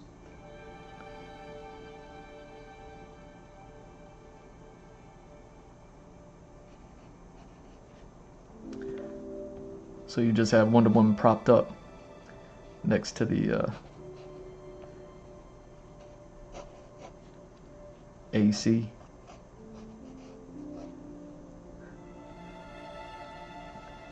And then they're like, oh, what the AC stand for? And then that's when you can, like, you know, bring it in. And then that's when it's absolute. You know what I mean? Do it like however you do it. I don't read the comics, but I'm sure the comics, they got a way that you can go ahead and like drop the letters in stylistically. Absolute Combat with a C, because it's not Mortal Kombat with a K. You know what I mean? So it's like Absolute Combat with a C, and just drop it across the front, and then you already got your whole promotional right there. That's your game cover. That's everything. You know, by the time you're ready to hit print, like, you just slap your logos on there. You know what I mean? You get your, you know, your little saying, your slogan made by this person. This guy did that. You know, you have all this stuff, and then you got someone over here being like, yo, this game was reviewed by these people. You know what I mean? This is the best game that I ever played in my life. And then, like, you know, you got, is all I'm saying. Like, I don't know why people poo-poo things so much. Like, I heard there was an Injustice game, and you know, I'm like, positive energy. Positive energy. You know what I mean? Hold on, where my squeaky water at? Where my squeaky water at? Hold on. Let me go find this. Hold on.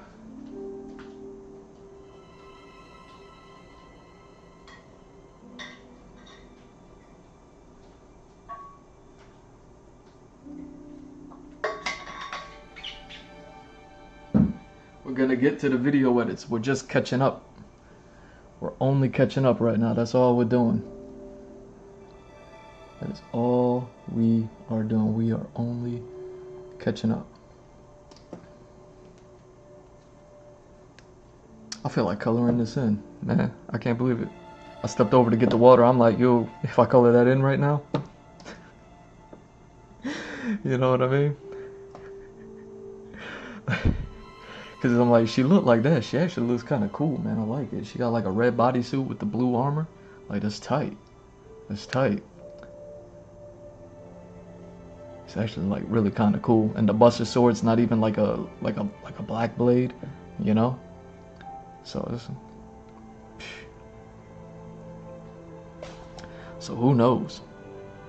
And even if it is like absolute combat, and it is like Diana, or you know what I mean, Wonder Woman that's promoting it, like you can still have all the one. I don't know if this absolute Wonder Woman comes from like Themyscira, and if this absolute Themyscira has the same like Roman, Greco-Roman theme applied to its culture or anything like that. But if it does, you know what I mean, you could even make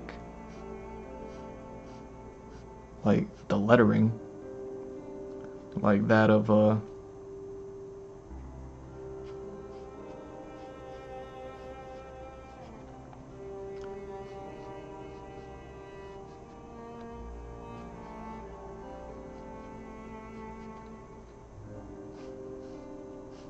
you know what I mean? Like, as far as like texturing the lettering and all that stuff goes, like how people care about that stuff. So that way, you know, she looks like she's kind of like just chilling on a Themyscira rune. You know what I mean? Some old Themyscira runes. See, now I feel like inking this.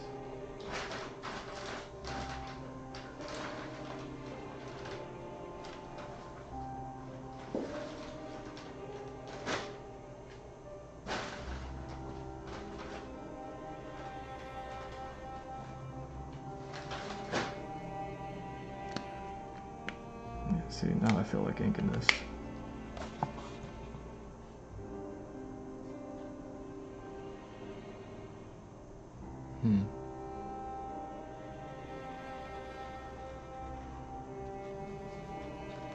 You know, it's an art stream.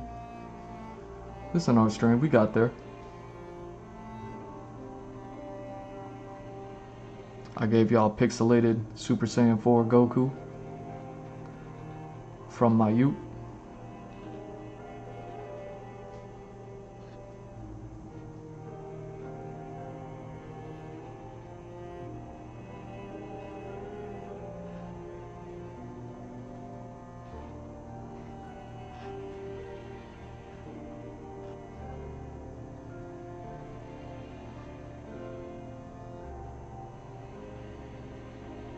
Let me see.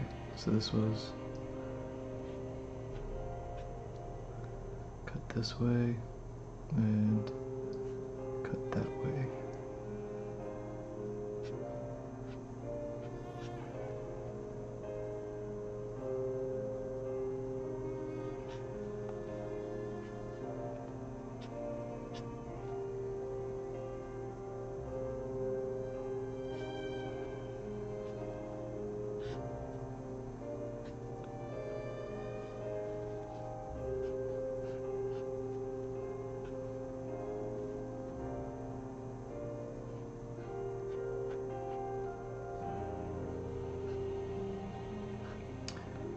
But yeah, I saw this like playing out in my head, and I was like, ooh, I want to play that game.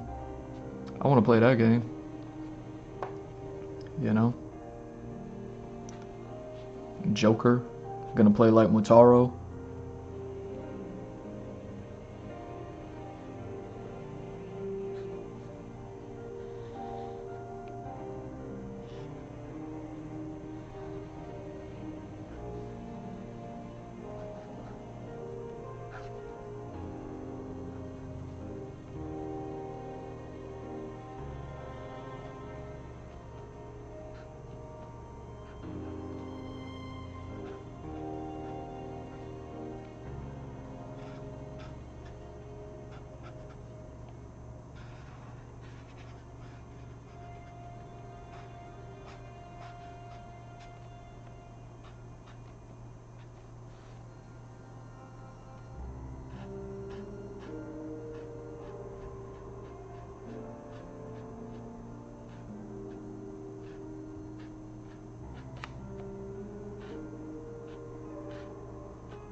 See, this is why my graphic design is so costly.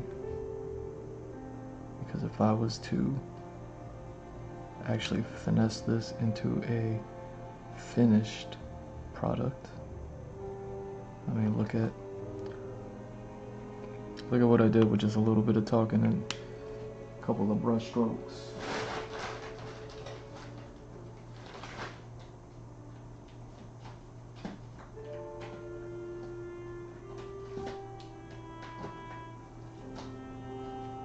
Let me see what she look like. No. I'm gonna give that to her.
Oh, what?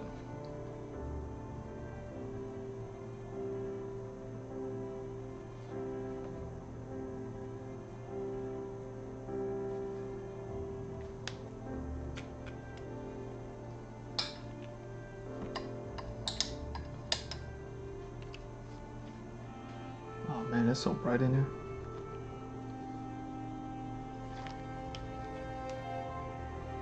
When did the sun come out? When did the sun come out?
You see what I mean?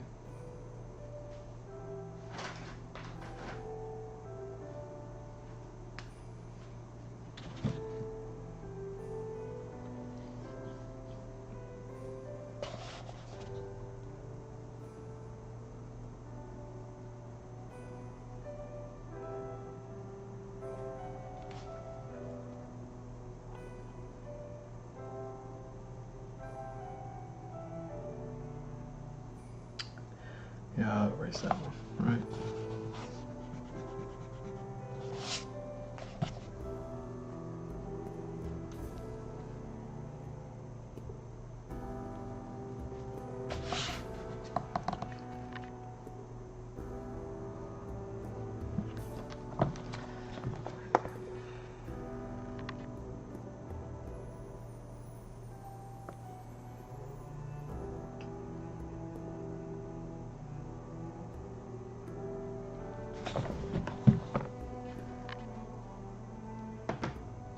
Is that like a giant horsefly flying around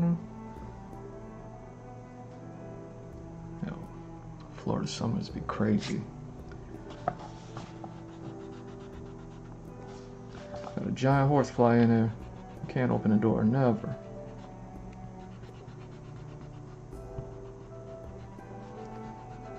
You can't open the door, never.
Sweet. Absolute combat is all I'm saying. Injustice 3. Absolute combat. You know what I mean? Because an intro like that will make people be like, yo. You know what I mean? Give y'all time to develop your absolute comic more. And then even more time to develop your next DC vs. MK. Because, I mean, anything that I heard about the absolute comic line is that it seems to be a little bit more,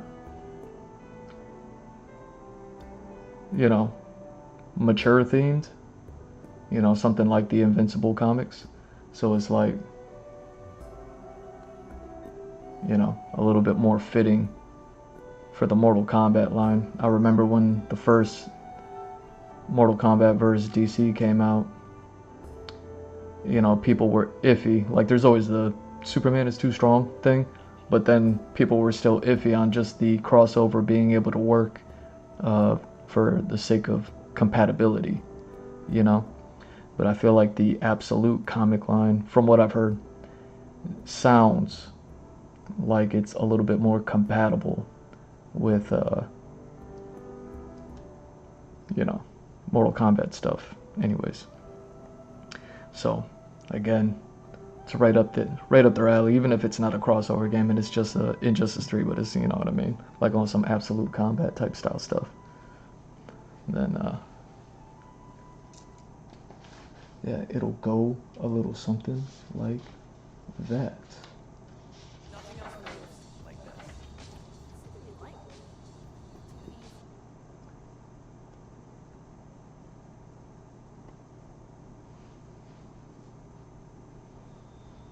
Oh, that's crazy.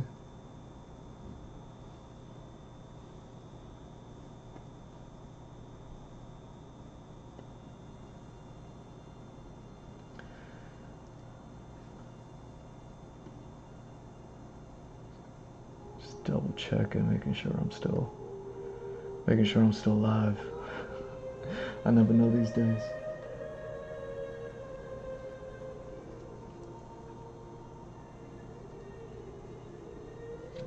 There we go.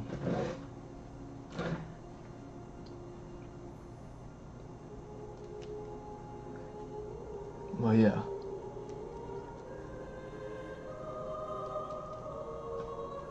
What else we got going on?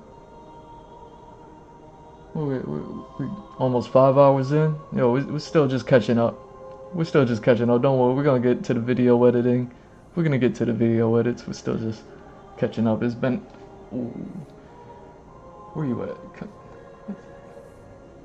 I mean, it's not a big old horsefly, but it's a big old fly. Got him. I don't know where it went. Oh, wait. Oh, no. That's ink. I thought that was blood. Oh, well.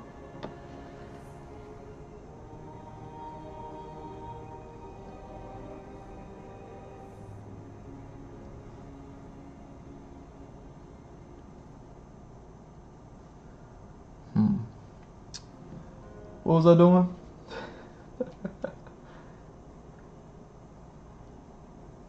Oh, yeah. So, you know, leaks and all that, you know, rumors and all that. I don't know why any of it gets poo-pooed. I would big up all of it and just tell everyone, you know, take it with a grain of salt, or for the sake of, you know, depending on the source, you know, take it with a grain of rock. You know what I'm saying?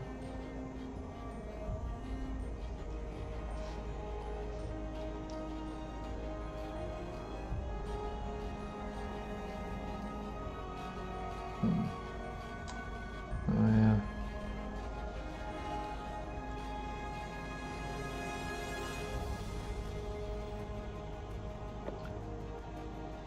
I don't even know how much I want to talk about that stuff. Everyone been talking about something that I've already spoken about. I just don't know if I've spoken about it on stream or not. But really quick, you know, up there with people poo-pooing everything and negativity and people crying about everything, you know. It's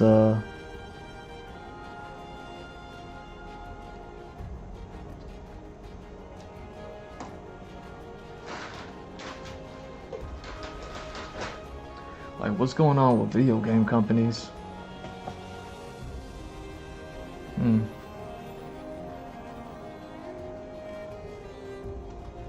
How dare you?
But yeah, going with those leaks, rumors, you know, people having expectations on things, just without the forethought of being let down because of their expectations. Like that part never, like, I don't know if it's like an intelligence test for people or something like that, you know, to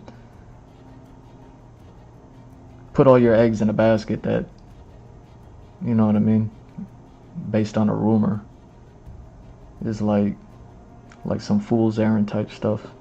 You know what I mean? If you ask me, like I said, like I'll be on the thinking about things always in a better way, always in a better light. Like I never think about things in a negative way. But I've definitely talked about this in the past, as far as like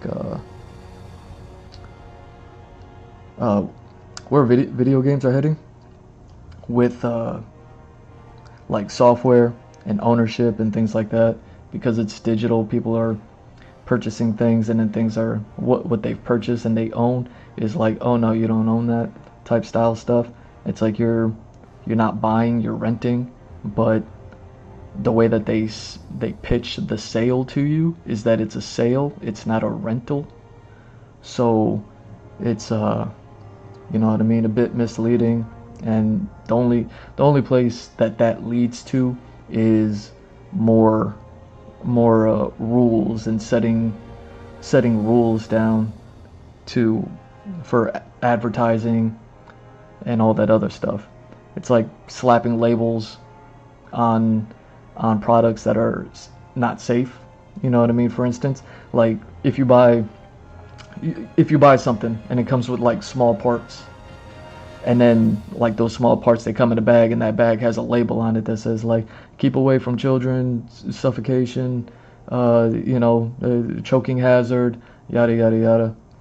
And then you know, like cigarettes got the skull and crossbones label on them, and then some of them even got like the label that was like the size of the entire packaging.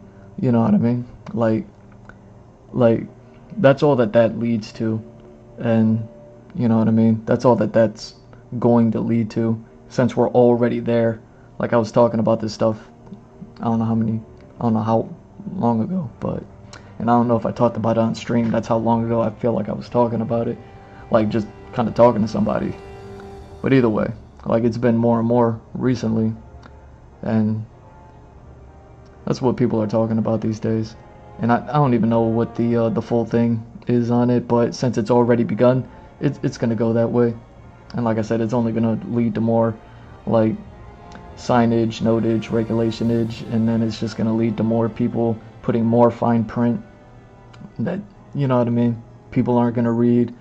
And then you're still gonna be buying things that aren't physical, that you think you own, that you don't own. And you won't know it until it's too late. And this, you know, if it comes to pass that it is too late. But everything trying to go that digital route, it's more likely to pass that way. Like I forget the game, but it was you know, it was like one of them MMOs they play online. People bought it, and then they took the game off the market. They said they were gonna bring it back. You know what I mean? Fix it up, work it up, put it back out there. They never did it. And I don't even know if people got refunds, you know. So it was like, okay, so you just paid for this thing to come and go. That's just going to be taken advantage of. So they're going to make those people that want to take advantage of it say like, hey, since you're taking advantage of this, you got to put this on the product label on the sale. And then be like, okay, we're going to do that. And you know what I mean? People are still going to buy it. You know what I mean? Or rent it for that matter. Little software scams. Little software scams. How about the hardware scams? How about the hardware scams out there? You know what I mean? Like look at me. Like I've been streaming 5 years now. And I've been giving y'all everything that I've ever said I was gonna give y'all. I got the the comic done coming out. Still writing's going crazy. Still doing the concept art. Genius to join on Patreon. Get those, get the commissions, get those invites, and then those videos will be available to you. That's where all the concept art is being done. I'm going crazy with the concept art, and I'm going crazy with the writing now too. Long story less long, right? I famously wrote up to a certain point, hit a wall, and then I had to double back, way back. You know what I'm saying? I had to go way back, and this was a couple years ago or something like that. And then I had to kind of figure it out from there. But then, so much artwork, so much work, so much just life in general. And then it was oh wait, I gotta stop everything and work on the comic book. Now that the comic book was done, since I finished the comic book, however many months ago, everything else that I had to put on pause, that I kind of forgot about, I was didn't forget about them, but it was I had to reteach myself and just start from the beginning again and be refamiliarize myself with my work. And then everything is on go right now. But yeah, everything that I be doing, no software scamming here, tried and true. As far as the hardware goes, I'm gonna try to figure out ways to get the comic printed, and then obviously I can't make that part free, but I can try to look into ways to make it as least expensive as possible. But at the very least, what I definitely want to do, and I think I might be able to do this on my Patreon as well, is make a print. I might be able to do it with my merch store. I got to check out the merch stores. You know what I mean? All my merch stores are getting scammed away from me at the same time. I don't even know if Design by Humans is still in business or not, because they don't seem to be in business for me. You know what I mean? I try to visit their website and it's no. I already been down that road with y'all. Anyway.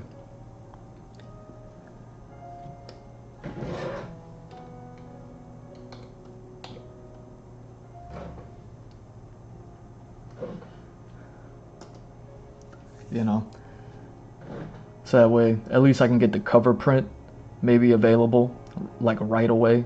And then, so I think that'll be cool to have that product out there. And then the digital copy will be out there. No software scams here. No hardware scams here. You know what I'm saying? Got people out there.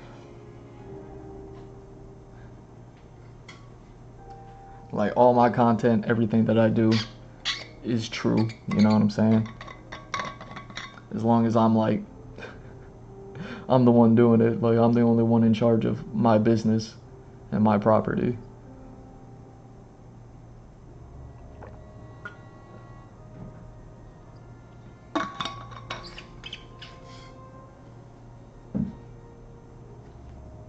You know what I mean? So if anybody's ever telling you otherwise, you better call Cash Patel so he could stare at you and then stare at, you know what I mean? Perhaps somewhere slightly beside you at the same time. You better call somebody.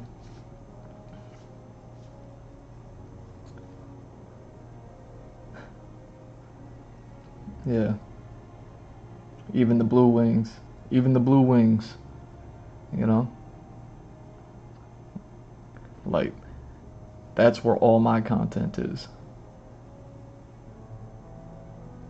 So if it's content of me and it's not on my channel, you better call somebody.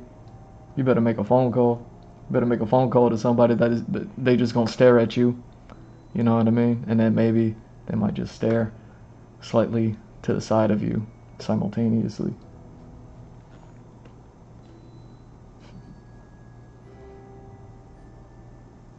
You know what I mean? I ain't playing no games like that. Like so many people playing games online. I remember I had to. The whole reason why I got on the Blue Wings was to avoid, you know, the weirdos.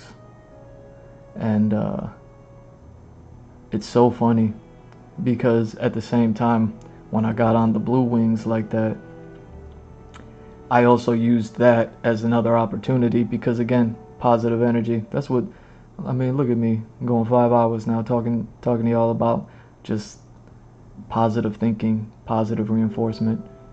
You know, all that good stuff, right? Instead of everybody just so negative and talking nothing about anything but negativity out there. It's just, I feel bad for those people. You know what I mean? I feel bad for people that gotta sit there and conduct their business in strife.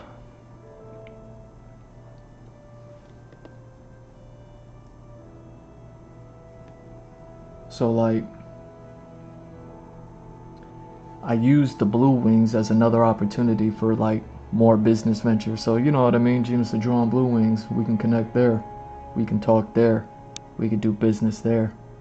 And you know what I mean, as far as like Blue Wings goes, not do business anywhere else.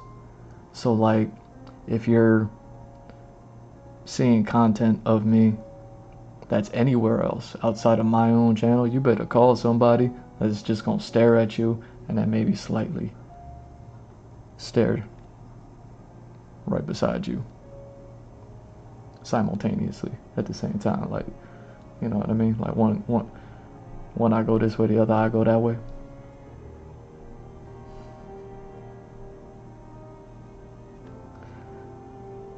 Cause yeah, cause even on there, even on that platform where, you know what I mean, like I'll push it all the time, but I don't want to stress nobody out about it, but it's just another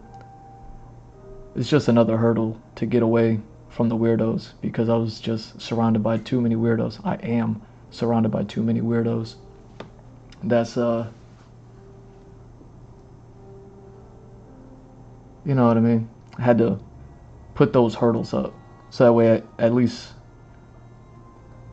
there's something of a cost to get, you know what I mean, get to that content. And safe for work content, by the way. And you know, but I understand that that channel is also like on people that's making not safe for work content, and I don't even dabble with that, you know, like I don't even dabble with it, but I still used it. I still use that Blue Wings platform to engage with and try to make collaborations with other content creators, you know. And it's amazing to me, even after the paywall,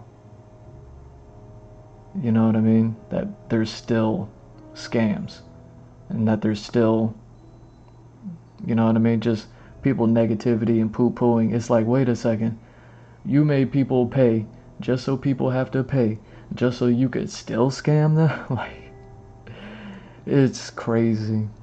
It's crazy. You know what I mean? That's why if you're dealing with me, you only got to deal directly with me and any and all of my channels that I promote on my stuff.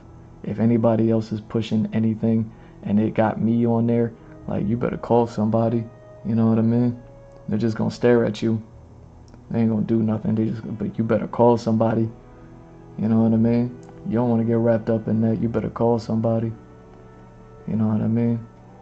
Like, I don't care if who you call is just somebody who's just gonna stare at you, but then also just simultaneously stare just slightly beside you.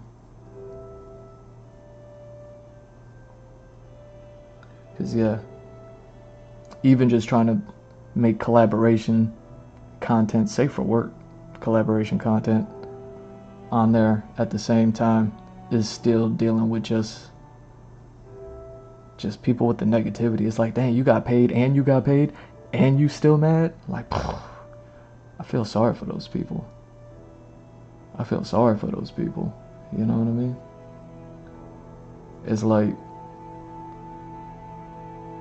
is like, how is there so much drama? Like, how can people conjure up so much drama? You know? If it bleeds, it leads has been taken to a level that, you know.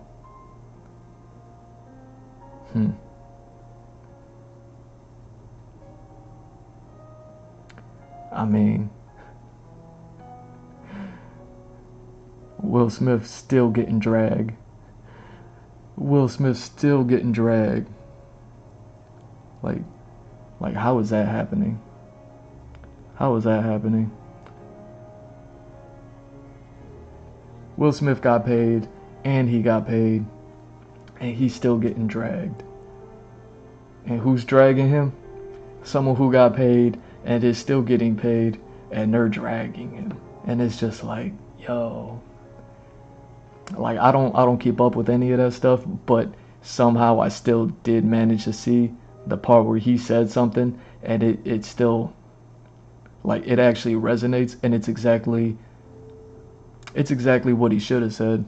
Like, yo, poor Will Smith, man.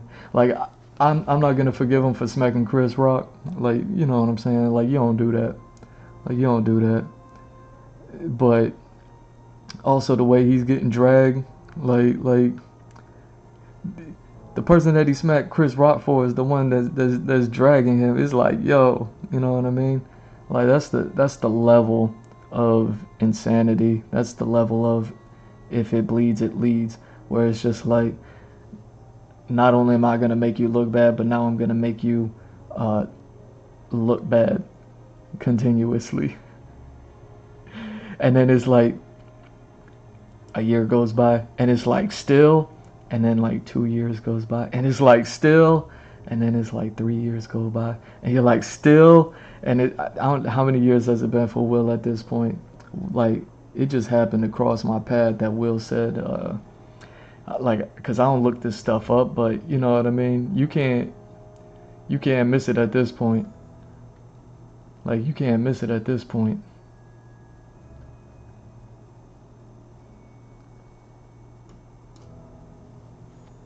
That I don't even know what he said. He said something along the lines of like, I'ma let you be just so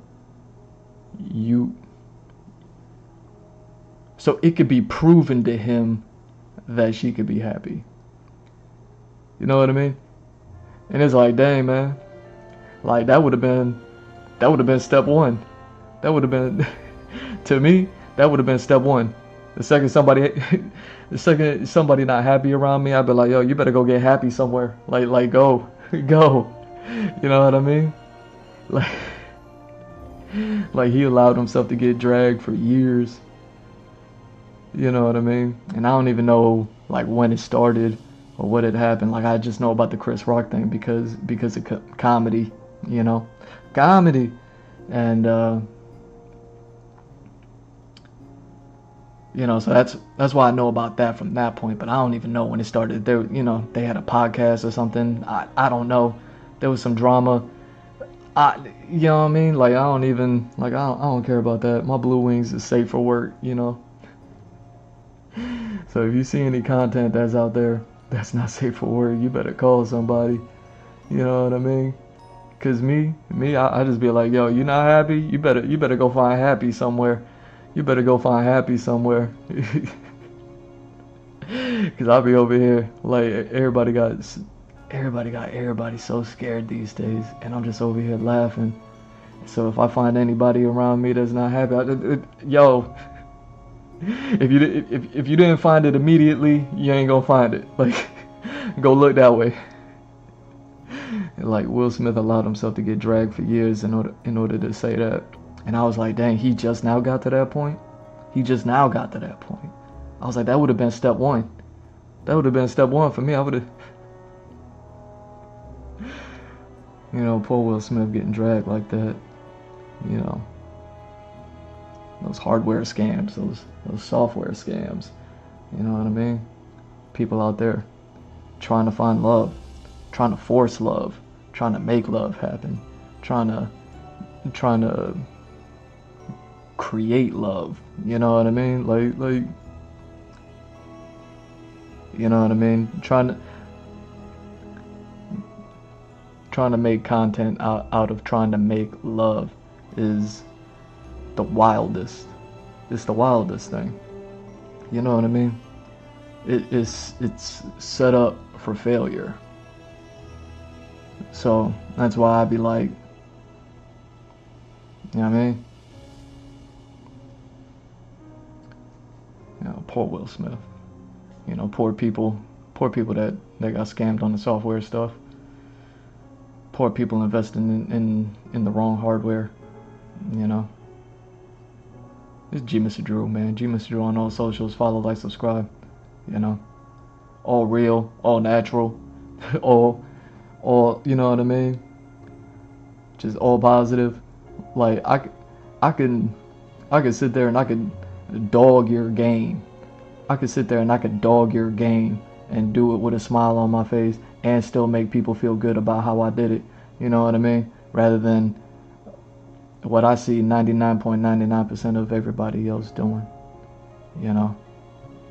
Like Will Smith was like, yo, like be at peace. Just so he can witness her be happy. So that way he could be like, oh, okay, it's possible. Like, that's what Will Smith wants. Will Smith wants to just see, okay, it is possible. Which means that she's not there. Which means that she's not there. And I mean, like, yeah, everybody could have been had said that, right? Ever since, like, the way back when. With the Red Table Talks and all that. Whenever that stuff was. I'm so old, but I look. You know? But yeah, poor Will Smith. You know, all these scams. People taking advantage of love. People just taking advantage of people. That's wild. It's wild that people have that happen to them. You know? The Will and Jada thing is kind of more like, you know, celebrity. But then at the same time, there's still celebrities that, you know, they kind of do it. You know, say what you want to say about Leonardo DiCaprio, but he seems to be cool, and anybody that ever dealt with him seems to be cool, regardless of the situation. You know what I mean? Say what you want to say. Say what you want to say about people. Like didn't something happen with Benifer? With Benifer? You know what I mean? Didn't something just happen with Benifer? I don't even know what it is, but I'm like, the fact that I just even saw something, I was like, wait, are they still together? Are they not together? But like something happened that was more towards the like the flip coin of Will and Jada's situation of like the Benifer, if I understand it maybe slightly correctly, was like he was like, yo, I just go just so I could witness you be happy, but he like kind of like did it without so much drama. He did it without smacking Chris Rock. He did it without, you know what I mean? What was that song that Will Smith did? I like pretty girl, like, yo, Will Smith, I like pretty girls too, but when nobody,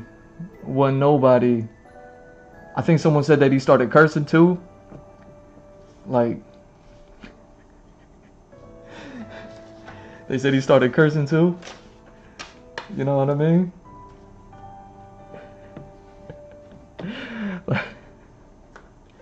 Like, I'm not even worried about that part. Will Smith, let me holla at you, dog.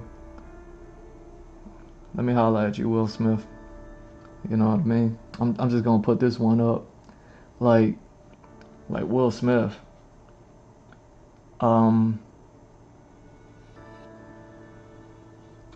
Like, you could be doing everything that you're doing and keep doing it.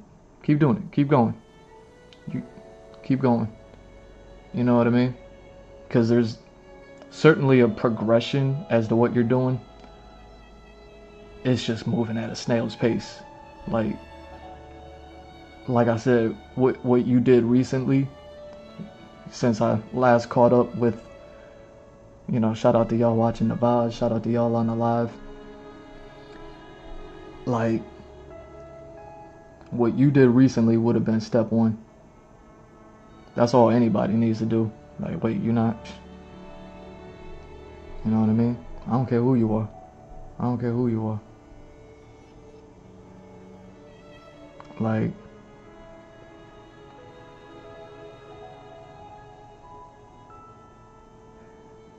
for instance, say what you want to say about Will Smith. We all, you know, we all know his history, right? Say what you want to say about your opinion on his history. At the end of the day, he's done more than most. And at the end of the day, he was still able to put together that song, just the two of us.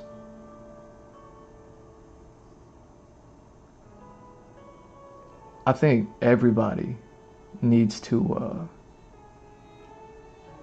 you know, needs to pause. I think everybody needs to take a step back. I think everybody needs to ease up off of Will Smith, despite the fact that he smacked Chris Rock. Chris Rock seems to have moved on from it. I think everybody else should, including myself, right? But I'm still gonna call you out on that because that's still kind of messed up. Can't crack no jokes. You can't crack no jokes. You can't crack no jokes. Like,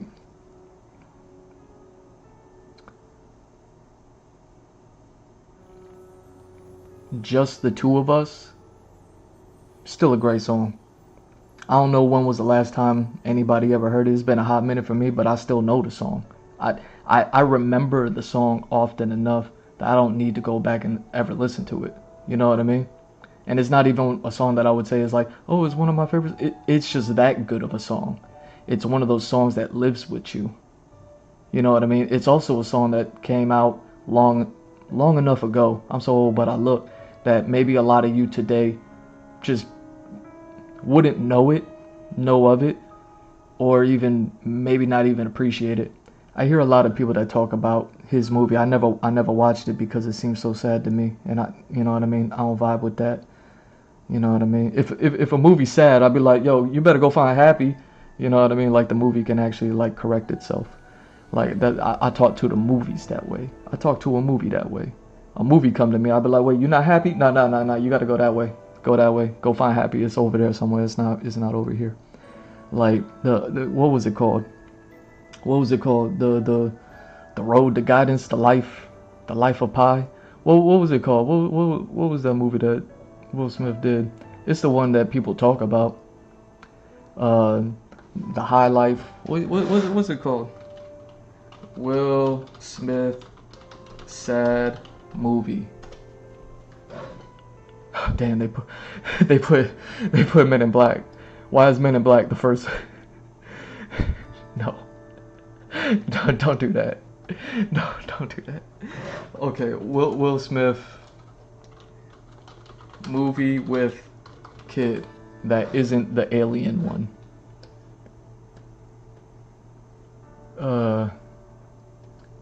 Dang. What's his kid's name? I don't even know.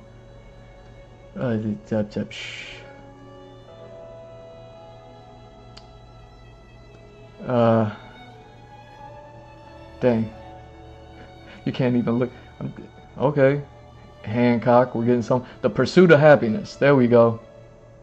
Everybody talks about the pursuit of happiness. I think what people need to do is go ahead. Will, the movie is called The Pursuit of Happiness, and you did it. How long ago did you did it? And you waited this long until you said this to her? Will Smith, you waited this long until you said this to her. Hold on, man. You didn't even say it correctly. You should have said, I made a movie called The Pursuit.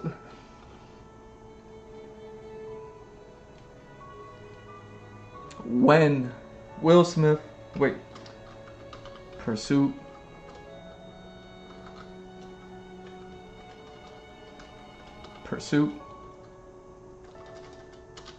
of Happiness And then the year that it came out should be available. 2006. It's been 20 years.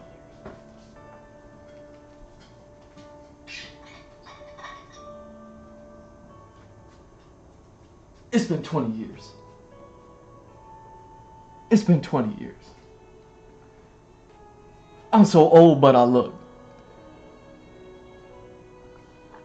I'm not telling anybody to go watch The Pursuit of Happiness. I'm talking about people always talk about this movie like, oh, it's such a feel-good movie and da-da-da-da-da. Maybe, I don't know, I never watched it because it looks sad to me.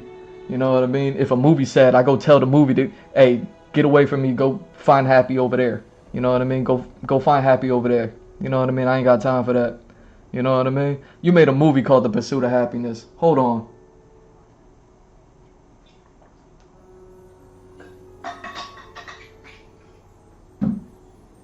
There's only one person that needs to be watching that movie.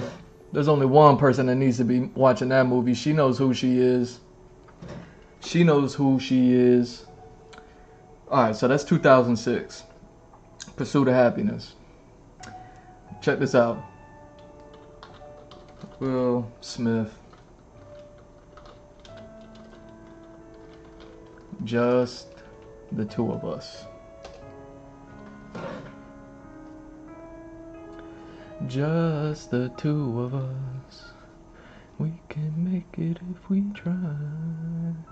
1998. Just the Two of Us is Will Smith's heartfelt rap tribute to fatherhood, inspired by his relationship with his son, Trey. Released in 1998. That's his son's name, Trey? I thought it was something else. I thought this was the same kid that's a rapper now. I got one of his albums, but it's on my iTunes account that also got hacked. You know what I mean? Let me get that. You better give me that back. Song background and release. Just the Two of Us was released on July 20th, 1998. 1998, y'all. As the fourth single from Will Smith's debut solo album, Big Willie Style. Yeah. 1997. And was produced by Sauce, featuring Fuzzy, Something for the People, on the chorus. The song samples and reinterprets the classic Bill Withers and Grover Washington Jr. track of the same name, shifting the focus from romantic love to the bond between a father and his child.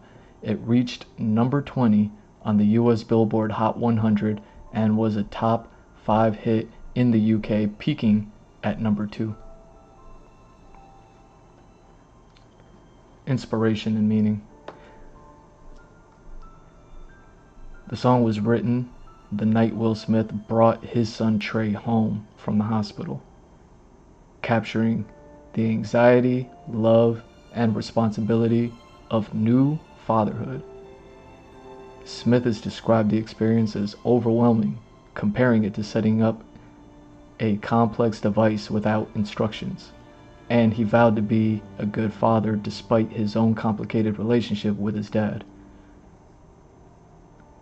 The lyrics emphasize love, guidance, and protection, with lines like, "From the first time the doctor placed you in..." Oh, yeah, that's that line. I'm not gonna read the line. You know what I mean? I'd rather just sing, you know, that one part that we... Just the two of us. Music video. I remember the music video. You know what I mean? Directed by Bob Giraldi, the music video features Smith playing with Trey and includes clips of other celebrity fathers with their children, such as Babyface, Montel Jordan, Magic Johnson, Microphone Johnson, and Muhammad Ali. It also shows Jada Pinkett Smith pregnant with her first child, Jaden, and includes Will Smith's own family members, highlighting the universal theme of fatherhood. Will Smith wears all white in the video, symbolizing purity and devotion, while rapping directly to his son.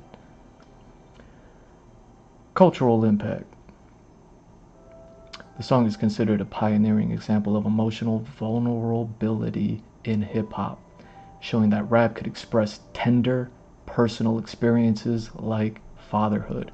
It has inspired other artists and has been referenced in pop culture, including a parody by Dr. Evil and Austin Powers, The Spy Who Shagged Me, and sampling in Carrie Hilson's Pretty Girl Rock. Carrie Hilson. Its legacy continues as a timeless Father's Day anthem and a celebration of parental love. Where to listen? The official music video is available on YouTube, and the track can be streamed on platforms like Spotify, iTunes, Google Play, and Amazon. Does that mean I can play it here? Just the two of us. We can make it if we try. Just the two of us. Will Smith.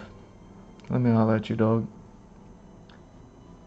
First of all, you did The Pursuit of Happiness 20 years ago. You did Just the Two of Us before that. Like,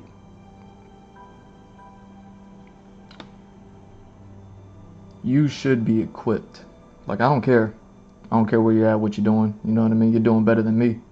You know, maybe you want to follow, like, and subscribe, Mr. Will Smith. Maybe, you know what I mean? We can help each other out. You could be like, oh, dang. Authentic content, no scam at all whatsoever. And then at the same time, you know, I could remind you. You're like, not even because you're so old, but it's like, right now ain't the time. With everything going on right now, everything going on with you. Sorry, you know what I mean. There's a lot going on in the world too, but everything that's going on with you, like, right now is not the time. I like pretty girl. Like I like pretty girls too. You know what I mean? Like, but you need to hit the just the two of us chord. You know what I'm saying? You need to hit the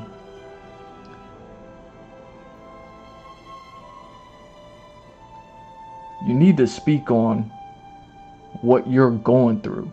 You saying, hey, I want to just let you out there so you can go ahead and be out in the world, just so she can prove to you that she is even capable of being happy. Like, to me, that's step one. You know what I mean? It's like, hi, hello. Be like, how you doing? Great. How are you? Not great. I'll be like, you better go get great somewhere. like, you know what I mean? Like, it's step one. You know what I mean? With all your experience, everything that you've been through, like I don't even care, bro.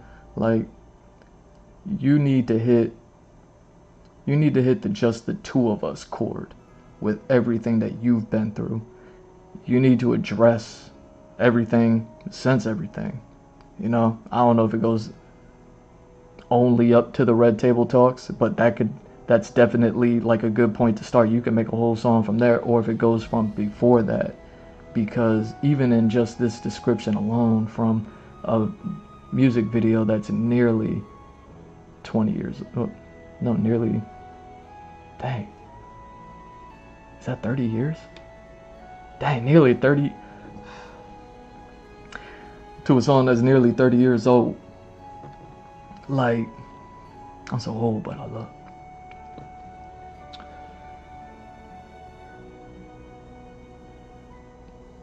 Like, if it goes even further than those Red Table Talk times, I never watched any of them. I didn't even know where they were available at. You know what I'm saying? Like, I think they were on Facebook, and I'm like, who's on? You know what I'm saying?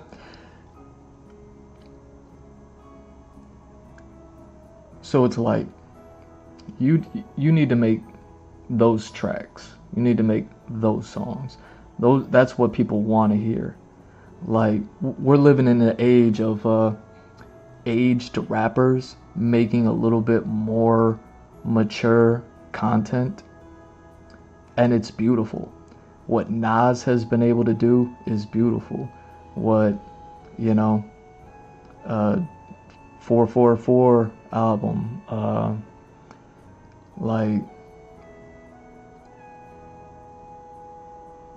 what Eminem, Eminem's content. Like there was this rappers got mature when you weren't rapping no more.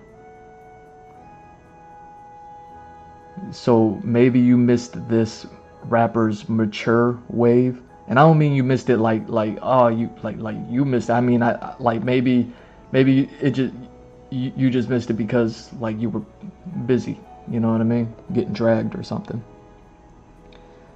But there was this time when the aged rappers continued to make more mature rap content and rap songs, while, you know, and addressing more mature adult themes, and, you know what I mean, less goofy, less poppy, you know what I mean, less any and all that stuff, you know what I mean? Like, nobody wants that from you right now. Those rappers that went on to make that mature content, guess what they also did since then? Because it's been that much time since they've done those things. They've also bounced back, and they're, you know, for lack of a better word, allowed to make the cooler rap, more poppy rap again. That still has that a little bit more of a tinge of maturity to it than, you know what I mean, just any young rapper that's putting out anything these days, right? Like, rap has reached that point. You were the guy you were ahead of your time when it came to making mature rap because of your no cursing policy, and I don't care whether you stick to it or not, you know what I mean? Like you wildin', I think you like, so you could be like, I think you starting to put curse words where they don't even belong. You curse it so much these days, like you putting curse words where they, you know what I'm saying? like you don't even put a curse word there, you put curse words there, like I feel like that's what you be doing these days. So, you know, whatever you want to do it, but what you want to do is you got to address those things. I don't care if you do it single after single. I don't care if you want to make an EP, you know what I mean, just like a quick, you know, 5-song thing addressing kind of like the 5 topics, subject matters, you know what I mean, getting those verses, collaborating. I never even heard of anything about like a Will Smith collab, you know, but I would wonder if you did pursue a project like that, if other rappers would be willing to work with you, or, you know what I mean, lend you some sort of production help. Like I said, Nas has been able to do beautiful things because Nas has always been, you know, much like yourself, always been a little bit more of a mature content rapper. And what Nas has been able to do, last time I left off, but like I said, my iTunes has got hacked, so I don't have my iTunes no more, so I can't keep up with the rappers no more. I don't got enough of you following, liking, subscribing, commissioning, tipping, you know, buying my merch and doing all that stuff to be able to afford to keep up with making rap music purchases like I used to. But like Nas, while always being a little bit more of the mature content rapper, has collaborated with like younger producers, so they'll be like today's current day beats, but it'll be the content of the lyrics, the content, you know, of what matters in rap and what used to be important to you with your stuff, you know what I mean? Big Willie style album is, I don't care what anybody has to say, Big Willie style gotta be up there with the greats. I don't know if it's like top 5, top 10, top 20, you know what I mean? Like I don't know where it falls, but it's up there. But it's up there with them because of what you were able to do with that album. So it's like,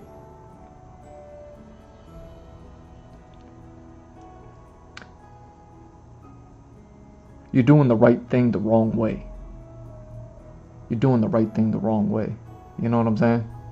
You like, Like everybody like pretty girls. Like what are we talking about?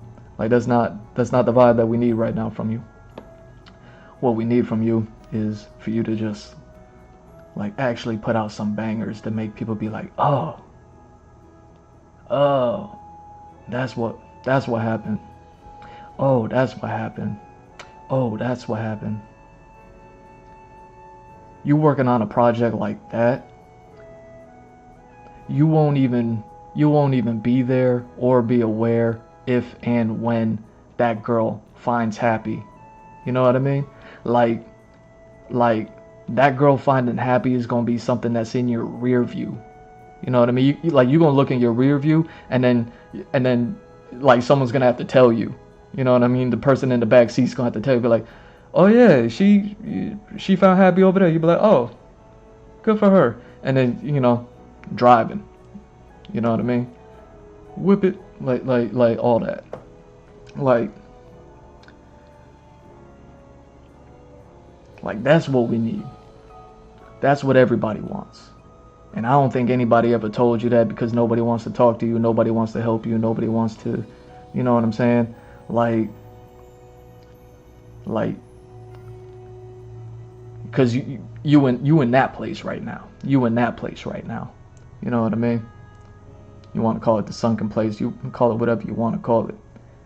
You know what I mean? But you getting dragged right now. And the only thing that people are going to be interested in hearing from you is just to hear your perspective. They don't want to hear you speak about it. They don't want to hear you cry about it. They want to hear you rap about it. You know what I mean? Think about it like a movie. Think about it like that movie with Mickey Rourke, the wrestler, of him, like, you know what I mean, has been coming back type style stuff, and then jumping off from the top rope, cut the movie, fade to black, we don't know how it ends type style stuff. Like that type of energy. You need to come back to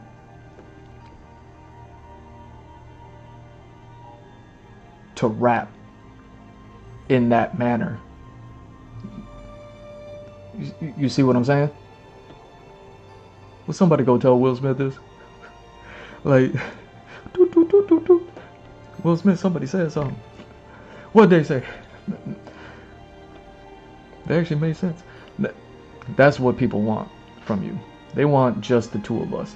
Anybody who hasn't heard the song, Just the Two of Us, keep watching my stream, keep watching my VOD. You know what I'm saying? Wait until this one's done. And then, you know what I mean? Then go do it. I like my ad revenue. You know what I'm saying?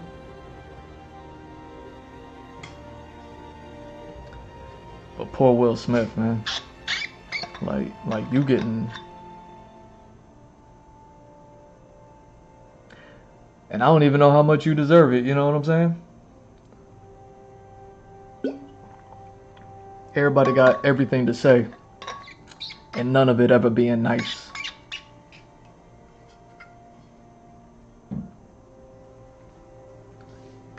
Don't nobody ever got anything nice to say. So you know what I mean? Hopefully you can appreciate a little bit of honesty from somebody who's so old, but they look. I was there for all of it. You know what I mean? So for someone like me, it's disturbing. And then hopefully at the same time, I can enlighten people to some of your work where, you know what I mean, people like big up Pursuit of Happiness. I wouldn't. But just the two of us, yeah. Like, you need to reintroduce that. You know what I mean? Just the one of me. I can make it if I try. Like, you know what I mean? Like something along those lines. Like don't do that. But you know what I'm saying? Like you gotta,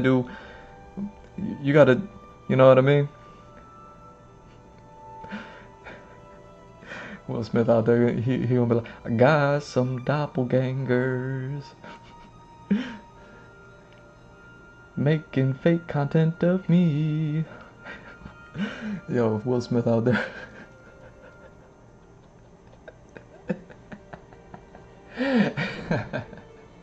You see what I'm saying?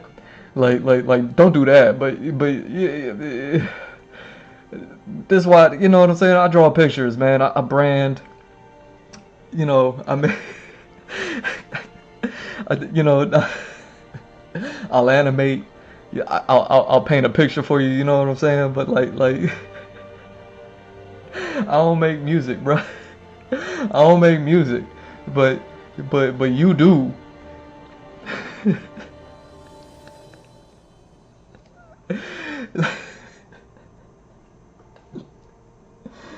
Oh, oh man.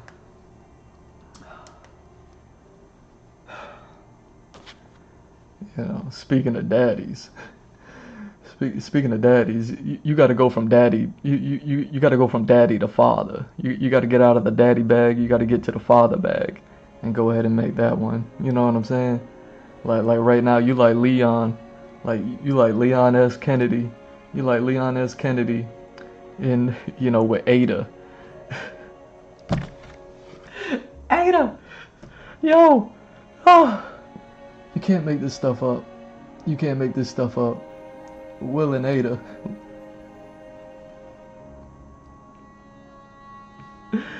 Yo. Will and Ada. Yeah, we're here. We're here now. You know, you got... Alright, Leon S. Kennedy. That's daddy status. Pragmata, that's father status. You see what I'm saying? You need to take it from daddy status to, I'm not even gonna say back to, you know what I mean? I wouldn't disrespect you like that. Take it up to father status. You know what I mean? That's not even disrespecting all the, you know, all the daddies out there, whoever you are. Like, I don't, like, speaking of daddies, like Will and Ada, like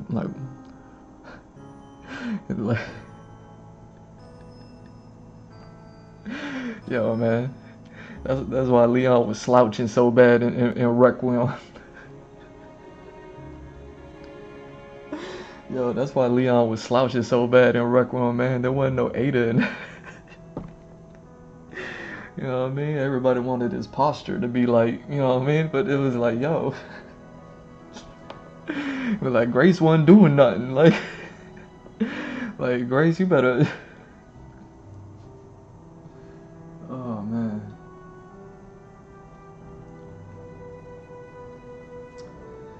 Yeah. Who knows? Who knows? You know, Ada was busy taking care of the kid. You just didn't see him. You just didn't see him. Didn't see him in the video game.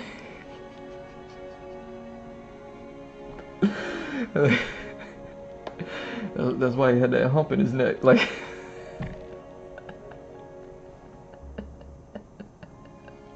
you know what I mean? Leon S. Kennedy putting there work and then had to go back to work. I'm like, oh man. Will and Ada. Yeah, Will Smith, you gotta take a step back from daddy and take a step towards father. You know what I mean? Take a step, and you know, I don't even know if I can say like a step towards pragmata. You know what I'm saying? But something like that. But something like that. You know what I mean? It's a double standard, yo. It's the double standard. You know. It's the double standard that us men we gotta live with. You know, pragmata taught us anything about that double standard. You know what I mean? You go one way with it, people are saving more PDF files, and it's like, okay. You go the other way with it, and then it's like, you know, people are taking a step towards father, not daddy, but father. And then people be like, ugh, when you do that too. You know what I mean? So you gotta prepare yourself for that one too.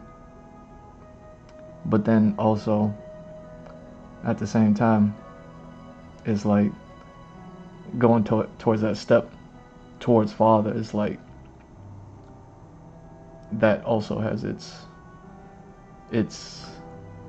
good and bad, because just like you got the crybabies out here that always want to cry about something, you know what I mean, and someone taking a step towards father, and then you got crybabies out there that still ain't fathers themselves at the same time, that's judging them for not being fathers themselves yet, taking a step towards, like that father biological clock thing that I think people just made up this past week. Like, it's the new invention. It's the new the male biological clock. None of that applies to you, but the concept does apply to you.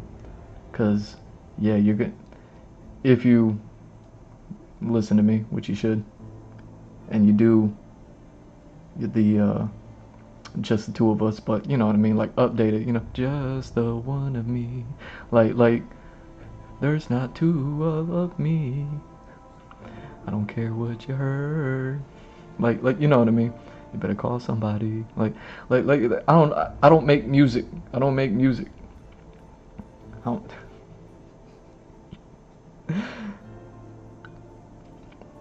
but even with taking that step to bringing us the just the two of us, there's still gonna be the naysayers, but it's still the better step than people saving more PDF files, you know, and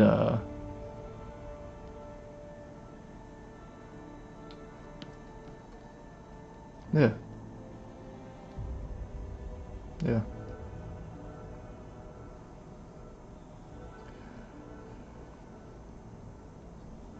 You gotta, I'll give you the benefit of the doubt. You got a 34% chance of making it. And that's the route that you got to take in order to do it. I don't know if one song can do it. One song might be able to do it. I don't know if, you know what I mean? You got to address two topics, so maybe two songs have to do it. But I imagine it's got to be an EP's worth. I imagine it's got to be an EP's worth. You know what I mean? If I had to guess.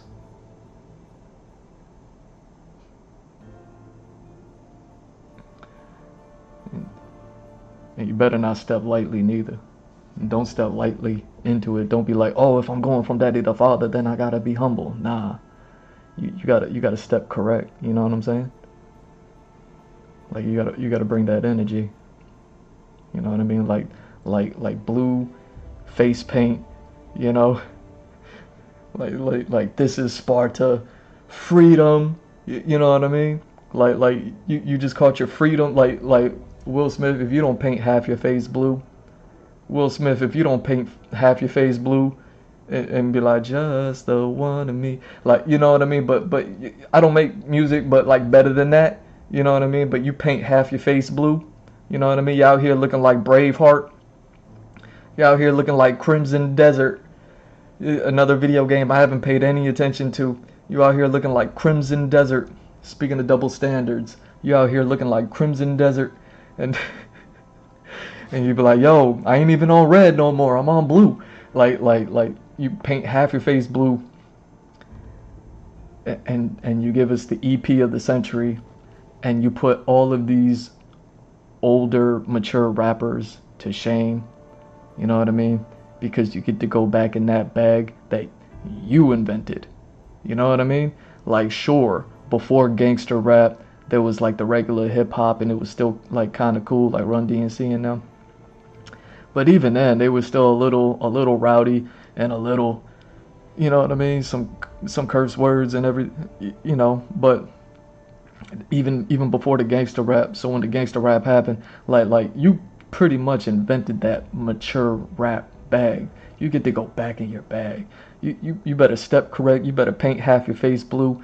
You better address the double standard. You better address, you know what I mean? There's an EP's worth of all that stuff that's in there, man. Like, speaking of double standards, yo, it's hard out here for the daddies. It's hard out here for the daddies. You know what I mean? Yo, daddies don't get no love. Daddies don't get no love. You know what I mean? Everybody want to save that for the fathers. Oh, the fathers. Oh, the fathers. Like, you know what I mean? But everybody knows what's up. Everybody knows what's up. That's what you need to do, Will Smith.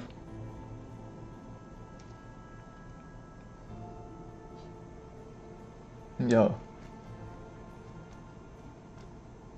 Speaking of daddies. Hold on. Hold on.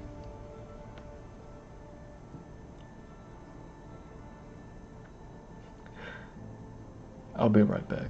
Hold on.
Yo, speaking of daddies.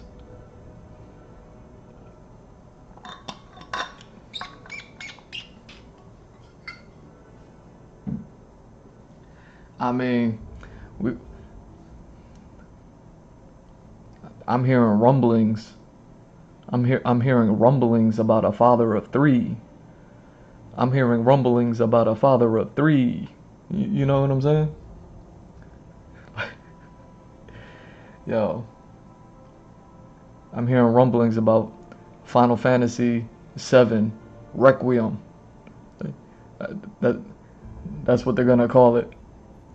It's gonna be remake, rebirth, Requiem. See what I'm saying? See what I did there?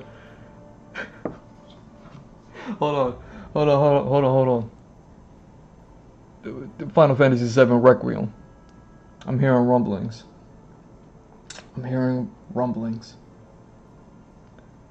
Now, you know, a lot of people had a lot of things to say about this game. You know, it hasn't come out yet. They haven't put out a teaser. They haven't done nothing. I think they put out a couple of cards for somebody else. You know. But Final Fantasy VII Requiem. Check it out.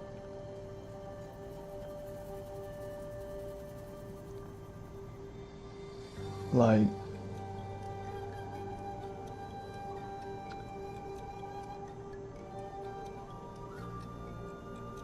I think I pretty much got it figured out. So spoiler alert, you know what I mean? Because I'm so clairvoyant.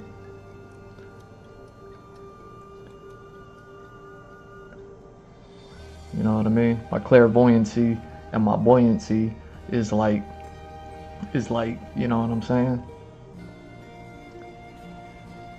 It's like this, son. You know what I'm saying? But either way,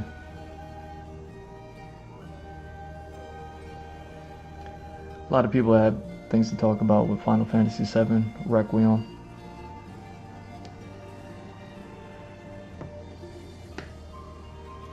I think there's gonna be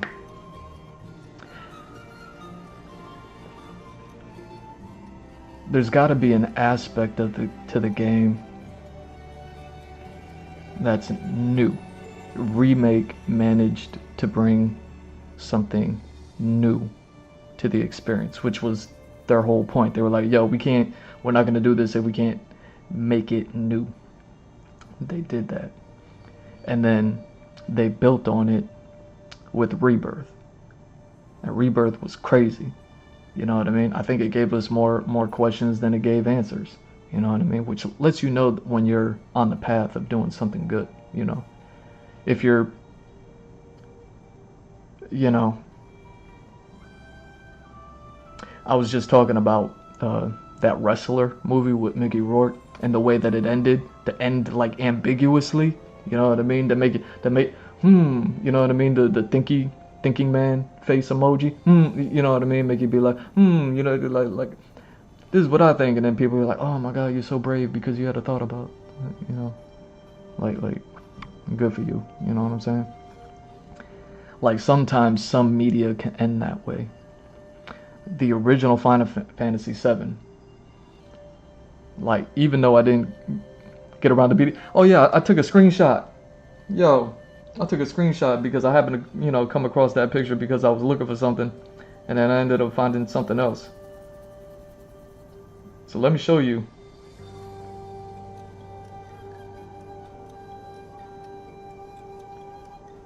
Let me show you the monster. Somebody clip that. Let me show you the monster. I was fighting this dude.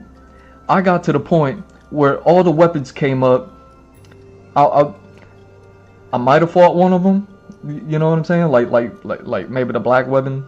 You know, maybe it was flying around. Maybe I kept bouncing off of it. I can't remember.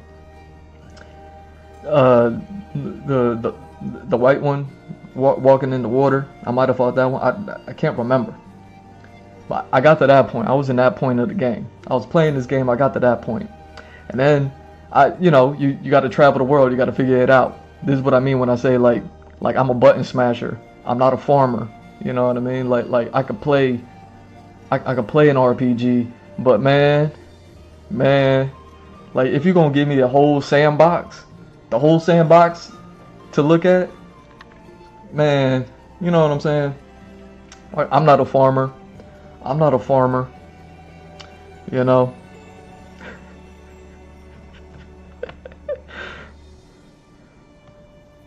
I'm about as good at farming as Cat Williams is at cooking his food. So I got to that point of the game where the weapons, they all came up, you know, and then some. I got a little bit past that, but I was in the searching the world part. I kept running into this dude because I went like into a cave system somewhere, and then I went this way, and then I went that way. And then I went this way again, and then I cut that way, and then there was a cave. You could barely tell because the graphics were so bad. But there's a cave, and then you go in there, and then you run into this guy.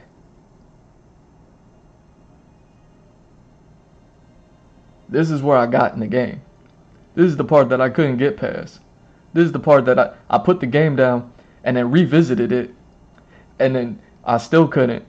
You know what I mean? Like, I kept getting one-shotted by this character right here. This dude right here, just every single time, just one shot. Like I would be like, and me with the video game logic, I'm like, well, this is definitely where I have to be because there's nothing going on anywhere else that I've been, and I'm been around the world and you know what I'm saying? So I'm like, this is where I gotta be. Kept just one shot. Then my PlayStation 3 died, Red Ring of Death, all that other stuff. Never played a video game again, stuff like that. But this is where I got in Final Fantasy VII. So despite me not ever beating the game, I found out what I didn't do. What I didn't do was go back to Midgar. What I was supposed to do was go back to Midgar. I didn't know that part. Like Shinra dude, President Shinra, Rufus, that's his name, Rufus. Like Rufus went to like he got blowed up, and then that's when That's when all the weapons came out, I believe, something like that. So I was there. They didn't say go back to. They didn't say go back to Biggar. Not one piece of dialogue. Not one nothing. Nothing. So I never made it back to Midgar. So I never did all those parts of like taking on the Heidegger and the Scarlet and the Hojo, and then the other Hojo, and then the other Hojo. You know what I mean? Like I didn't get to those parts, and then maybe the weapons would have been available after that. I don't know how this works. Either way, that's where I got stuck.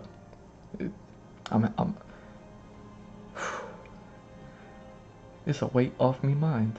You know what I'm saying? But the original Final Fantasy VII, it ended ambiguously. Kind of ended ambiguously twice.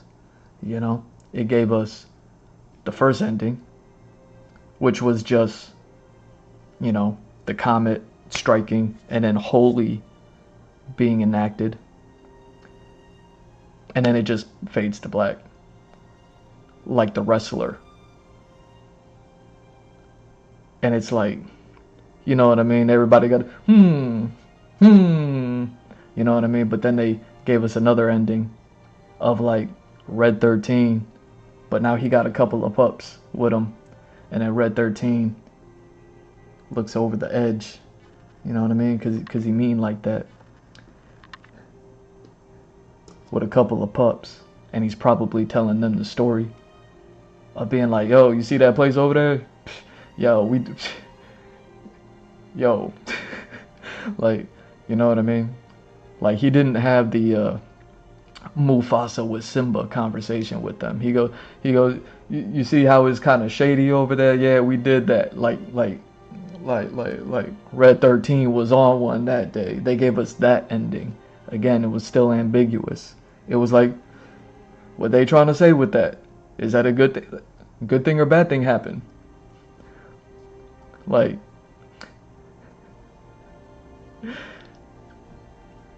I think what Final Fantasy VII Requiem wants to do is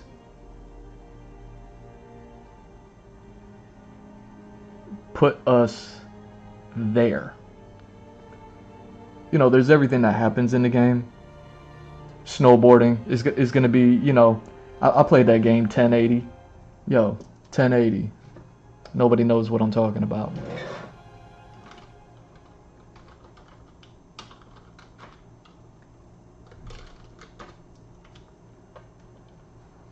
Yo.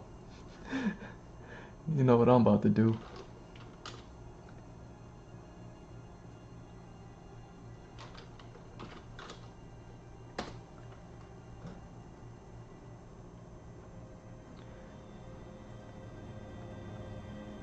Alright. It's Cloud Strife. Like, we're gonna get this as soon as the game opens. You know what I mean? It's no secret. Everybody knows this. Everybody knows this part. We're gonna get that. As soon as the game opens. I don't care how we get it, but it's gonna happen. They're gonna make a whole mini game out of it. People aren't even going to get past that part. They're going to make such a good mini game out of it where it's just like, yeah, I never got past Icicle Inn because the snowboarding part was so fun. I can't stop hitting 1080s and jumping off the slopes and doing all the tricks and dips and zips and all that other stuff, right? Then, but the game goes on. You know, you have the whole rocket launch sequence. I talked about Armageddon. You know what I mean? I think they're gonna get more in depth with that. Like, everyone's talking about the high wind and the weapons, which is cool. You know what I mean? Like I think it's great.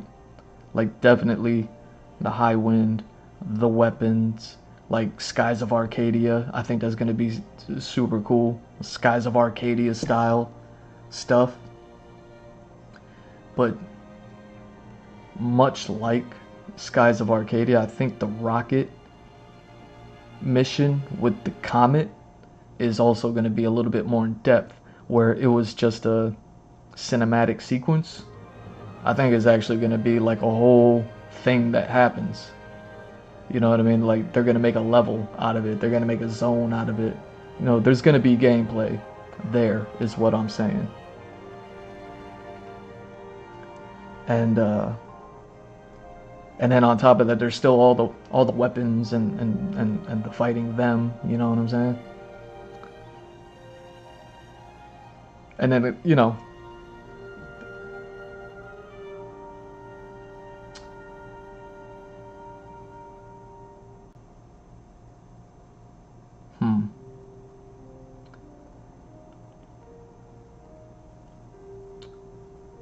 I think it's going to be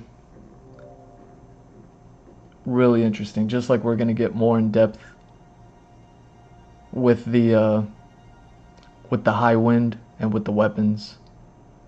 And I like how some people have theories about fighting the weapons is going to be like some 4D chess strategy of like this group here, that group there, and y'all gotta battle the weapon. You know what I mean? Like you're gonna take out the legs and you're gonna take out, you know what I mean, the head or something, like, you know, like something like that. And then also the high wind battle in the skies, just flying in the air.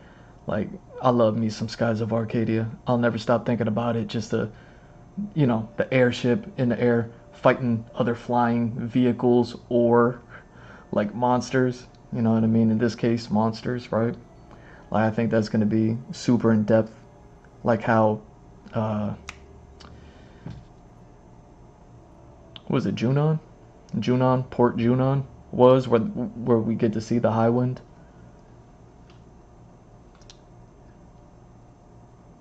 Let me see.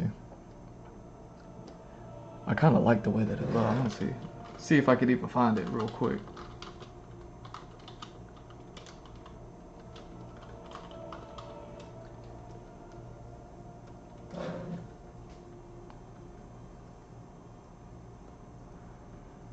No, that's the Bronco Buster. That's the Final Fantasy. That's the original Final Fantasy VII.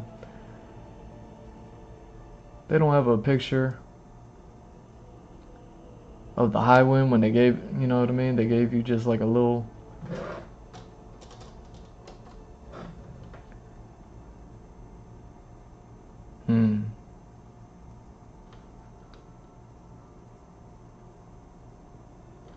Web page file. Come on.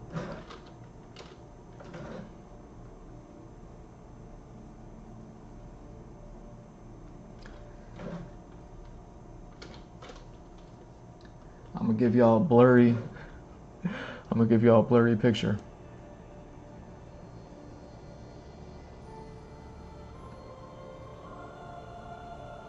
I mean, I'm really just doing this more for myself, just because, you know, I think this game's gonna be great. You know, I think what Square's done to do what they've done, despite, you know, anybody that's poo-pooed any element of it, you know, I think it's cool. I think it's cool. Like, it looks cool to me, at least, you know. I mean, what else do they need?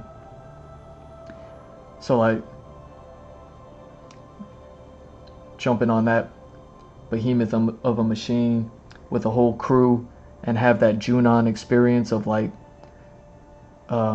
in Rebirth, when you teamed up with them, because, you know, they were after you, but they, you know, to me, you were in disguise. They didn't know it was you. You're vibing with the enemy, like that whole experience right there. And then when you had to go, like, say bye to them on the elevator or the escalator, and then, you know, they just, like, saluted you off, and you were like, oh dang, man, that's the crew, like that style, like that vibe being brought on to, like, this Skies of Arcadia-esque experience. The rocket mission going into space, hitting the comet. I don't think that was even anything gameplay, right? I think that was all cinematic. Like as soon as it launched, I think it just became all cinematic. So that ends the way it ends. I don't want to spoil too much, right? And then it's the return. Whatever else happens, probably some more weapons stuff, right? But then the ending, the finale of the game, you know, the part that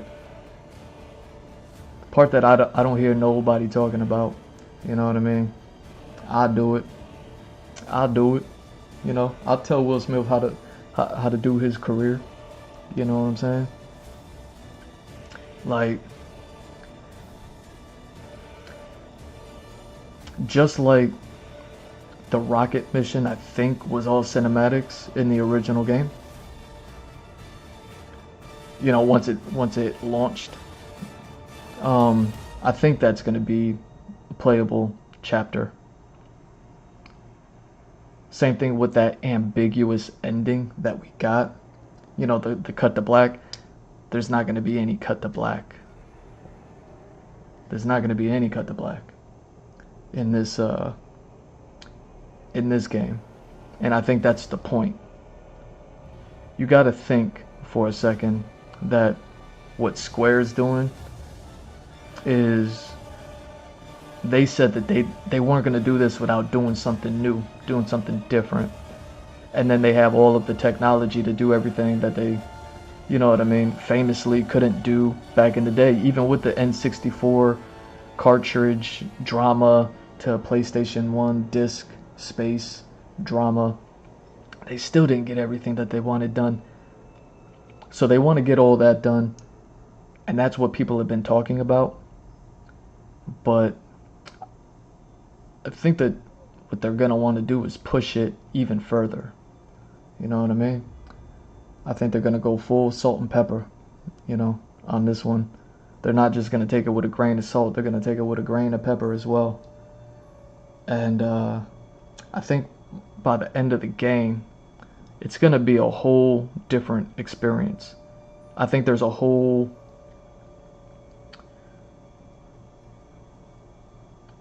Anytime anybody ever wants to make something, it's because they want to say something.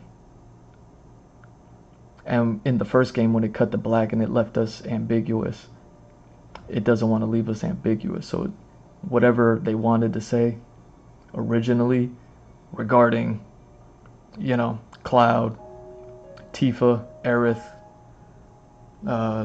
Sephiroth, Red 13, I think everything that they wanted to say,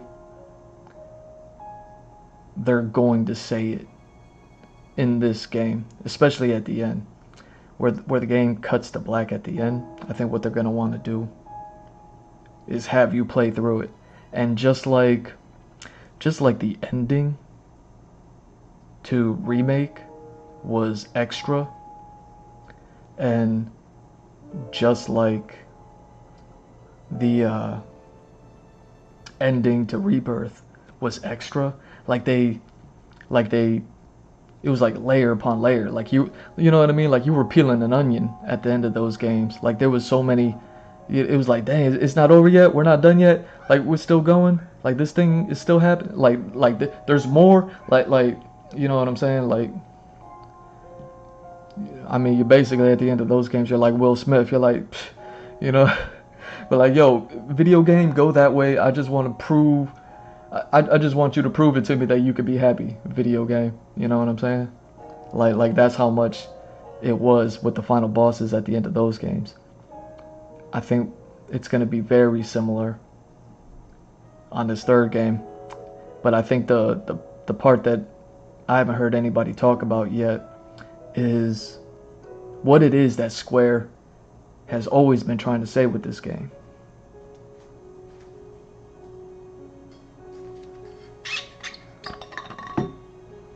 Yeah.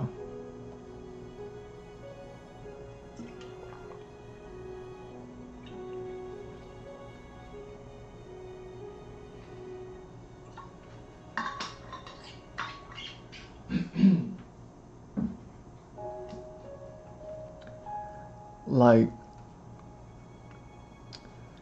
for instance, visually,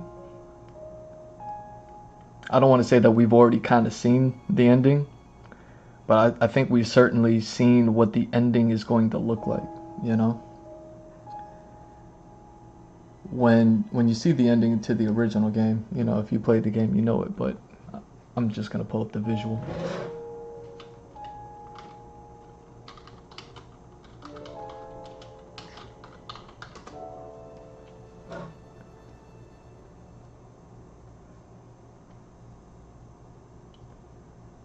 Well, dang, you know what? If I can't find that, I'll just use that. If I can't find that, I'll just use that.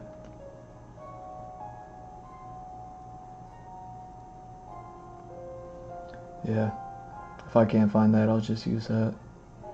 It's stronger anyways.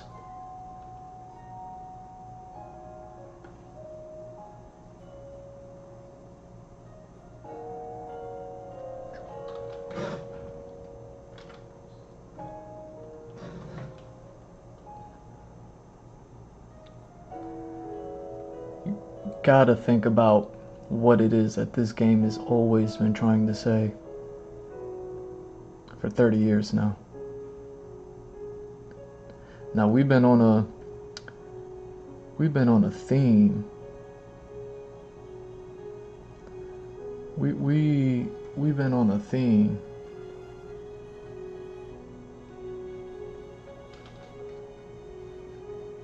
on this stream. We're gonna get to the video edits. We're just catching up. We're just catching up right now. It's been a minute. We've been on a theme this stream, and I was gonna try to pull up a picture of the, you know, the shot before it cut to black of, you know, the comet, holy. I like that shot. It always makes me think of an eyeball, you know. So just visually, I like it. I was gonna try to pull that one up, but you know.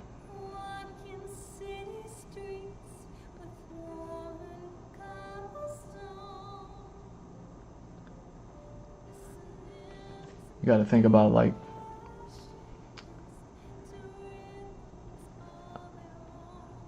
I think we've already seen what that end game boss fight is going to look like.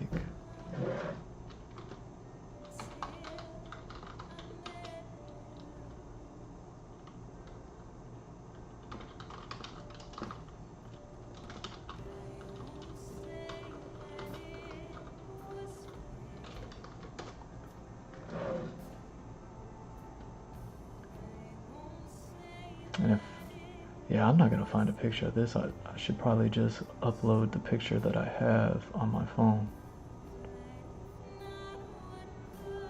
Yeah, because I wasn't able to find it before neither.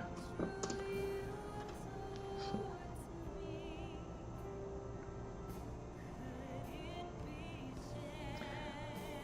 But what I am saying,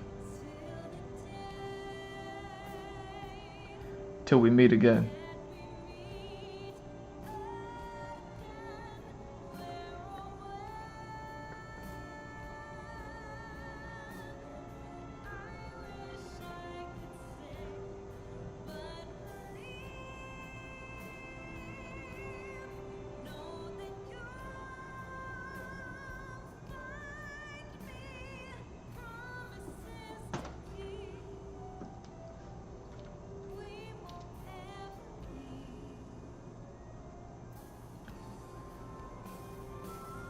We all remember this part. You know how I do it. It's the Andrew Gloszewski experience.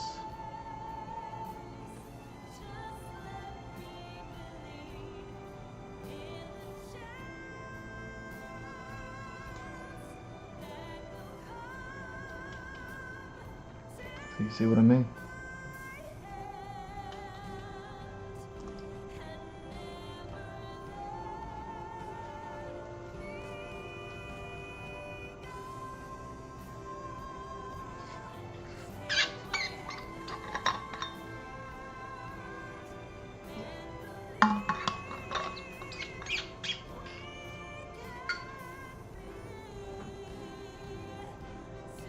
I think a part of the last game, a lot of people had a lot of interesting theories, and I like to believe in all of them. You know, everything with the all the weapons fights, those theories, all of the theories with the what do you call them, the Knights Templars, whatever they are, that summon, you know, the adventure in order to get that summon. I like those theories, you know. But no one's talked about the comet, and no one's talked about the end game, and no one's talked about like what the game might be trying to say, and how what the game is trying to say is applicable to everything that we've seen in all of everything that is Final Fantasy VII. And I even like the theories of Square not trying to, you know, allowing Final Fantasy VII to live on in the future of gaming and media, that this isn't going to be the end, you know? So I think the end game, when you're peeling the onion, you're like, oh my god, there's still more. Like, I think you're gonna be in that summoning of Holy, and you're gonna be revisiting the comet from the earlier space mission, and it's just gonna be another larger battle like the weapons, and it's gonna incorporate all of the elements of everything that everybody has said about these things regarding the weapons fights, the Knights Templars, you know, getting all that, you know, big time battling, and then just with the craziness that is the end of all of these games. But also, what's the point? Like, you know, that's fine if that's what I think that the game is gonna look like at the end. Like, okay, like when Sephiroth shows Cloud essentially the multiverse, he's like, you know what I mean? Like, they were doing all that stuff, and you know, everything was white. He was like seeing all the imagery and everything like that, just tripping out. You know, there's an interesting part where Sephiroth is like, yo, listen to her. Like, listen to her rapture. And then Cloud is like, the music's too loud. Like, you know what I mean? Like Cloud pulled one of those. He's like, I need earmuffs. Like Cloud was like, you know what I mean?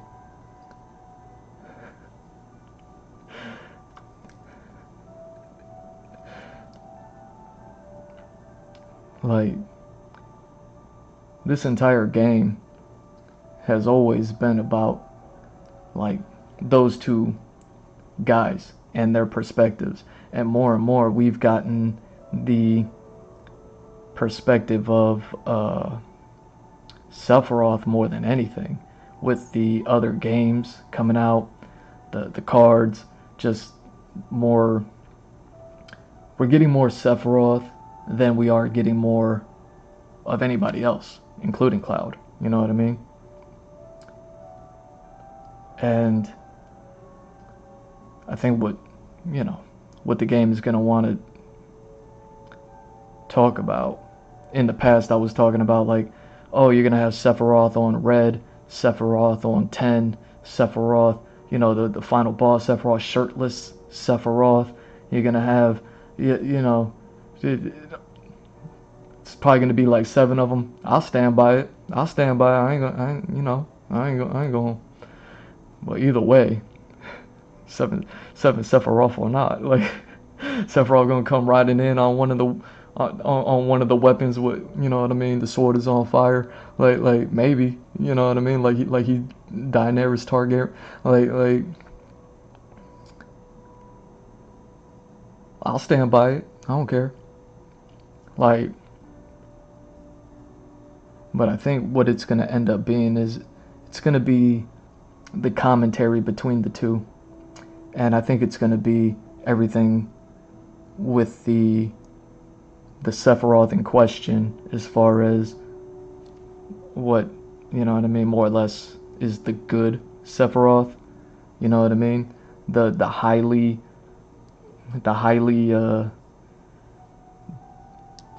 perturbed Sephiroth. He's a good guy, but he has to see the bad thing through, or something like that, like however people are coining it.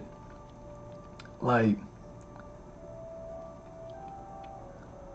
yo,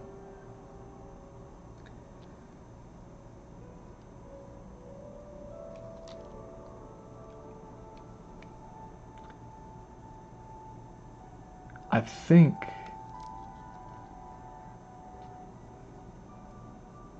you know, people theorize that Sephiroth needs Cloud for some reason, but nobody knows what that reason's for. And what I think it is, it's a commentary on getting it right, getting whatever it is that Sephiroth wants to do, as far as like merge with the planet and then sail the cosmos. What that means is it's an allegory.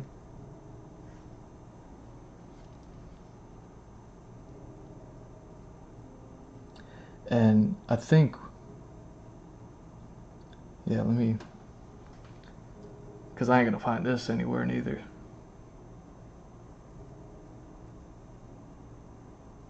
It's an allegory. I think that's the word I'm looking for.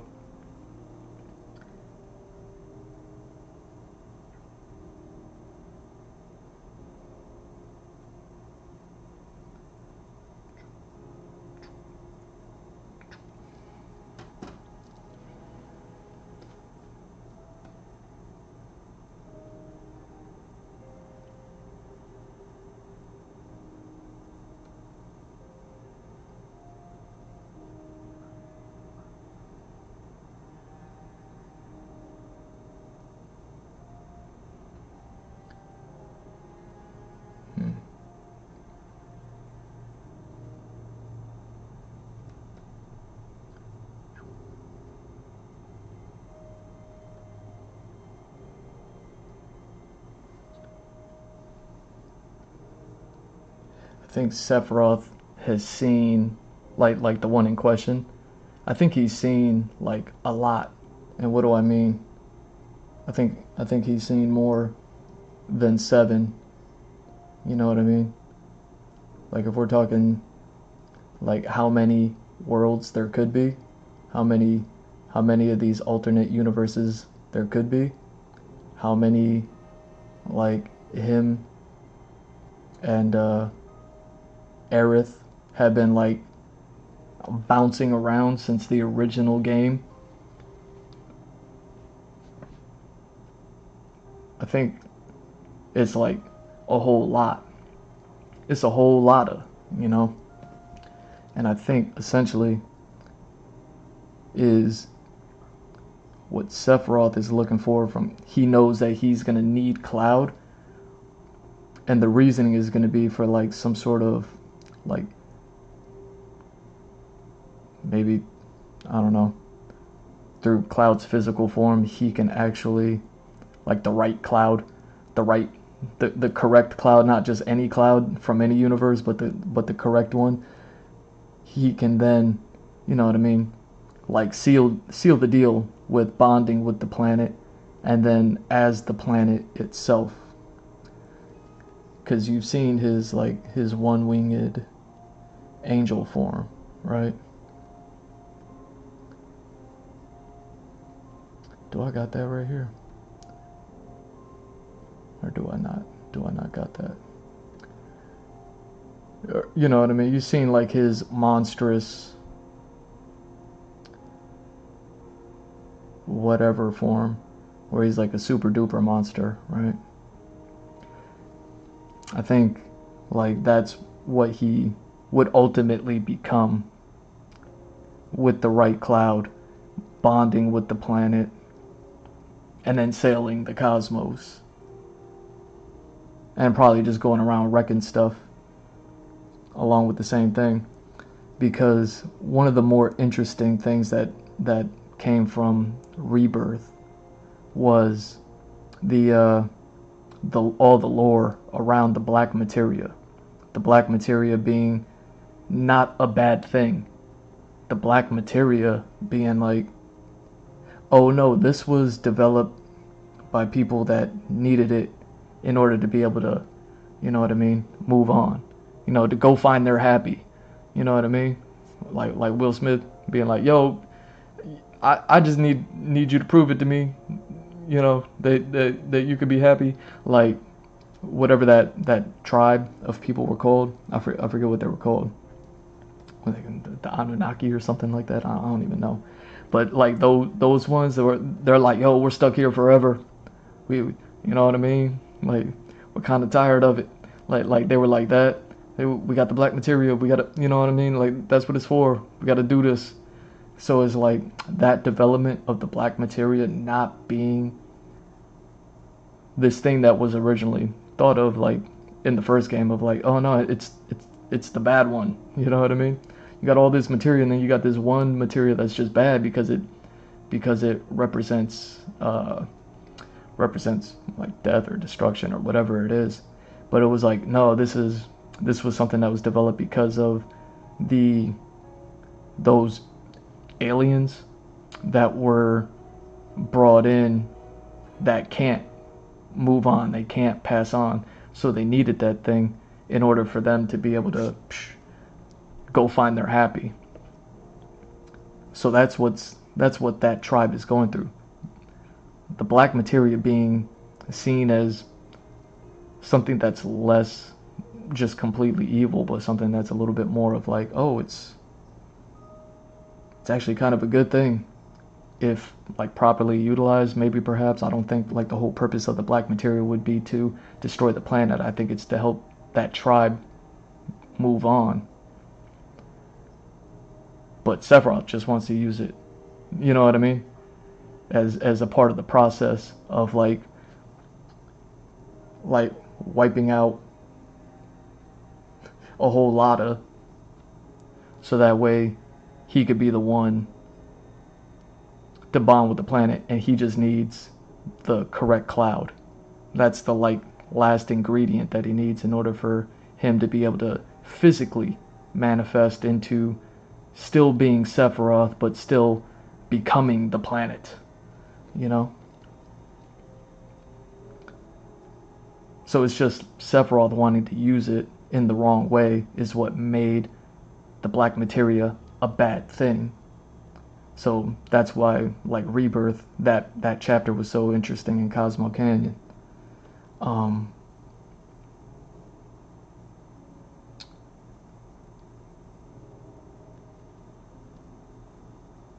So I think with the final boss, Sephiroth, the Sephiroth that's like contemplative, he's not the bad guy one. Like if there's 7 of them, you know what I mean? Like at the end of the day, there's probably like an infinitesimal amount of him. But you know what I mean? There's like 7 main ones that are his competition. It's these 7 main ones, like where we think they're working together, but they're probably all just working for themselves. And at the end of the day, like they're all looking to be the one, which means that they're all gonna eventually end up wiping each other out. And you just got this one Sephiroth that's the one that's like, you know, he's likely the one to go ahead and utilize the black materia correctly, where he doesn't need to wipe out like everybody. maybe perhaps. I like that's the thing I don't know. But he still needs Cloud though. He still needs Cloud in order to be able to physically manifest again, so that way he doesn't have to be like a little Mako ghost, little Mako ghost. You know what I'm saying? A little Mako shark.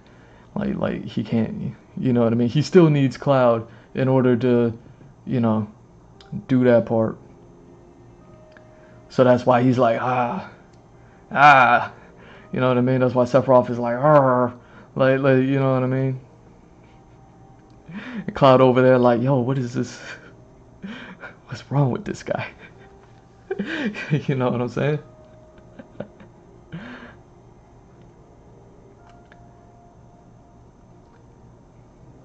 Because at the end of the day, like maybe the right Sephiroth figured out a way to not wipe out the planet. That's questionable.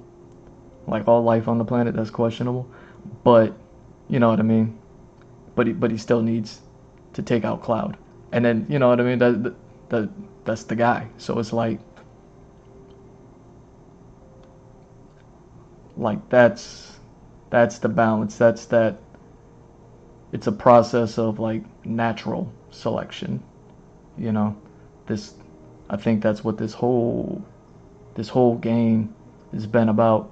That's what this whole thing has been about with Final Fantasy VII from the beginning. Like I said, as far as like, you know, Sephiroth, Aerith, Cloud, Tifa, and all of their dynamics. Even Red 13, you know, we're told he's the last of his kind, yet he still ended up with pups later on. Like all those things, they kind of like speak towards like people's relationships, and you know what I mean, moving forward with them and stuff like that. And I think that's pretty much the commentary of this game. I think it's one that's of you know what I mean, it's like fatherhood but on a planetary scale, if that makes sense. Where if the planet is one thing and the comet is the other thing, you get that. And I think the Sephiroth's whole thing is to try to facilitate that in his favor. Because if, you know what I mean, or else he's just gone. Or else he's just gone, and then he doesn't get to know what happened. He doesn't get to know what happens. You know what I mean? Like who even knows if he even gets to have the benefit like the tribe, where the tribe can't pass on, but they can pass on with the black materia. If like Sephiroth even loses that ability to being able to pass on, like he can just, his options are, you find the right Cloud, you get this natural selection thing done properly, or you're just wiped out. Like Sephiroth is just those two things. It's black or white for him. You know what I mean? And he knows it. And the other 7 or the other 6 know it. So all 7 of them know it. You know what I mean? And that's why they're all, you know what I mean? We think they're working together, but they're probably all just working for themselves. They're all just different stages of the same guy, just at different levels of realization, but they're all converging. And one by one, they're just messing with Cloud. Yo, poor Cloud. Poor Cloud. But yeah. So I think that's what the commentary is on the game, but it's planetary scale. Final Fantasy, you know what I mean? Got the Buster Sword. You got the crew. You got the comet. Holy gets, you know, Holy is enacted.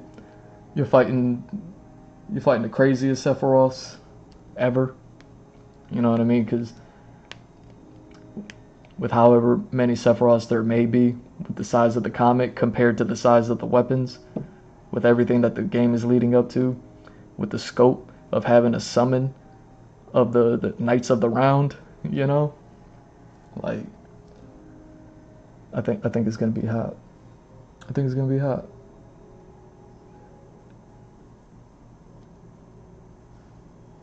And it's gonna look, you know, something like this. Like this was just the precursor. It's like it's gonna look something like that. You know what I mean? That's why I wanted to get the picture of when the comet was striking and the Holy was enacted, because like I said, it looks like an eyeball, but also I think it's gonna be like predominantly where like remake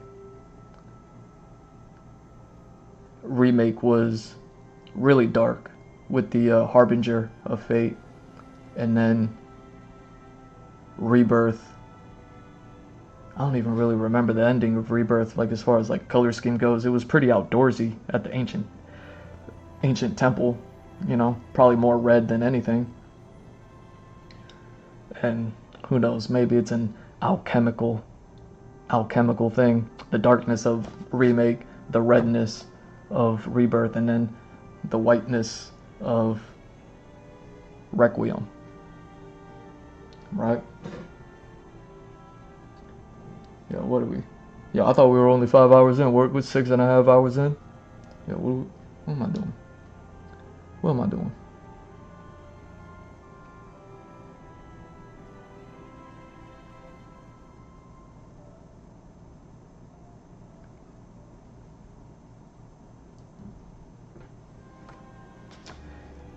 But yeah, it's been a nice catching up with y'all. Nice, you know, daddy, father, you know, doing the most stream so far. But either way, let me do that thing that some of these voice actors got to do with that. Like, I gotta take a break. Yeah, these voice actors out here, they be like, yo, I gotta take a break. Like, I'll be right back. I'll probably put on another pot of coffee. Grab me a little snacky poo. I turned into a cuddle pumpkin a few hours ago when the sun came out. When did it get so light outside? Yo.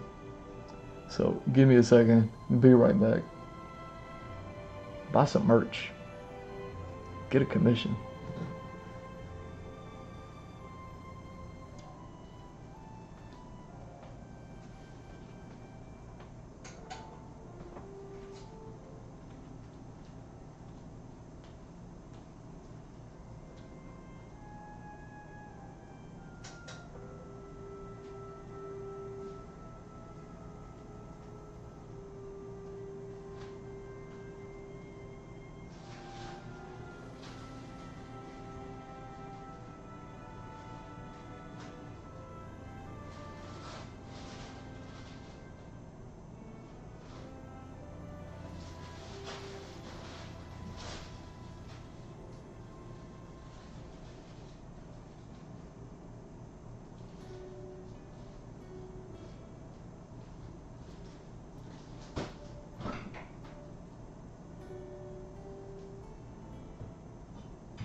All right.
Oh, dang.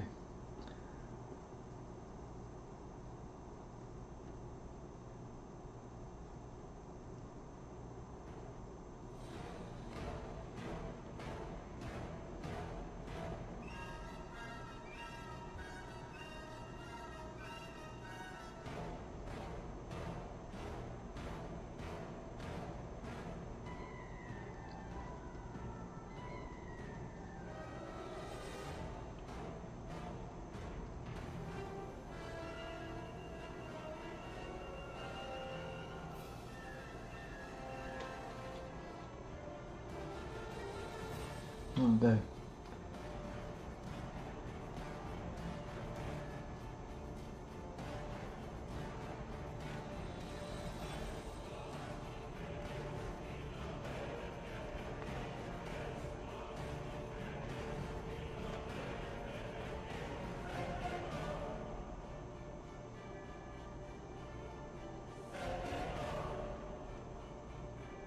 Boom.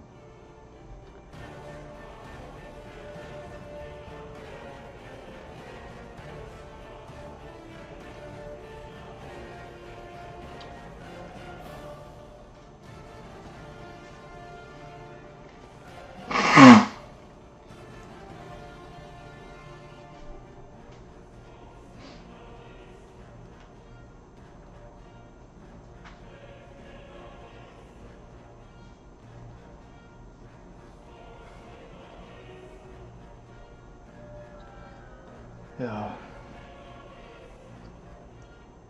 I gotta make sure that the camera's on me when I blow my nose, because if you just pick up the audio with me blowing my nose, it sounds like I'm doing something else.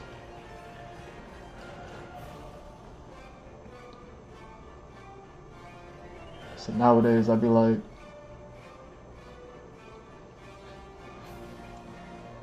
blow your nose on camera.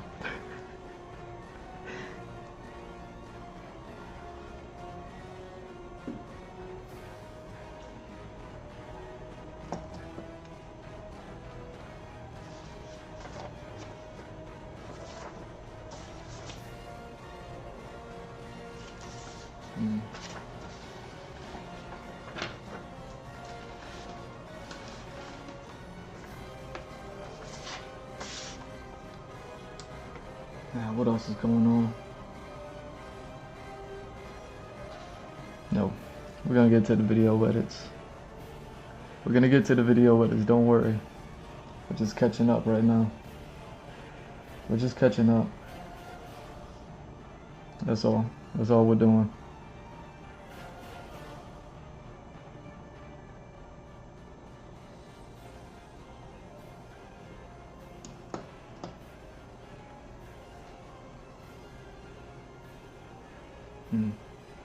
Did I leave my water over there?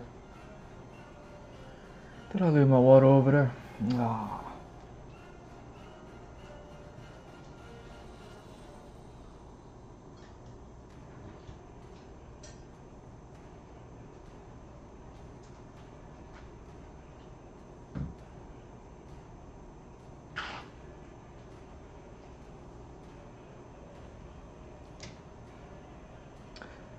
Alright.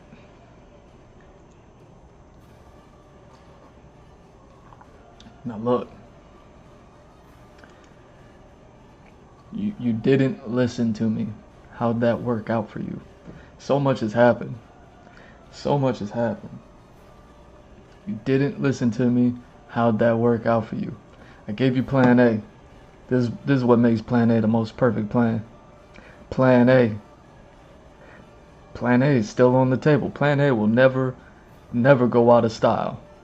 This is called the perfect plan. Plan A never goes out of style. And you see, didn't go with plan A. It's still on the table. It's alright. I gave you plan B. You know, aka plan BBB. You know what I mean? You ain't listen to me. How'd that work out for you? It didn't work out so well. I had to come back and give you plan C.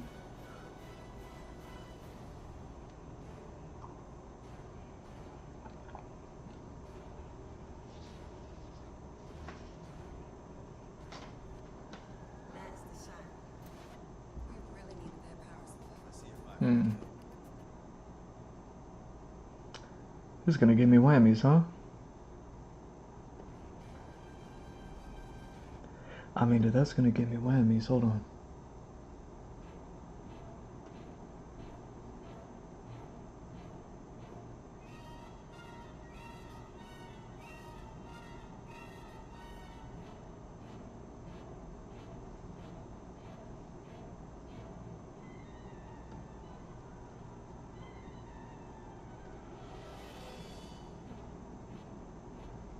There we go.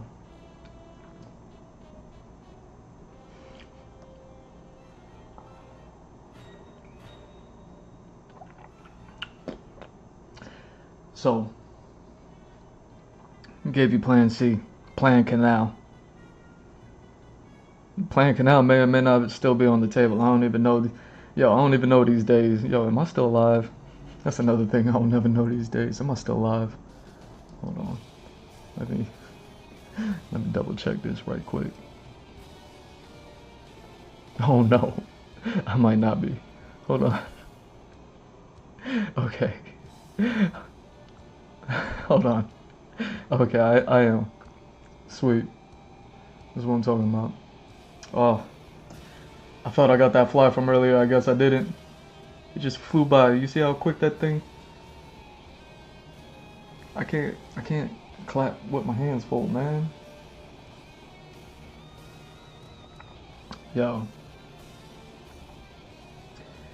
Didn't listen to Plan C.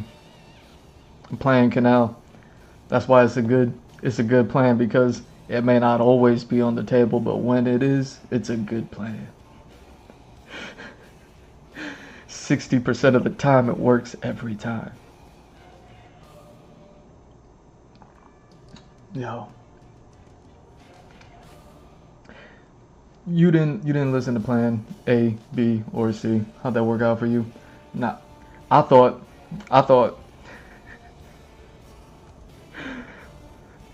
yo, so much has happened in the past 2 weeks.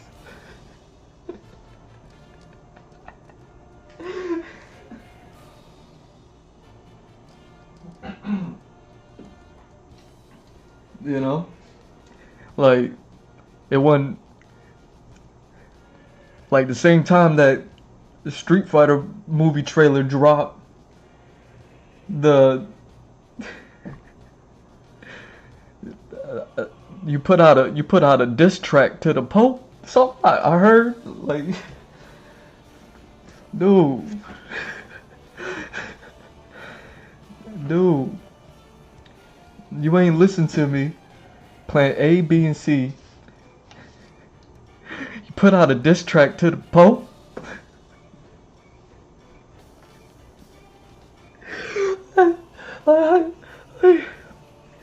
And I don't, dude, so much has happened the last couple of weeks, man. I'm gonna, you know what I'm saying? Look, no worries. I got your back. I got Plan D for you. Plan D. Look at me talking for like 7 hours now. Plan D. You know?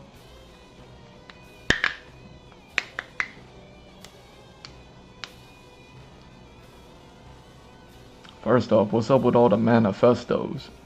I never heard anybody ever say the word manifesto unless they were talking about somebody that used to live a long time before I was born. Like, I never heard anybody ever say the words manifesto. Like, really, you know? And I didn't hear it not once, but I heard it twice.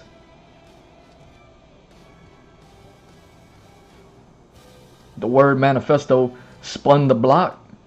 Manifesto said one time, nah, put it 2 times. Like manifesto spun the block. Yo. Who? We're bringing manifesto back into the vernacular. Yo, you ain't listen to Plan A. You didn't listen to Plan B. You didn't listen to Plan C. How'd that work out for you? Manifesto is back on the vernacular. That's. Oh my God.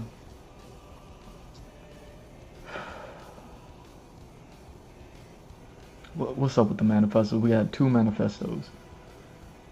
One of them local and one of them international. One of them local, one of them international. A local manifesto, so a national manifesto, and then there was an international manifesto as well.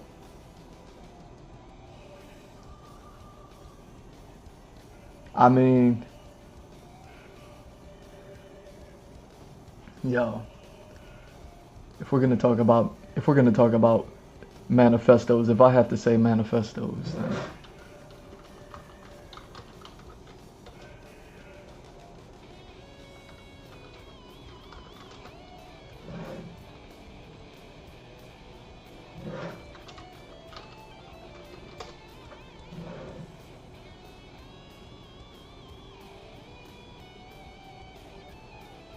hold on.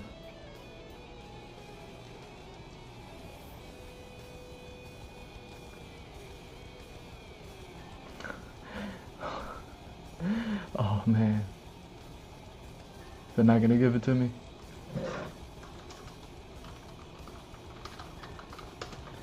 You gotta give it to me. You gotta give it to me. I mean, I'll take that if I have to. I'll take that one if I have to. How dare you?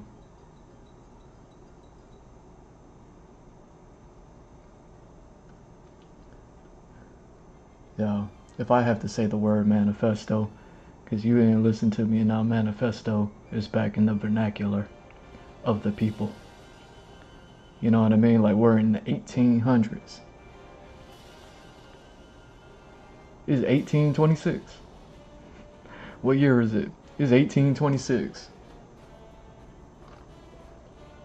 Like, you ain't listen to me.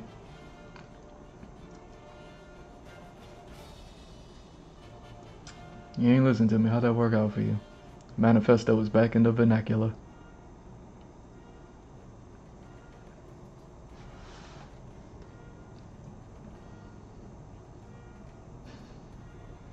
Yo.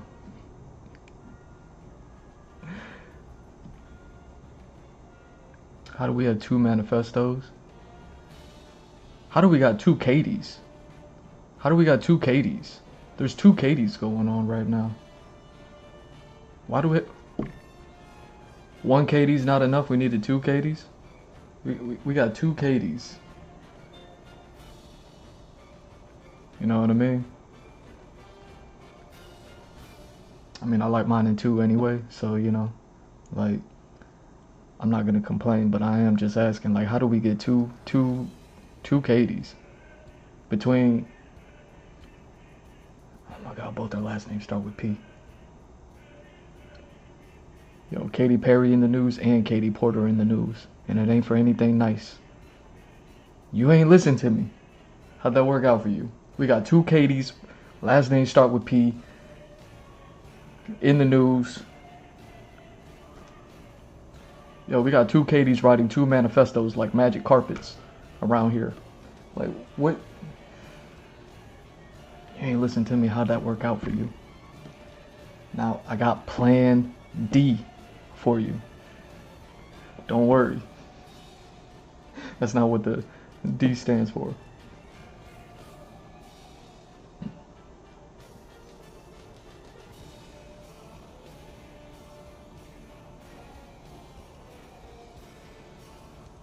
Yeah. Yeah.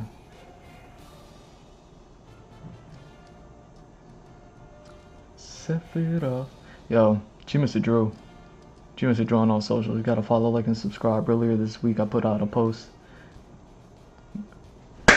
I hit it with the index finger, and the index finger can't clap because I'm holding the pen. It just eked out. It eked out right where I'm holding the pen. That's the luckiest. That's the luckiest little horse flap I've ever seen. Nope. Man, that's Katy Perry riding on one of the manifestos like a magic carpet right now. You know what I mean?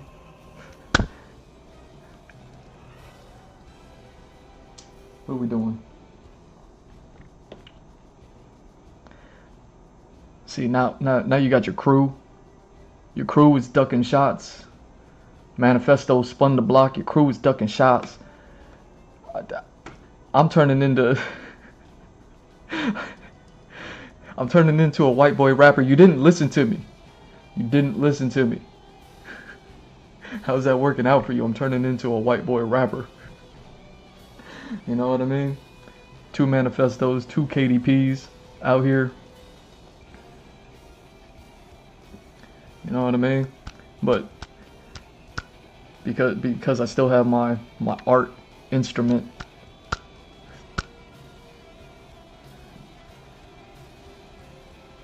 Got your crew ducking shots, man. Like,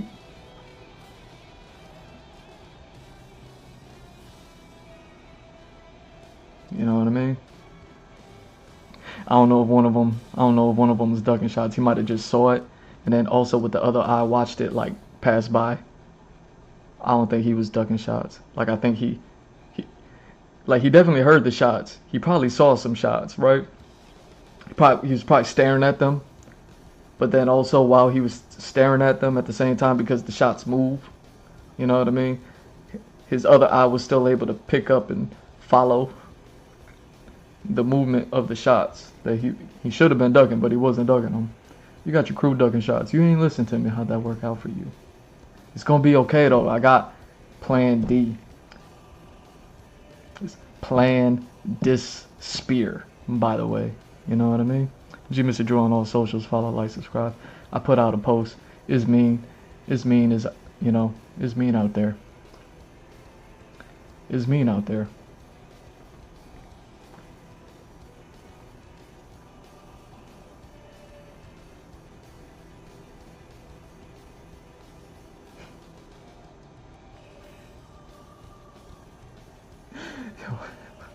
What does it say? What did I...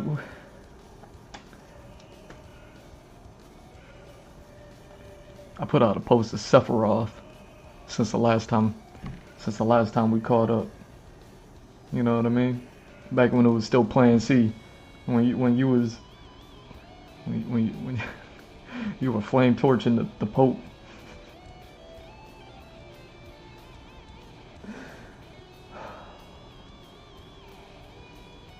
Yo, I don't even know what this says. What does that say?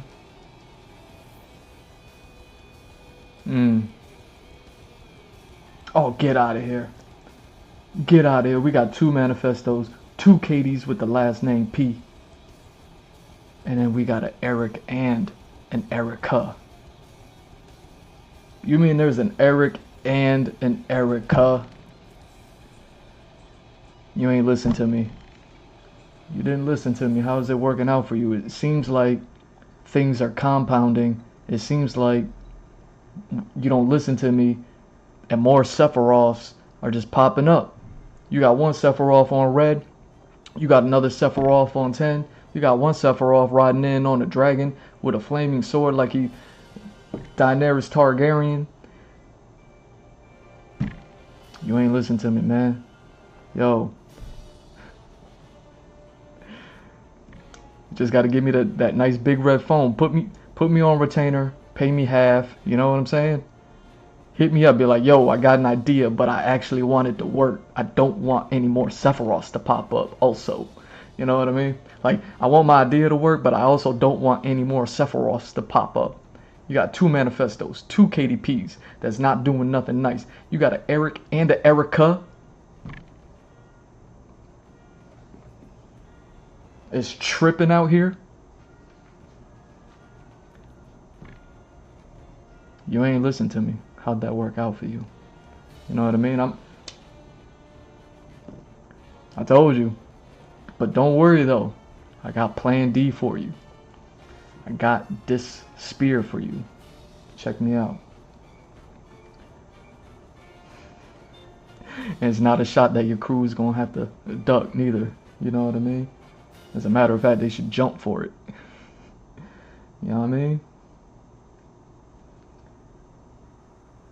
Trump.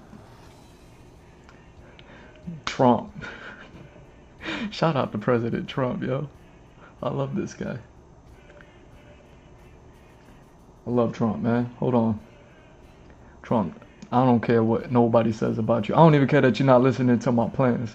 How about that? I give you plan A, you don't listen to I give you plan B, you ain't listen to it. I give you plan C, you can't say that I don't love you. You know what I'm saying? Like President Donald J. Trump. What does the J stand for? I want to make sure that I get your full government, so that way, you know what I mean? As this as this thing is gonna live on forever and ever, I want to make sure, you know, everybody knows. What does the J stand for? Oh, look, it finished the question for me. It knows what I'm trying to ask. The J in Donald J. Trump stands for John. Yo.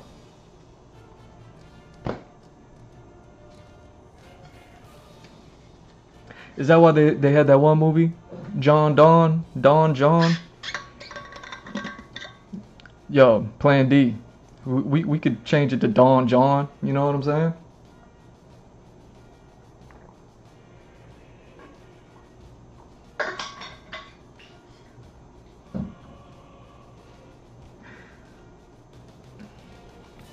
Yo.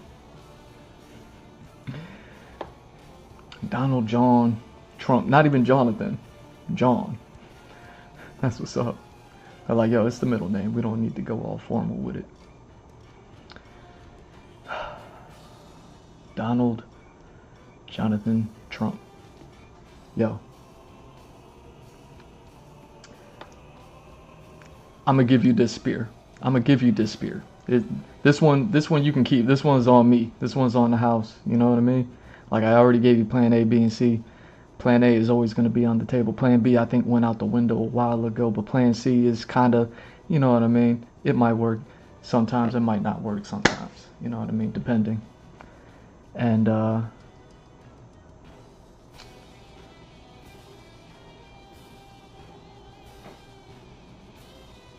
going to give you this spear. You can keep this one. It never runs out of ammo. It never runs out of ammo. Infinite ammo on this spear. You know what I mean? Infinite ammo on this spear.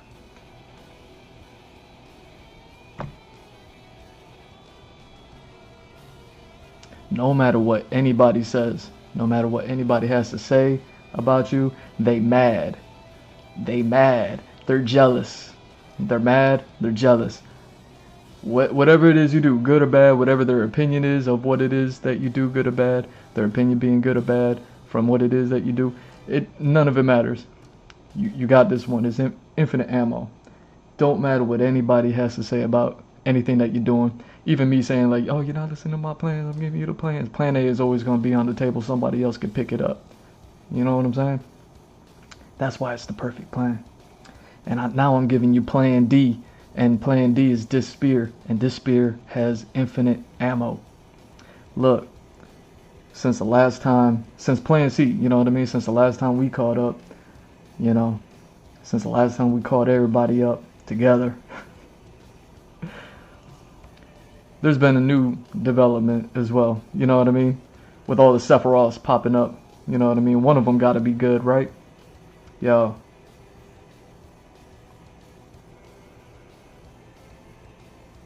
Yo, what's up with Melania though? You know what I'm saying?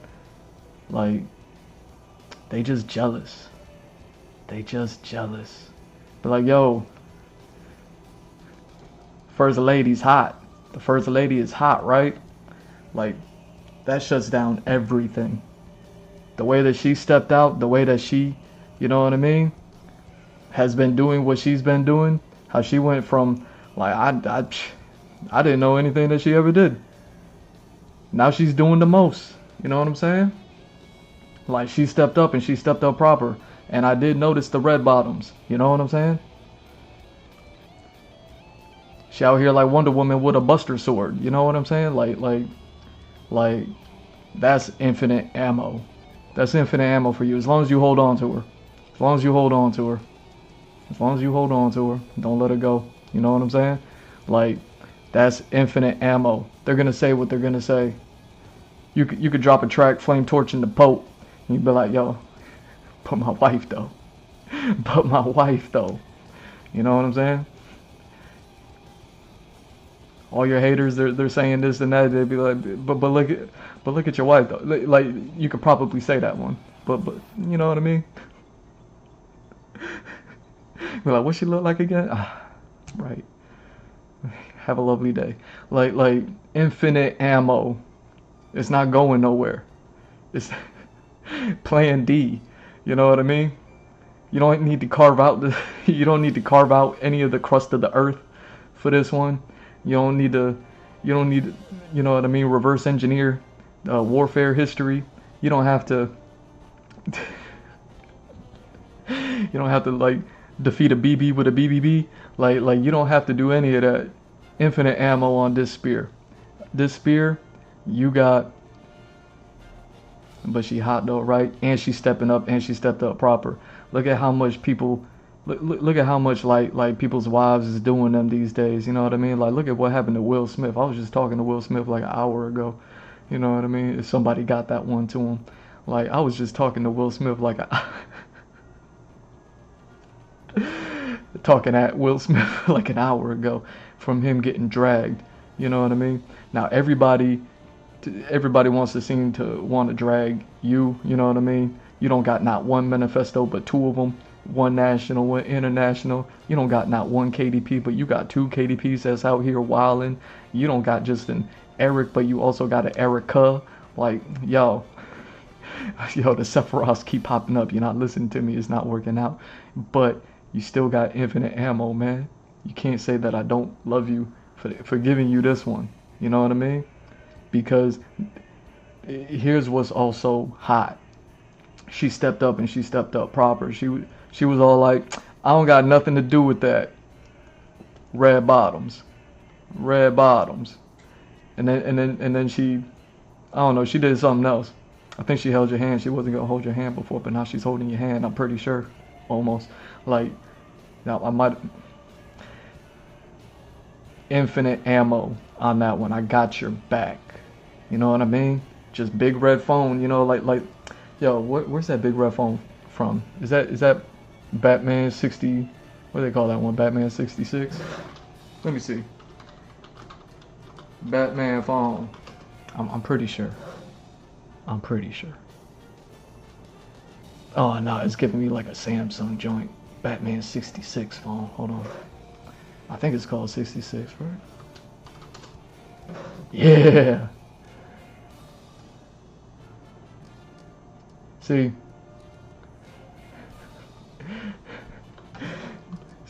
this how I know. This how I know. I'm not even gonna try to see if it's a web file or not. I'm just gonna yoink this one. Here we go.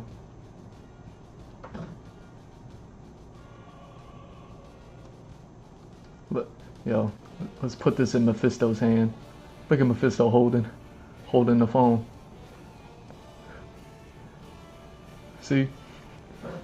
Like, hold on.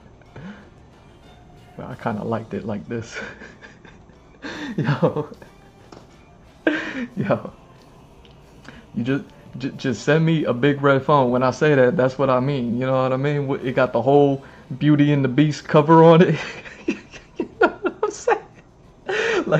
Like send me the. It got the cord. It got the extendo cord on it. It got the rotary. The rotary don't even have to work. You just need to plug a smartphone into the headset part. You know what I mean? So it's just a big handle for a small phone.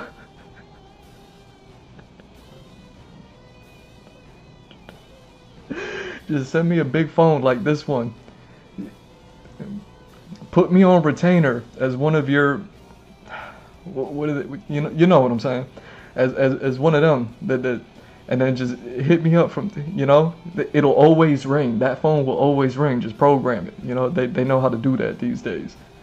Like program the phone so it always rings. Pay me half. You know what I mean? Like I'm working from home anyways. Like I ain't even showing up at the office. So just pay me half. I'm cool with it. And they'll just be like, you know, hello, like, yo, I got an idea. I'm like, word, you know, like, but I want it to work. There's like 15 Sephiroths out here. And I'm like, I know, because you didn't listen to the last one. You didn't listen to me the last time. He's like, my bad.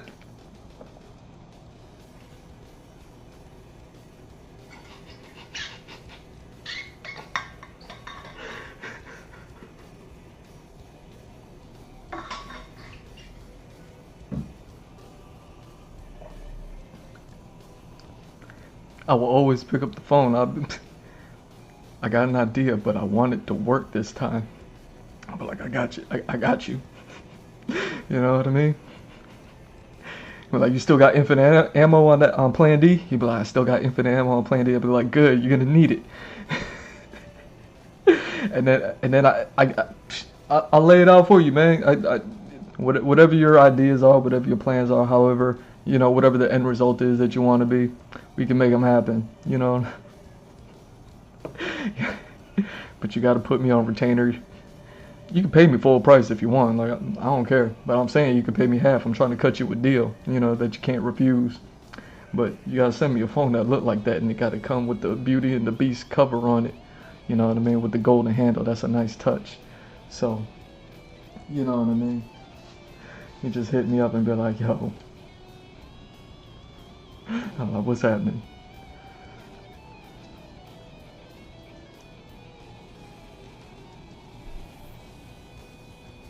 You're gonna be like, yo,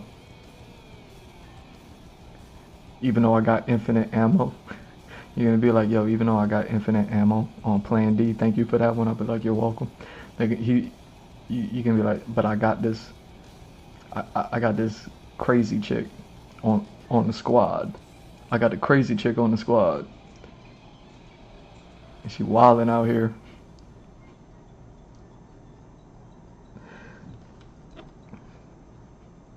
She's calling people names. She's being mean to people. More and more every single day. Wait, you're gonna be on the phone. More and more every single day. She's turning into. She's turning into Spiral Face. What's his name? From Jigsaw. She's turning into Jigsaw more and more every single day. And I'll be like, oh yeah, that's the main Sephiroth. That's your main Sephiroth right now. He'd be like, yeah, Plan D don't work on her. You're like, I'll be like, yeah, that makes sense. It's a tough one. That's a tough one. You know what I mean? When you got a toxic chick in your squad, then infinite ammo don't work on her. You'd be like, it don't matter. You'd be like, yo, it don't matter what I do. She just keeps showing up at the door. I don't know what to do. You know what I mean? I'm a guy, so, you know, the government won't give men restraining orders against women.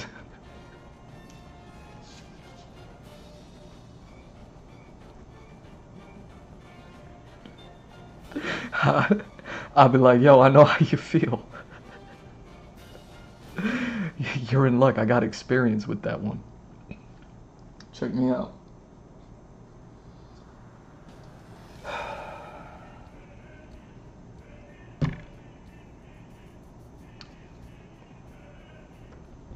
And just lay her off, man.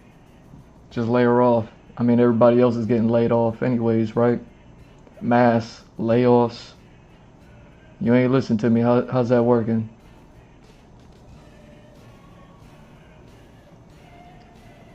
You know what I mean? You can't get rid of her, but you could always lay her off.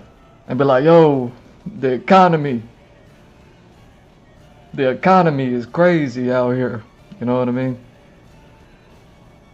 You could always lay off a hot chick. It's not going to stop them from showing up at your door. And the government still ain't going to give you a restraining order, even though she won't stop showing up at your door. Every time you ghost her, you be like, yo, I ghosted her, I laid her off, I don't know what else. I don't know. And I'll be like, I know it's a tough one, right? It's a tough one.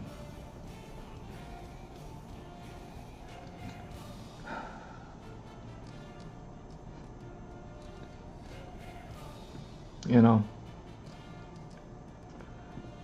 mass layoffs, manifestos.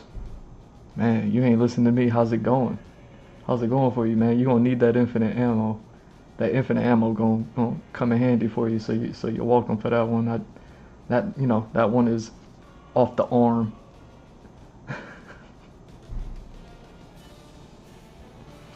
You know, you could always. You could always give a toxic chick. This be me on the red phone. You give me that red phone. You know what I mean? You know, hello. I'm gonna have to grab the golden handle. You know, set it down, and then pick up the big red handle that got the small smartphone in it. And I'll be like, hello. That's how I answer it. You know, professional. And we're like, yo. I got this crazy chick.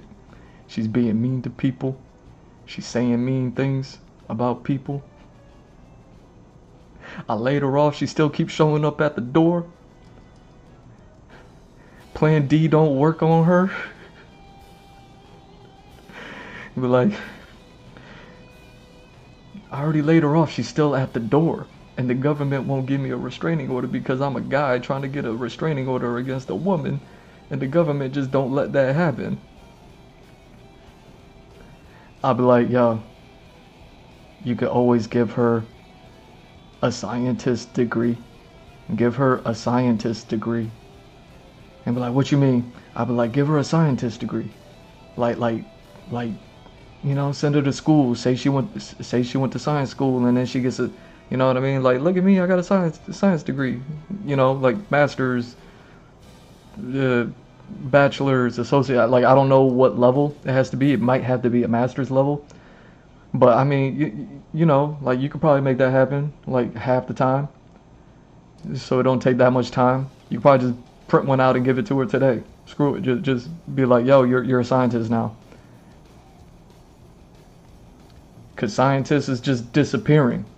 Scientists is just, no one knows where they're at. She's looking more and more like Jigsaw every single day. You know what I mean?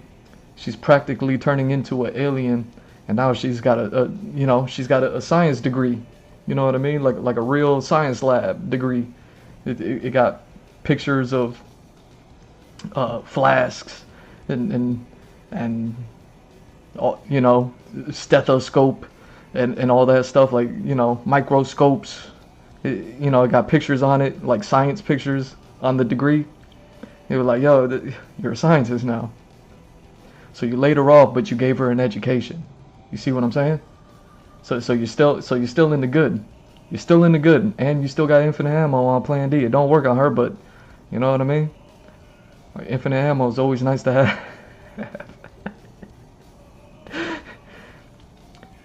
When she becomes a scientist and she's turning into Jigsaw more and more every single day, she's looking like an alien herself. Like, she'll just disappear. You'll be like, I don't know where she went. You know what I mean? Crisis averted. Problem solved. You'll be like, yo, I don't. You see what I mean? I got your back, bruh. I got your back. You can't say that I don't love you. You can't say I don't love you.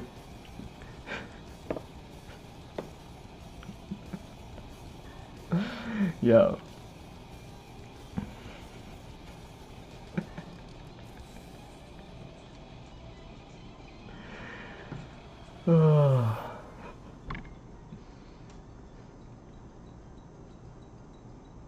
You know, I think all these manifestos and all these KDPs and all these Erics and Ericas is out here. All these Sephiroths that you got popping up, they're all just aliens, yo. I feel like I'm having an ongoing theory. You know, there's been a theme to today's stream. You know what I mean? If you've been paying attention to it. I got a theory. Uh-oh. I got a theory. Who let your boy think? Who let your boy think? I got a theory. Yo, you got all these Sephiroths popping up. All these Sephiroths you got popping up. You're not listening to me. How that working out for you? It's just aliens, bro. They're just aliens. Alright, they're all Sephiroths. Sephiroths got alien genome coded into them from the crazy scientist that got kidnapped yesterday. They can't find them, so they can't fix the alien DNA. You know what I mean? And manifestos is popping up. It's okay. It's gonna be all right. You know what I mean? I got your back. You know, at least we got rid of Jigsaw, or she just disappeared. We don't know what happened to her. You know what I mean? Because she got the science degree. So, you know what I mean? We got like macaroni glued onto it. It's just aliens. I got a theory. You know? Like, it never made sense to me. It never made sense to me. You know? I keep hearing about these, you know, I was talking about the Blue Wings scams. You know what I mean? You pay just so that you have to pay, just so that you can still get scammed. You know what I mean? Like they say like that's bipartisan to the problems and the issues of like birth rate going down. But I'm like, man, like babies just keep popping up. I'm like, what birth rate is going down? I see pregnant people every like, but apparently the birth rate is going down. But it's like, how is the population going up if the birth rate is going down? It doesn't make sense. You know what I mean? Like, this is when somebody wants to say people are living longer. But still, how's the population increasing if the birth rate is decreasing? And it's like, oh, it's because we got all these Sephiroth aliens popping up. It's all these aliens that's popping up, and they just look like us. You know what I mean? So like think about it. If you was an alien, what would you want to do? Like, if you could do planetary travel, and then you could fly a spaceship through air the same way you could fly a spaceship through water. You could fly through water. You know, physically, grammatically, that's incorrect. But if you're flying through the air and you're flying through the water equally, you're flying through the water. Don't make no sense. Aliens. Sephiroth. More and more of them popping up every single day. Yo, I got a theory. Don't let your boy think. How's the population going up if the birth rate is going down? It's because it's the aliens. If you could do planetary travel, you could look like one of us real easy. I heard Jim Carrey was an alien in a mask.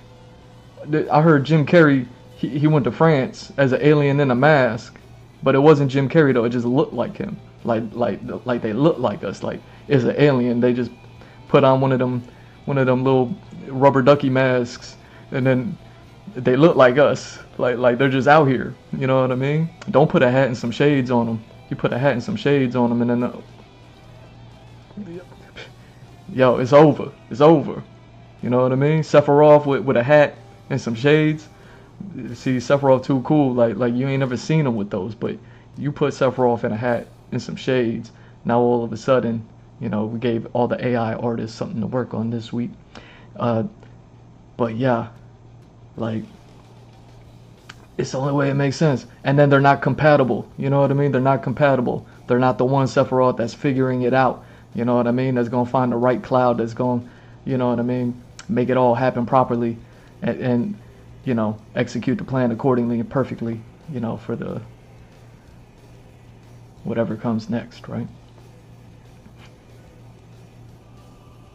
So they're not compatible. So the birth rate is going down, but they're still invading. So the population is going up, and then they keep on putting on these little rubber ducky masks, and then hats and shades, and then they look like us. They look like, you know, they look like all of us. But don't worry, you still got Plan D. You got Plan D all day. It's infinite ammo, so it's gonna be all right for you, man. It don't matter how many aliens there are, what they say, man. You just be like, yo, look at mine and look at yours. Look at mine and look at yours. Look at mine and look at yours. You know what I mean? Like that's infinite. That's all day. That never stops. That never goes away. I mean, as long as you keep her, as long as you hold on to her, as long as, you know what I mean? Yo, check me out though.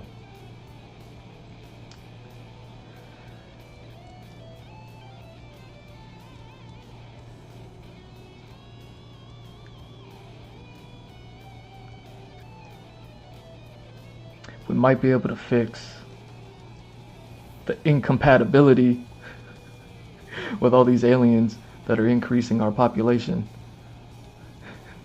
With this invasion that they're doing, might be able to increase compatibility with them, you know, naturally. You know, I'm hearing that there's a problem with with your side of the yard, the whole brick and mortar thing, the whole like building game, you know. Just like there's problems with people with homes and people with properties and all that other stuff. Just like there's issues with that going on. At the same time, I'm guessing, this is what, I don't know nothing about this stuff, but it kind of makes sense. It's problems with like businesses on their physical locations. You know what I mean? You know, fortunately, we got a lot of digital or online businesses like mine that I can go ahead and do this. You know what I mean? Do this here. You know, put me on retainer, pay me half. You know, I'll do it better. You know what I'm saying? But yeah, I'll be streaming right here and be like, hello, you know what I mean? You got an idea, but you want it to work. I'm your boy. Like we might be able to increase the compatibility with all these aliens.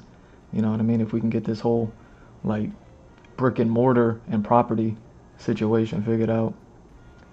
Like, yo, I heard shopping malls are going out of business. Like a whole shopping mall, like a whole big building, like that. Shopping malls are so big. They're like a lot. They're like a lot of, you know, real estate. But also like as far as like building sized buildings, like it's a lot of like apartment unit sizes. Now I'm not saying transform malls into apartments. That's not what I'm saying. But what I am saying is like outlet malls, you know, just malls in general, you know what I mean? Like the buildings, like the physical malls that people go to that people don't go to no more. Is, you know what I mean? Like I heard there's a way to fix all this. And I've already talked about this before. Now, you know, we got all the scams going on. You got to pay just so that you still get scammed out of what you paid for. Like, yo, all of this like data harvesting and all that stuff, it needs a space. You don't need to build anything. You don't need to build warehouses. You don't need to do any of that. You already got the empty malls. The empty malls. You know what I mean? You have a bunch of empty malls with a whole lot of space. Now, I'm not saying you take the whole mall and then you fill that thing up with all, you know, computer nerd alert. Like, you know what I mean? Like whatever it is that they do, you know what I mean? Like running around swinging chainsaws and stuff like that. Like whatever it is that they do, they need all that real estate for it. It's like we already got it there, and it's already not doing nothing. Like you got a mall, you got a shopping mall there. You know what I mean? They not doing nothing.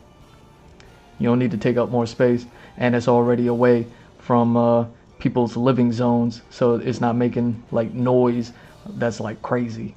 And you can still soundproof the walls. You know, the walls is already there. Just put some, you know what I mean? Streamers got all that technology. It's just like, you know, oh, I soundproof the wall. Like I don't know how they do it, but they do it, right? Yeah, what is it, like a piece of aluminum foil or something like that? Anyway, like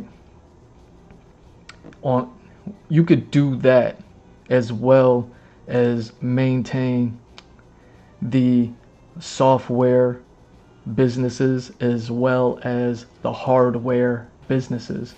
Now, I talked about this idea in the past already, where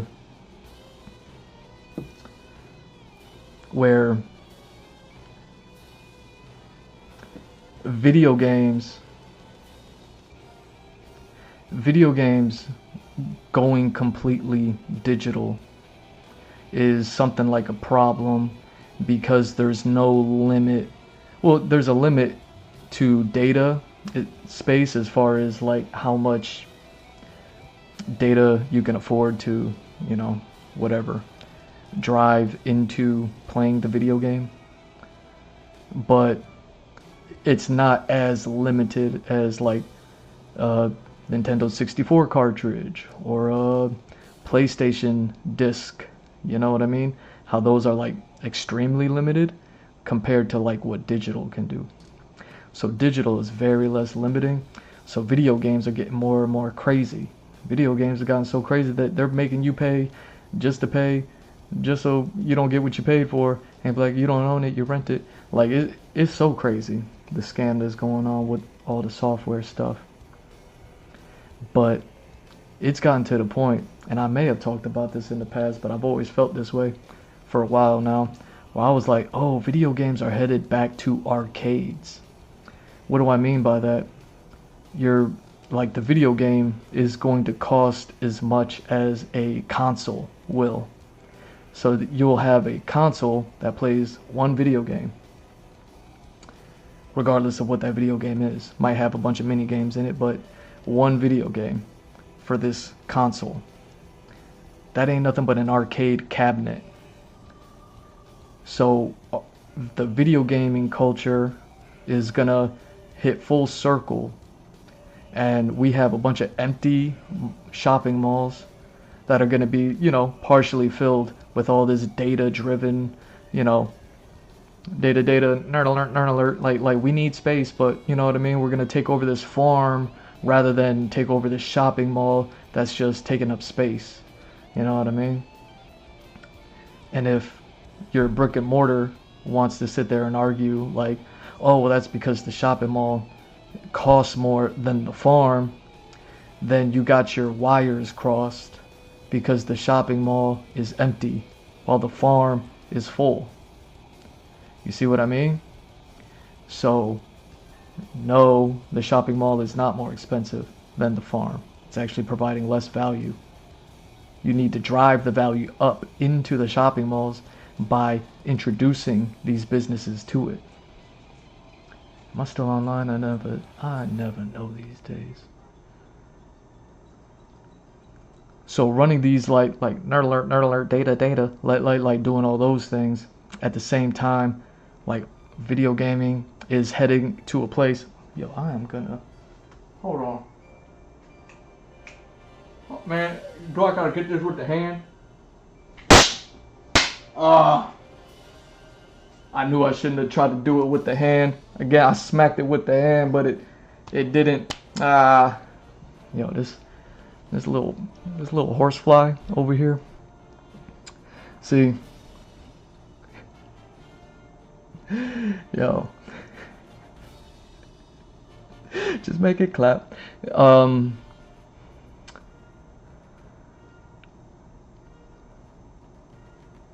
gonna drive up the property value of these malls that have no value at the moment by using the space for the things that you need space for, like the data mining, nerd alert. I don't know what that stuff is, but they need space for it. It makes a lot of noise. What better place than, you know, a soundproof wall at a, you know what I mean, at an Old Navy, at an outlet mall type style thing. And then at the same time, you still got all this other space, and you already got like the nerd alert culture. Like, I'm out here streaming, like I could tell you firsthand, like, you know what I mean, all this media that people take, digital, physical, whatever it is, it don't matter. But arcades coming full circle, video games costing as much as a console, arcades coming back, arcades moving into shopping malls, into stores. So instead of visiting a store where you're selling, like, you know, clothes, like it's not an Old Navy, it's an arcade room. Instead of going to a store where, you know, you're selling like candles, you're going into a streaming office, you know, where people can stream from. You can, you know, rent space out to people. You could transform these useless spaces that already exist into something useful. And the property shouldn't cost more because it's already a useless space. You need to drive the property up. See, that's the problem. That's the problem that's ever happened with that's the problem that's happened with the money in this country. You know, I've talked about this in the past as well, like inflation and stuff like that. The price of everything goes up and it never comes down. And I'm not like crying like everybody does when they're just like, oh, the price doesn't come down. Like I'm saying, like, no, it's a matter of fact, the prices don't come down. The prices never deflate. So, and you know what I mean, take never with a grain of salt, but like 99.99% of the time, the prices ain't coming down. Like, even though the value of something is going down, therefore the price of something should go down. If the malls were valuable because they were full, but now they're empty, those malls are invaluable. Unvaluable? Not valuable. Is invaluable like flammable, inflammable? Is it one of those situations? Man, I gotta look this up now. Hold on. You know what I mean? Hey. Because I know what valuable is. I know what the definition of valuable is. Define invaluable. Because for some reason I feel like saying invaluable is almost like saying the same thing as valuable, right? Extremely useful, indispensable, invaluable. Yeah. So invaluable and valuable mean the same thing.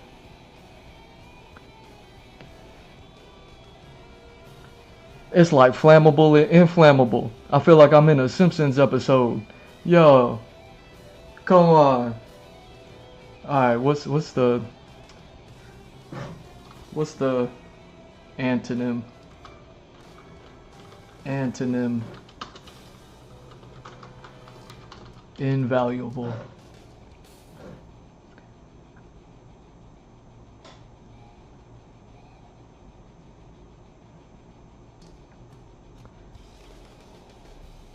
Oh, here we go. Dispensable, superfluous. Superfluous. Whoever says that word. Superfluous. Dispensable. Okay. So, because, you know what I mean? I don't even know why I was trying to. The value ain't there no more, bro. So you need to drive the value up. And you need to drive the value up by making the space affordable according to how not invaluable it is, but how dispensable the spaces at these empty shopping malls have become. See what I'm saying? Because video games ain't going nowhere but up, and the arcade is coming back. People are going to be paying to play a video game that costs the same as a console. And you're going to need a place to put all these consoles. You know what I mean? And what better place than next to all of the you know, data, alert, like all that stuff, you know, that's generating all of the internet, all the Wi-Fi, so that people can play these games in these malls. All these malls, they got the food courts in them already. Food ain't going nowhere. We're always gonna need food. You know what I mean? I went to an art college. Trust me. Like, these video gamers are gonna... They're gonna eat. They're gonna eat. Alright? So you're gonna bring back the food court. You know what I mean? Panda Express, Manchu Walk, you know, really, I used to go to shopping malls just so I could eat the Chinese food, because the Chinese food at shopping malls was better for some reason. I don't know what it is. I don't know what it was about, like Manchu Walk. Manchu Walk had some of the like, not even just orange chicken, but like all the other ones too, like General Tso, and the sweet and the sour and all of them, like just you know. I don't know about Panda Express so much, but I used to hit that Manchu Walk, like, yeah, I mean, like I was anyway. Food courts coming back. You're driving jobs. You're increasing the value of places that are dispensable. I can't believe valuable and invaluable mean the same thing. That's ridiculous. uh, you know, video gaming culture, all of the media stuff, all the media stuff. You know what I mean? Like dude, you gave Jigsaw face a science thing. She disappeared. She probably at one of the malls, trying to, you know what I mean, trying to get a podcast off the ground. You know, being mean to people, saying mean things, not being nice to people. You know what I mean? But she's not showing up at your front door no more. So I helped you with that problem. You know what I mean? Who knows where she went? She got a scientist degree. They're just disappearing. You get a science degree, you disappear. You get a science degree, you disappear. So, this is how this is going. It's like, it's because you didn't listen to me. I gave you plan A. And plan A will always be on the table. That's why it's the perfect plan. B, skip it. C, you know what I mean? Revisit it from time to time. You know what I mean? Depending on the temperature. Plan D, infinite ammo. That one's yours. You can keep that one. Off the arm, you're welcome. Just, you know what I mean?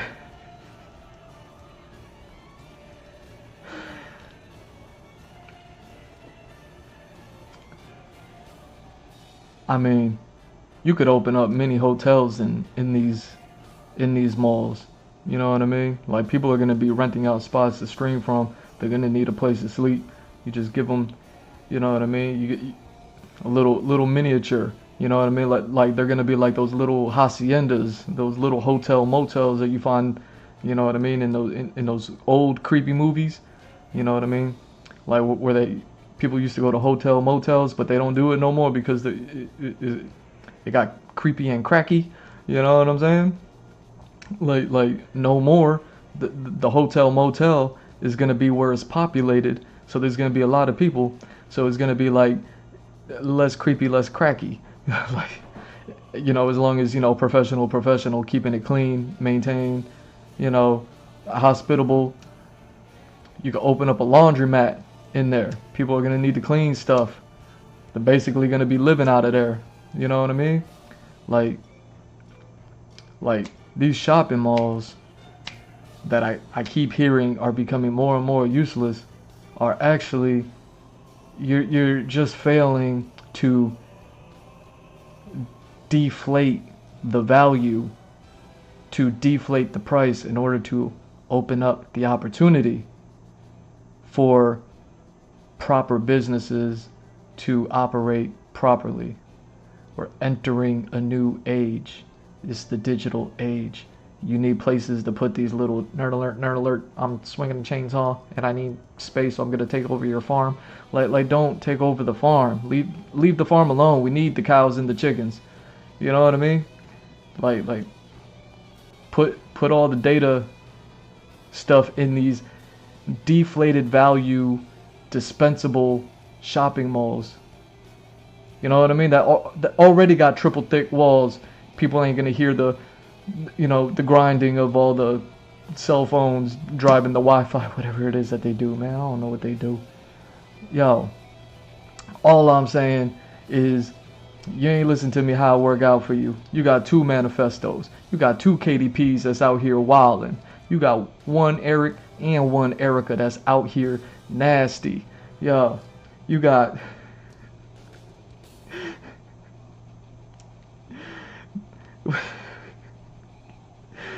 mass layoffs, missing scientists, and shopping malls.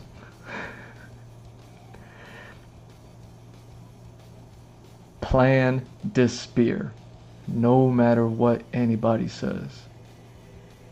Your wife is hot. Anytime anybody ever says anything, be like, you know what I mean? But like, look at mine, look at yours. You know what I'm saying?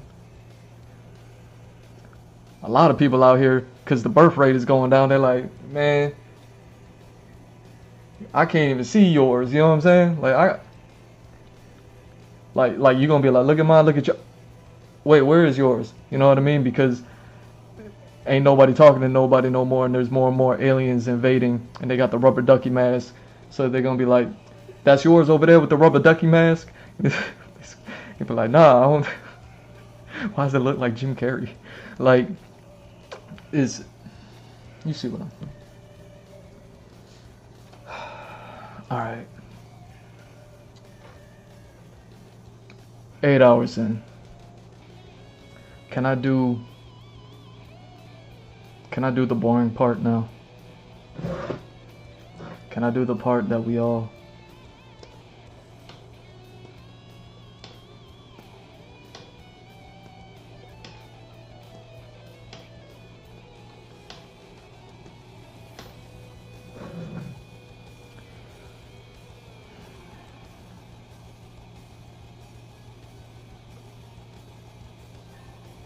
I told you not to put me in a position where I gotta do your job better than you do it. I told you not to do that. You know what I mean? That's what it means to be a kind person and to be a nice person like I am. You give people fair warnings, you know? And then when people ignore your Zach fair warnings, then a soldier just goes soldier.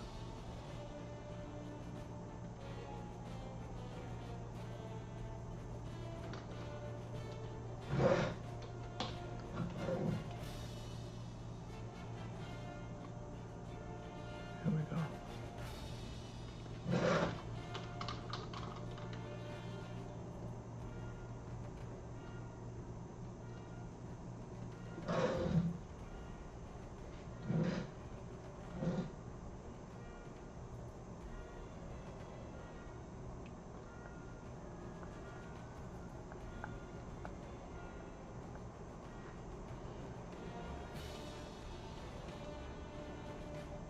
Alright, let me see what this is at.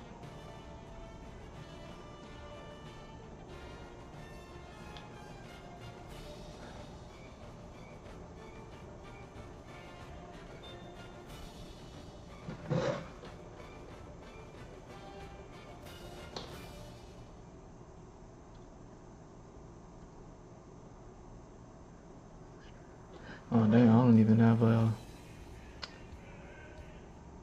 Oh damn, I don't even have a window for this. Okay.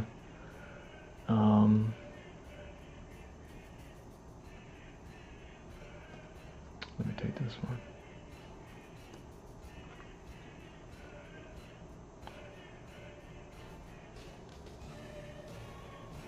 Alright.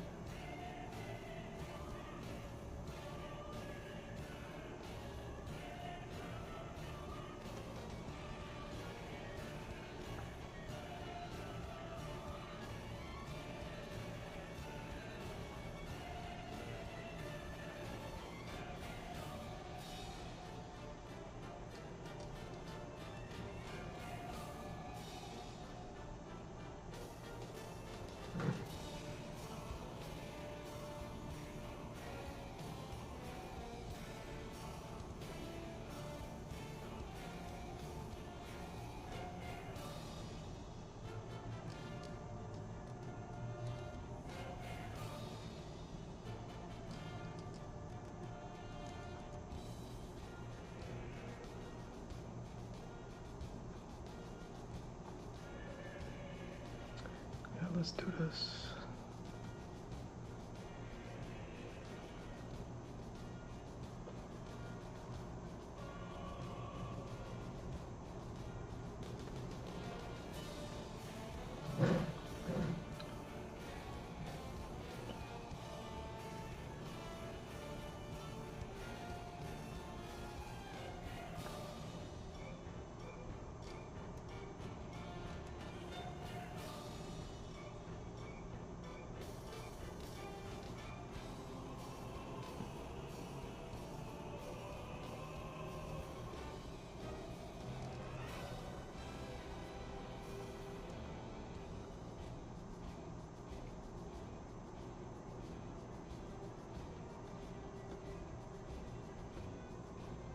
Oh dang.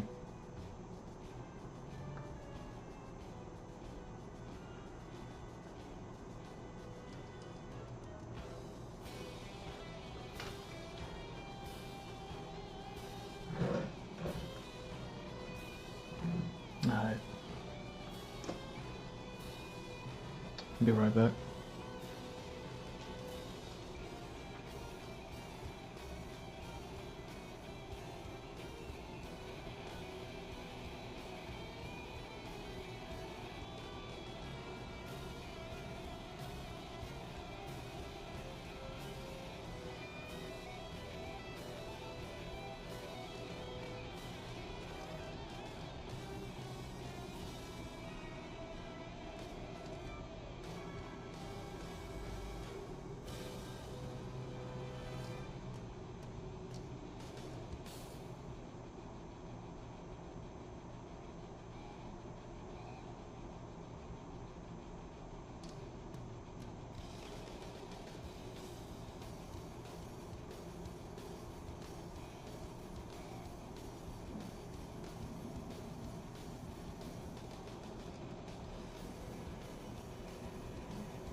Oh, dang.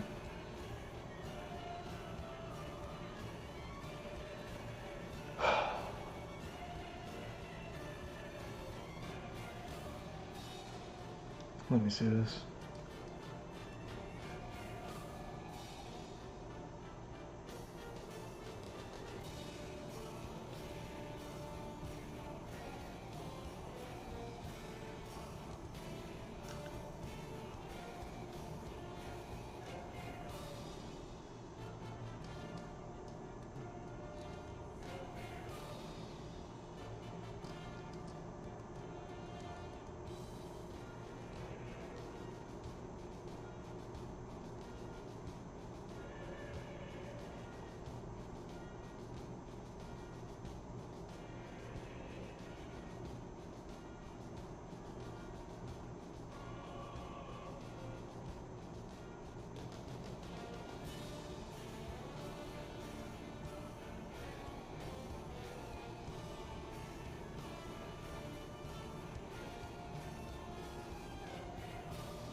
Hey, my bad. I got a lot of things I got to catch up on. It's past 8 hours. Hold on.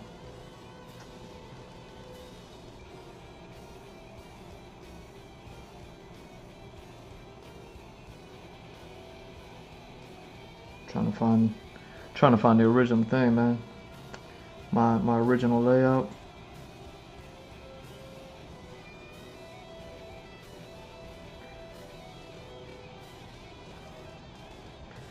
Because I think I got a file that has the title, unless I just typed it out.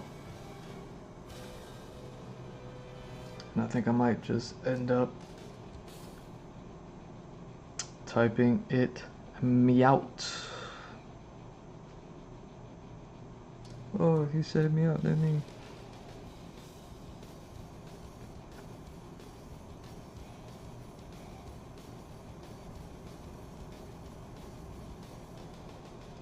Dang. Dang.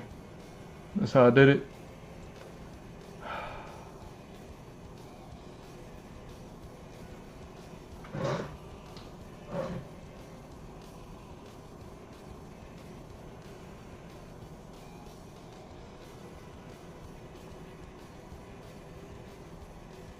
Dang. Now I gotta go find that file somewhere.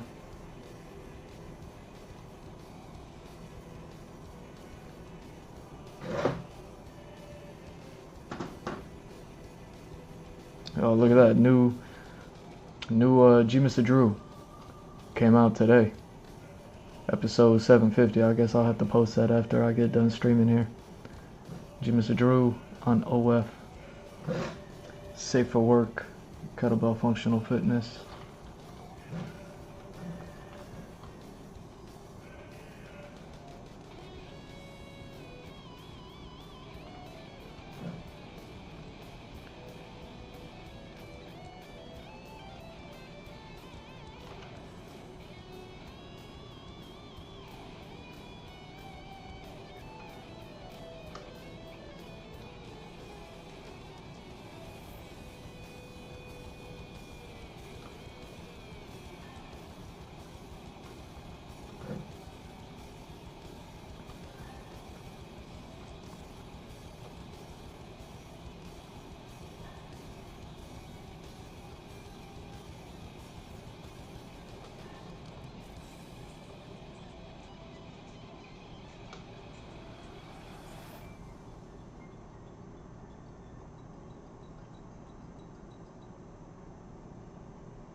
Hmm.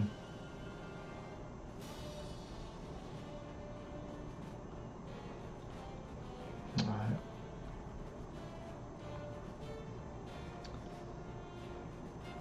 Okay, so I'm gonna have to type that out, and type that out.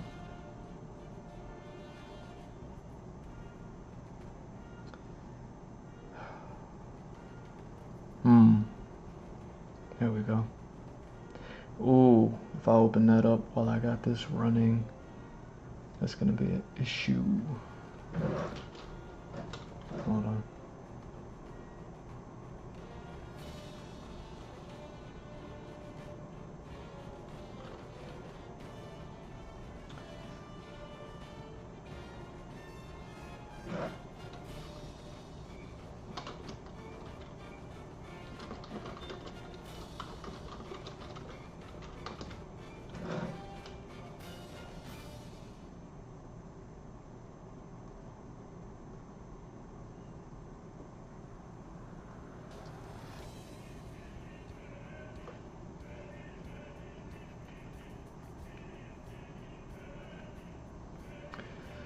Alright.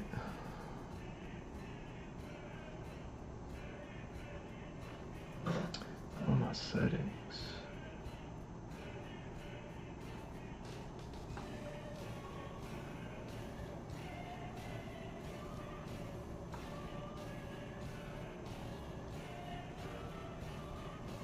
Oh, you're not gonna give me.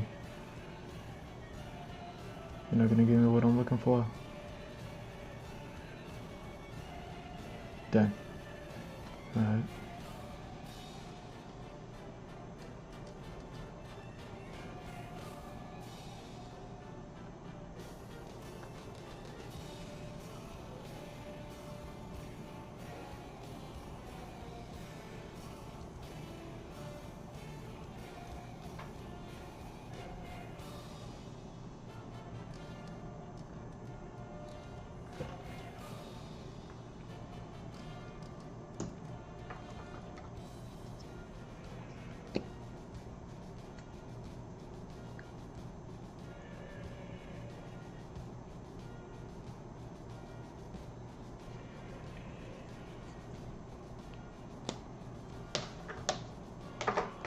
Shoot, blinking and winking on me.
Hmm.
I'm gonna have to find the right font.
Yo, do I still have that file?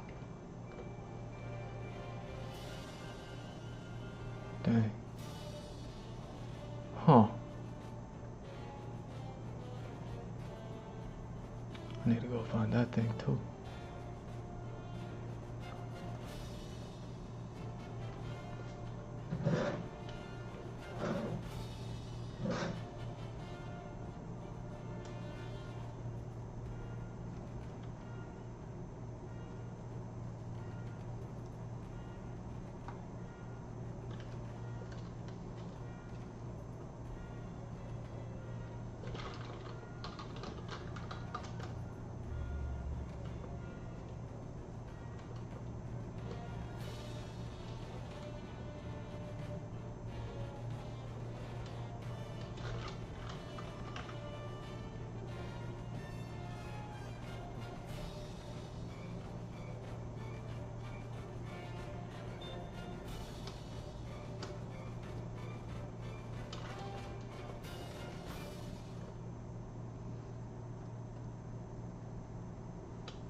Oh man, what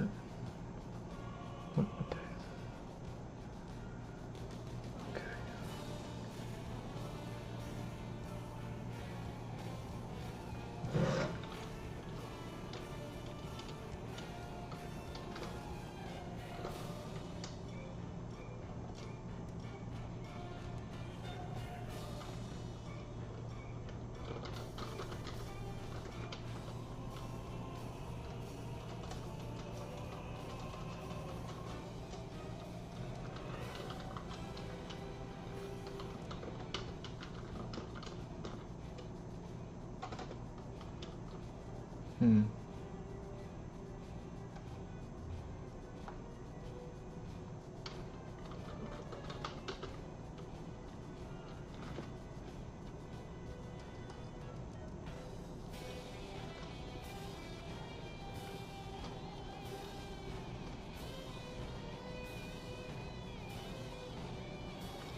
Let's see.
Hmm.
Okay.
wish it gave me that option. Why doesn't it give me that option?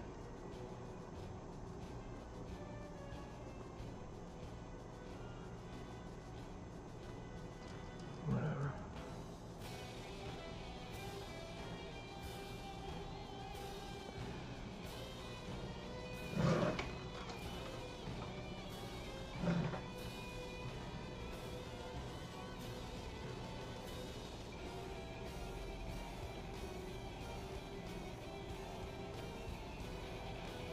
Hmm.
Hmm.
Hmm.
Hmm.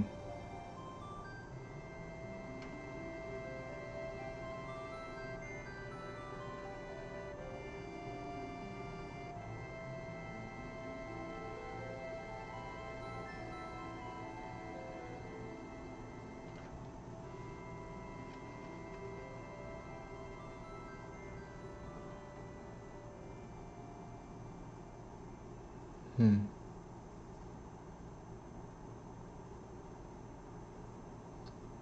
That's so weird. Um.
Now, I wonder.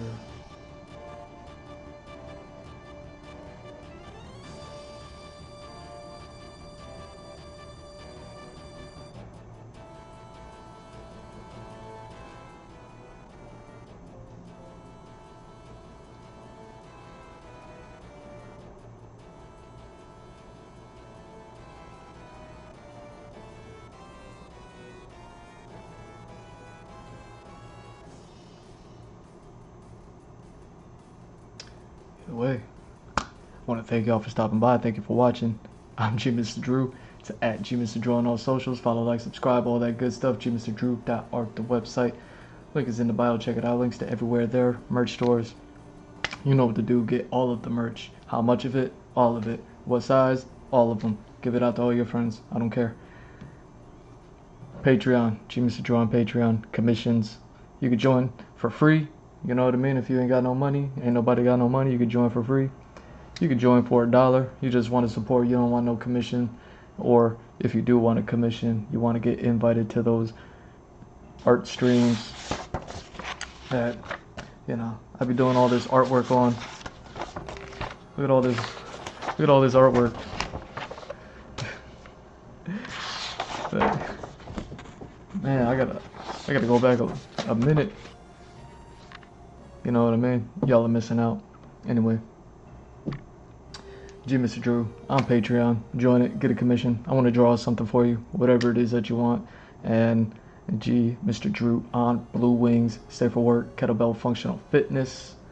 You know what I mean? New video just went out today, so I'm be posting that in a little bit. Love y'all. Peace.